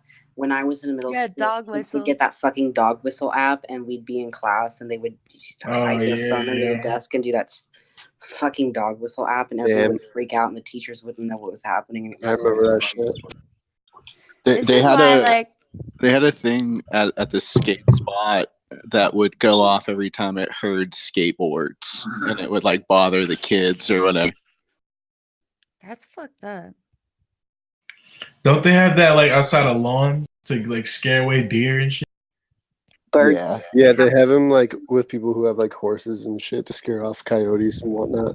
Yeah. My mom used to work at a bookstore, and it has this like huge it's like it had this big like when you were going up, before you went in there, like around the front door, there was like a big like dome almost around by the building, like around the entry, and it was, I don't know, it was very echoey, but there were birds in there, and so they put this thing in there that makes this awful high pitched ping. That's like, oh my god, like physically painful to keep the birds away, and that's all that story was really. But do you guys know that there's certain frequencies that, and scientists have done tests on this, that if you're exposed to them, you just have this like nebulous feeling that you're like in the presence of a god or like a god being, you know? I've heard and that like before. Eye dozers. No, they've proven that people felt paranoid in their house because of refrigerators, like microwaves, things just making high pitched noises, causing them to feel their anxiety go up, so they would feel the presence of people in the house or ghosts or spirits or whatever, and it was like the fridge being too loud. I mean, I get I'd go with that. I think electromagnetic frequencies can have a very negative effect on people in general. does this make you guys like doubt your own ethics? Because like this is why I don't personally ever feel validated in any sort of like transcendent or spiritual experience I feel I might be having. Not because I don't think I'm necessarily capable of having them, but it's like, how do I know that I'm not just like there's like a satellite pointed at me right now and I'm just like feeling weird, you know? Or like maybe there's something like a breeze hit me weird and like it just feels like there's a person in the room or something, you know? Like people put so much faith in their experiences, and it's like really hard for me to do that in light of knowing that like my perception is literally always tricking me. And what else are you supposed to put faith in, though? Other people's perceptions? Well, then, would you guys like to play a fun game? Because it seems to be the theme here is that everyone is asking a question of philosophy, right? We're asking like the root questions, it seems like here. And there's a lot of people in here. I feel like it'd be nice to get everyone to get an answer. Because it's a fun, easy question, and you have to try to answer it in the, I like to say like a 5-year-old, so like a short sentence, you know, sum it up kind of thing. And it's a easy question, I promise, and I think it'd be fun if everyone like answered it. If you guys are cool with it. I like that. Sure. Go for it. Okay, so in one sentence, describe what are you? I can't hear you. Yeah, you're in a short sentence, describe what are you? Yeah, are you trolling us right now? No, because no. Because everyone has different ideology of philosophy, and everyone asks the same questions. What are we? What am I? Where do we come from? So, but everyone exists in a different reality, and it's a fun group activity to say to that person, wait, because I can't see your red, you can't see my blue, but I would like to know, what are you? A sentient being with an ego that makes me feel like because it's a club and I want to hear I'm interested in like everyone's opinion, like who's here right now, whatever. Yeah. I think we should just like go down the list and answer that question for yourself. What are you? Yeah. Everyone's gonna have a different answer. I really didn't get any of that. Seven, can you like, type out the question? Yeah, because it's like it was breaking up a lot. I'm just The saying that question was it'd be just fun as a group to answer a question because everyone's going to have a different answer, and that's very philosophical in itself. Oh my God, did I black out again? the question was what are you, right? Yeah. What? Just what are you? Yep, what are you? What do you mean by you? So your definition of what you are. Everyone's going to have a very different answer, and I think that's going to be fun. I am a Cancer. Ew. Shut the fuck up, Bunches. Shut up. I know you have an astrology tattoo, so Damn. like you can't admit that. And I I got It's silly. I got a crab tattoo. I am a crab. You're a astrology crab. tattoo appointment. Bag of flesh. I'm a- a human be that pretty female from New Jersey. Yeah, I'm a That's me. human. I'm a human woman, I guess, from Georgia, and I only like women. She's got the same sex attraction. I got the same sex attraction. But I feel like it's pertinent to the question. I'm a Alright. sentient being with an ego that makes me feel like I'm experiencing this life individually. So what would you be without an ego? Well, I think we're all connected, and we're all just one big fucking thing. But what does that have to do with your ego? So to you, that's you. Your ego is what gives you the illusion that you're separate from another thing, so that we can So you don't be think you are separate? that we can be human beings and we can survive instead of just like being in a fucking limbo of nothingness. So you don't think you are a separate being? Your ego establishes that? I don't know. That's what Sherms told me when I was like 16 years old. The ego is a fun thing to think about. I personally think the ego is everything that constitutes your personality. It's like the amalgamation of everything you ever experienced and seen or whatever. And like people are always like, I heard some guy talking the other day. He's like, I just like experienced myself with no ego and like this and that. I'm like, how the fuck? If you had no ego, you would just be a blank slate. Like you would be a baby. You would have nothing. Your ego is you. Like if you kill your ego, you're just you're like a coma patient. Yeah, I hate when people talk about I'm experiencing. Yeah, that's I'm what gonna try psychedelic before I people go. always go on about killing the ego and stuff. Ego death is bullshit. Ego death is Wait, Michael's gonna try before or he like a goes. temporary suspension of ego. It's not death. Yeah, you can't. I am not what I was. I like that answer. Ooh, Michael with the All right. poetics. Wow. All right. Night, guys. You're gonna just say that and just on Just that gonna note. ride off into the sunset. Night. Good Well, night. I just want to add. Thank I you, want to add. Michael. I'm literally gonna lose sleep over that. Bye, Michael. Bye, I guys. just wanted to add to the ego thing that your ability to like describe an apple is part of your ego. If you don't have an ego, you don't know what an apple is. You don't know what a fork is. You don't know what the universe you're is. a You're just like, Totally, you'd Yeah. be nothing.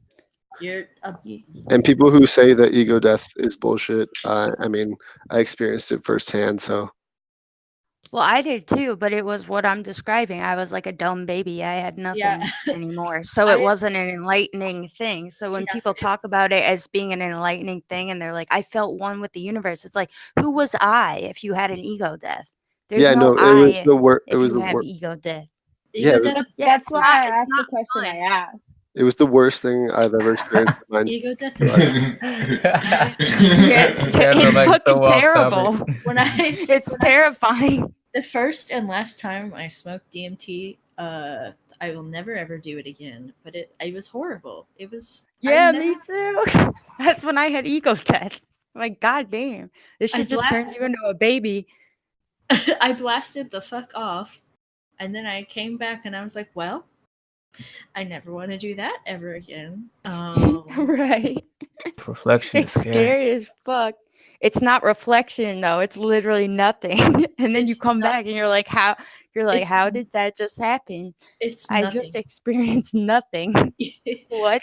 Yeah, it's horrifying. It's crazy because you guys say that the I think everybody has different experiences. The Like way you guys are guys like in a describe that. room smoking DMT, and there's like a way that you're really like supposed to do this shit. Yeah, everything disappears. You're supposed to be like enter a guided void. like by people like who do that shit for like a living and shit. That's why people go to No, Peru How many people are in this or chat whatever. right now dude. listening? You don't have to be in like you don't have to pay yourself. I'm not saying you. I'm not saying you have You just to have do to it that way, smoke but I'm it. saying your My mom results smoked weed. definitely Smoked vary that based shit. off of like. No, Darwin, if have you're you just ever like a- smoked it? Hell no, I can't afford to. If there's a person, if there's a person in the room, the person disappears. There's no one can help you when you smoke. No, but DMT. but listen, gone. you're telling me about your experience in a room smoking the shit when I Yeah, have but the room experiences from people disappeared. who like Everyone- actually went to Everything Peru and shit and like done like actual like That's ayahuasca. several week long ayahuasca. resorts That's and not shit. DMT. When I did ayahuasca, That's ayahuasca. I was still in the room. It didn't completely disappear. Like I was still aware I was in the room. Yeah, ayahuasca's more like extreme shrooms for like 3 days. Yeah, It's ayahuasca. I will never do ayahuasca. Hold on. It's crazy because hearing y'all describe it, Hold on a second. it's almost like I feel like I just felt what y'all was talking about just from y'all describing it. It's weird. Yeah, It's Are you weird. high? Nah, I'm It's so the I'm just- DMT and I think it's just, ayahuasca I'm that tired. makes you It's 2 trip. a.m. It's just I'm tired. Yeah, as fuck. but DMT is like 10 times stronger than ayahuasca. That's like it was horrible. Ayahuasca is Like ayahuasca is like the right way to do this shit. There's no right way. There's no right way There's to no do right drugs. way. That's There's like no deeply drugs. ingrained in. I mean, like where you actually get Becky something was out of talking it other about than like feeling like you just experienced nothing. If I would I just wanted I wanted to try DMT. I know. I was like, oh my I'm that's saying what happened. there's shit that I want to try too. I want to try DMT. Like, I've never experienced DMT. I really want to. I want. wow, you DMT going in far right now, for you. Darwin. Oh no way. You going You in right forget now. everything and I'm you just become saying, like dude. a floating Where do you conscious even get in DMT? nothing. Like where? If I was gonna do it, if I was gonna do something like that, I would want to. Cammy, Like you gotta I would want to extract be it in like from an actual your group brain. of people that like Darwin, do this I shit think what regularly you and shit. I think My what you pizza don't roller guy, I was with people that do it regularly. I was think what you too. don't understand is that when you do DMT, you look like you're passed out on the floor. No amount of shamans or nice music or a couch like can I'm help not you. talking You're about gone. DMT. I'm talking about actual ayahuasca because I don't mean, think that it's Actual meant to be like ayahuasca is distilled just out. another drug. It's just I don't think it's activity meant to in be like ayahuasca distilled is outwards like that. Just like You we can always do it eat with people processed or sugar you and can shit, do it. or you can Yeah, get like the that's nutrients of like a whole fruit. Trindle. Do you dig what I'm saying? Who said Trindle? What? I just think there's Trindle. no What? proper way to do ayahuasca. Like, Listen, I you can't can hear hire you. a Talking about, but shaman. you're not talking about ayahuasca. You talking about just Leslie, you smoking better not fucking DMT. be talking to No. Darwin. You better be talking to me. You just It's a different no. I thing. said both of y'all's names because I want both of y'all to listen to me. You just do They're, these drugs it's and feel horrified. my pizza rolls are done, y'all. I gotta go. Have any of you actually done ayahuasca? Yeah. Just do My drugs.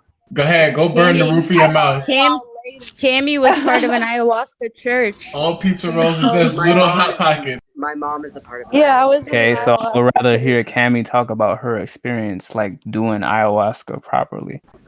Is what I'm saying. Cammy, tell Darwin They- about doing ayahuasca properly. It's fucking stupid. Like people stand around in a circle in white, and the females are on one side and the males are on the other side because of balance of energy or whatever. And like Oh, it's God. just like hippy dippy shit. Like people like it is like shrooms for 3 days. I just cried for 3 days. It made me super sensitive to everything. That was about my mom's experience too. Doesn't sound like Your mom's somebody that member of the experienced And I was still nothing. aware I She's in was an in ayahuasca this. church. She's gone. No to one's a saying retreat. ayahuasca and DMT are the same thing, though. That's what I'm Oh, I confused know. about. Completely Yeah, different but thing. What I are you really want to I'm talking not about? do saying that either. DMT. Where do you even get What's DMT DMT? is like active doing the ingredient? purest form of ayahuasca. She's also done a lot of DMT.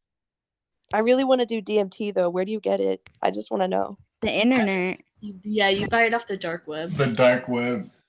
Nah, I'm not kidding. Come You to, do. come to No, Cal. but actually, you can buy the ingredients for it and distill it yourself. It's really easy. You can get like this cactus on Amazon actually, and then Oh, cool. get it. Let- I know oh. this guy that used to do it. It's like really easy. It tastes like Or a look or for like something. a cactus garden that has the cactus. That's what we used to do. Like a bunch of my friends were into it, and they would just rob the cactus garden.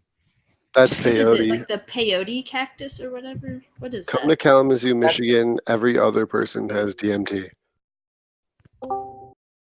There is a specific plant that it's like really easy to get DMT from. Isn't there like a bark or something? I think that's. Fuck I don't ayahuasca. know. We should all just do I Begin. Is ayahuasca the I one? heard that makes you quit smoking. I feel like different people get different things out of this shit, man. Basically. Yeah. Yeah, we know, Darman. But I would just say, like, Why are you telling people who this actually do equivoc- drugs I about just how say, to like, do this drugs? You don't even equivocate. do drugs. No, hell no, I don't do drugs, man. But I don't well, we all consider do a lot of ayahuasca a drugs. drug I do a though. lot of drugs, dude. I don't consider ayahuasca a drug. Yeah, man. I've It is a tripped drug drug over that has 100 a times. chemical I in feel I it don't that need to affects it's hear like, about is how it to have supposed a to good do like an psychedelic experience? Yeah, I but agree. I sometimes agree it's with not. John. There's a Sometimes it difference is, though. Like sometimes Like it the Simpsons isn't. movie. I mean, if you Homer treat did it like a ayahuasca. drug, I'm sure it'll probably treat you like a drug. Coffee But is a drug. that's Well, it's not the how I would same with treat it. I any love substance. drugs. It's a DMT is ayahuasca just is a really substance. strong. But Even Darwin, like still a substance is a drug, and with any substance, if you like, you have to control it or it'll control you. Yeah, it alters your mind. Like you can't choose what kind of That's why experience I you'll could never have. do that If I shit. smoke DMT again, I'm sure it won't be like my first experience. Like just like every time I do shrooms, it's different. Or every time I do acid, it's different. Sometimes it's really nice, sometimes it sucks, and sometimes it's like totally nothing. You know, like If I it's am- not like drugs have this universal property. Like you can't choose what kind of a time you're gonna have. That's why No. they're drugs. They change your mind. Like you have to go Yeah, with I it. ever did. Bethany, you tweeted something the other day, and it was like, "Eat the drugs and feel the terror" or some shit. Like, that's Well, exactly because what people are always like, "How do you prepare for a trip?" Like, You I'm like, I can't. fucking don't. Just I eat the honestly fucking kind of drugs. love having like I really love like those trips that are like kind of feel like a wooden roller coaster and that it's kind of like a little terrifying in the Yeah, experience and then you get out of it and you're like fuck, you know, like what was that? I eat that. I Yeah, like know. You have moments of terror that are just like 5 seconds long, and then you're like, "Okay, wait, I'm okay." Yeah, it's like Like it's you're like yeah, 5 but it's just hours like and so 5 ridiculous seconds and it's over. how it's like small things become like a huge event like that. I love Yeah. that. yeah, Oh, like damn, I wish. Nah, I can't even trip anymore because of my antidepressants, and it makes me sad. quit really your want to. and I antidepressants and trip instead. If I quit my Yeah, I'm on a lot of medication at the moment, and I'm not sure if I can trip right now because I'm on so much medication. But Tripping is an antidepressant. Just Not trip for- instead. when I took my No. first eighth, I feel like that's terrible advice. If I ever tripped again, Me I too. would probably end up in a mental hospital for the rest of my life. For real. Yeah, same. Probably good not to then. And that's rough. when I Yeah, was on my don't do first trip, I ran into my algebra 2 teacher trying to get some freaking. Adderall and alcohol and Wait, cigarettes. what'd you say, Gideon? They talk Your is trying to algebra say. 2 teacher? Gideon, what are you trying to say? Can you hear me? Hold on. Yeah. Oh, I said when I first had my eighth, I was at my friend's house, and I thought, like, okay, maybe it wouldn't be can't hear bad. anything. You might have him muted. You're talking like you're doing slam poetry. Maybe he is. Oh shit, my bad. Okay, no, I don't. Alright. Anyways, not What the just fuck that, is bro. going on? My moment Finger of terror claps. on that trip. My moment of terror on that trip was when I bumped into my algebra 2 teacher. And what got me really fucked up was what were the odds of that Wait, who's even talking? I don't think I have happening? anybody muted. Spacecock is talking. Gideon. I don't have them muted. Oh. Well, Oh, maybe he blocked you. Maybe his Gideon, frequency You need is to too high. refresh. Yeah, maybe you're too old. You can't hear his voice. yeah. Him and I were talking in the group chat. Oh, can you hear me? Good. I can hear you. I can. Yeah, I Does can. Alex hear me? The fuck? Alex, you gotta believe. Yeah, bro, you gotta feel the energy. You Wait, gotta okay. believe. Only Gideon talk. I want to see if I can hear. Fuck. He can hear you. No, I can't hear. What the fuck? I want to Yeah, refresh. I'm gonna Gideon, say refresh. something. He can hear you. It's a glitch. All I right. think you should refresh. Yo, Gideon, try to turn up the volume. Turn Okay. down. Did you turn down his volume? Or Alex, did you turn down his volume? No, I have everybody at full volume. Max, this is Max. Can you hear me? Did you hear that, Alex? Hello, Max. Is Okay. his little This is green Max bubble? volume. Is it You like can hear me, turning a I different think. color when he talks? Yeah, it is, but I just can't hear him. I'm gonna refresh. 1 sec. Okay, guys. It's 2:15, and I still have not had my second shower, and my phone is dying. So I'm gonna let you all go. But it's been Yeah, wonderful. I was gonna leave in 15 I'm minutes. gonna let you let me go. Oh, thank you. Wait, guys, Come to a mutual understanding. I didn't even had 15 a more first minutes shower. and it's 5 hours, okay? Just Oh, saying, fuck. if you Well, want to stick it out. We now can I make have to stick it t-shirts out. that say, I survived book club discussion number Please make 6. t-shirts that say I limited survived book club number 6. I think you should do absolutely. I'm We still got 15 minutes. If you want that I survived sticker, you better stay in here. I know, I will. I'm only staying for the 15 minutes just to say we went 5 hours. Yeah.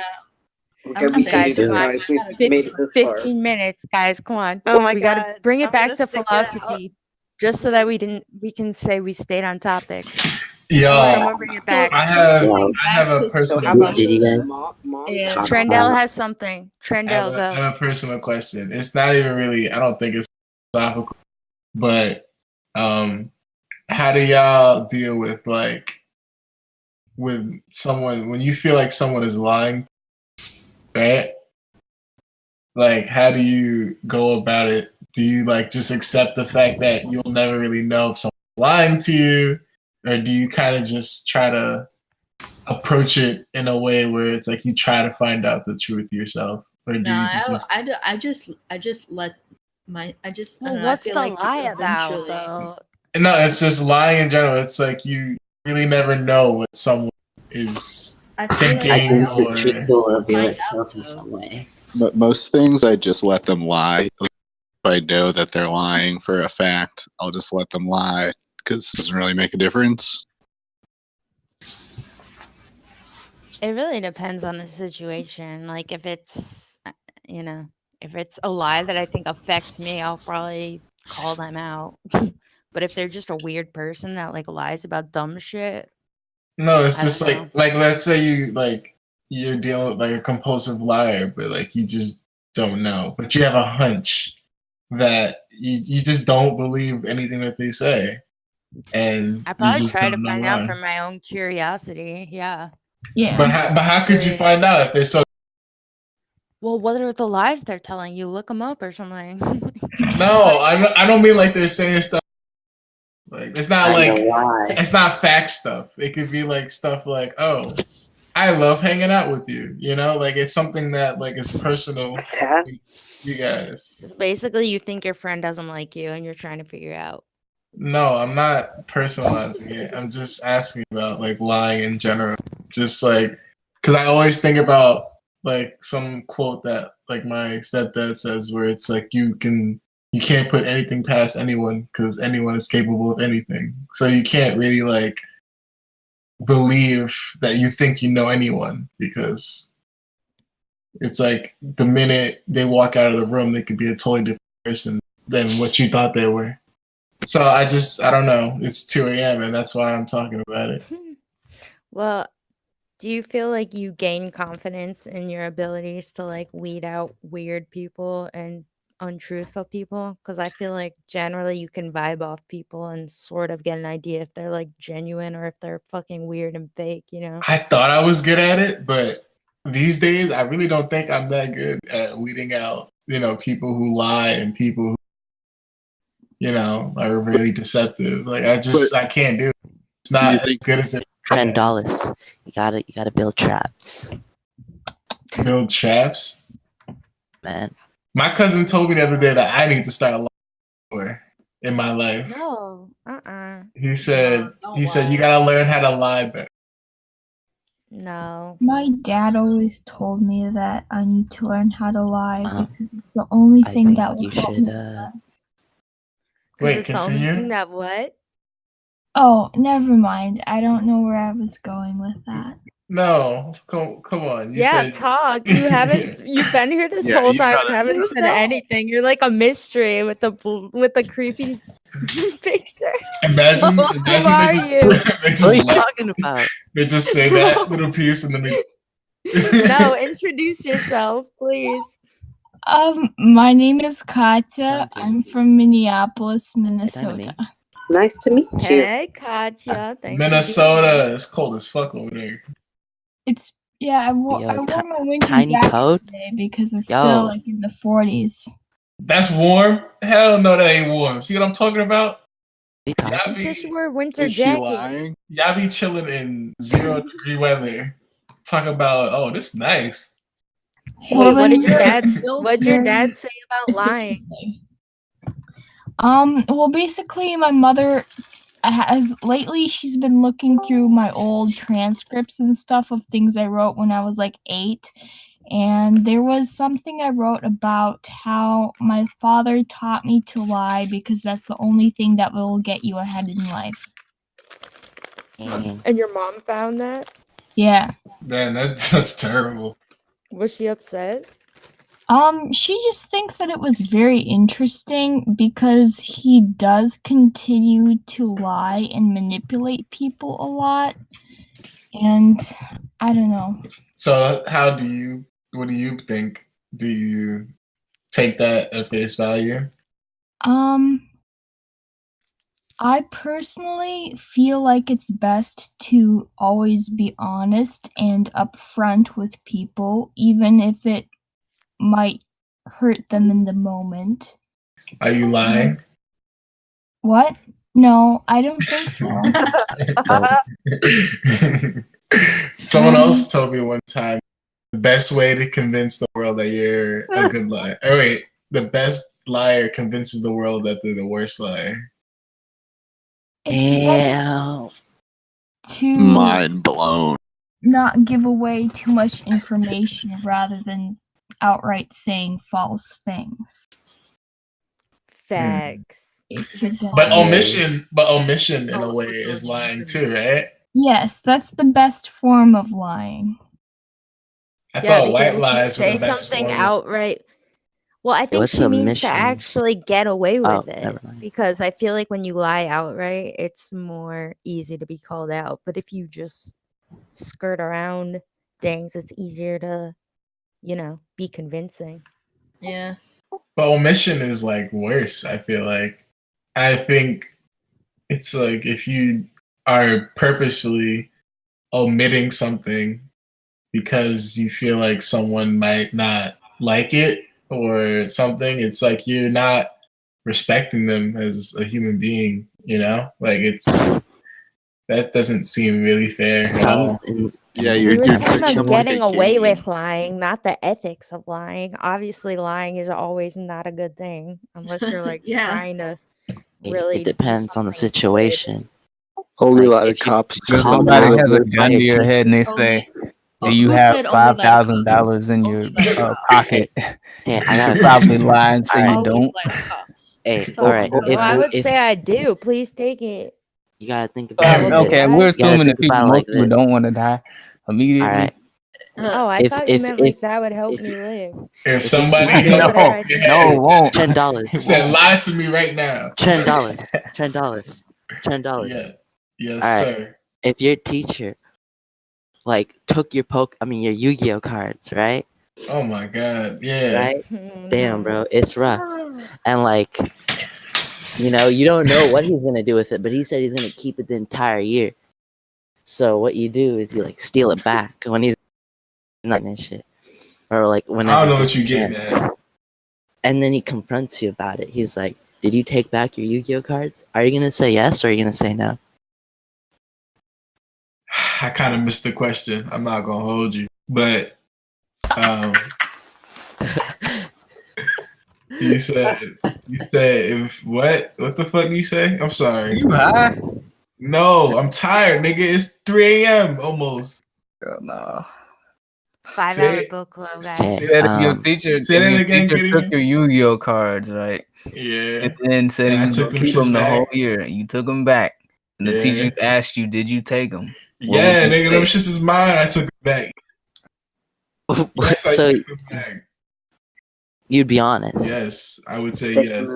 All right, now your teacher is gonna go to the principal and hold you accountable for stealing back your cards. But what am I gonna say? Nothing. Like, is that the? Are you saying that's the? I'm saying the best scenario? option here This is to question say makes no no. sense. I'm Alright. sitting here thinking, This what the fuck are question you talking about? Listen, What for does the this people, have to do with the book club stuff? for the people that Specific. don't understand, Specific. for the people No, that don't look. understand, it's like if someone takes something from you, and you can get in trouble for taking it back. Are you Dog, gonna it take? was mine in the first place. Why the fuck you take it from me in the first place? Shit. I'm gonna take Guys, it back in a place where I'm not gonna get in We have trouble. 5 minutes left of Yeah, our you're not 5-hour supposed long to book take it club. from Listen, I want to go through person by person and everybody say a good idea that they feel they got from tonight. We have 5 minutes. We have to time it perfectly. Oh fuck. Let's go in order I'm and ready. everyone give a nice little thought about what they're gonna take home tonight from our 5-hour long book club. So I Leslie, am go home. you first. You know what I mean. Leslie. Oh, me? Yeah, Got I'm 4 going minutes. in order We of got what 4 I'm seeing, minutes. so I'll call you out. Oh, Hurry. fuck. Oh, fuck. A good idea that I took home is that, Stop stalling. Trindell, shut the fuck We up. got 4 minutes. Oh my god, we have 4 minutes. And a good idea that I took away from this 5-hour book club is that. What I learned in boarding school is. Oh my god! Oh my god! Shut up. Oh my god! Go. So like, we are limited by our perceptions, and that's not necessarily a bad thing because it means everybody has a unique experience. Thank you, Leslie. Darwin, what about you? There are no straight women in Phenomenology Club. I'm straight.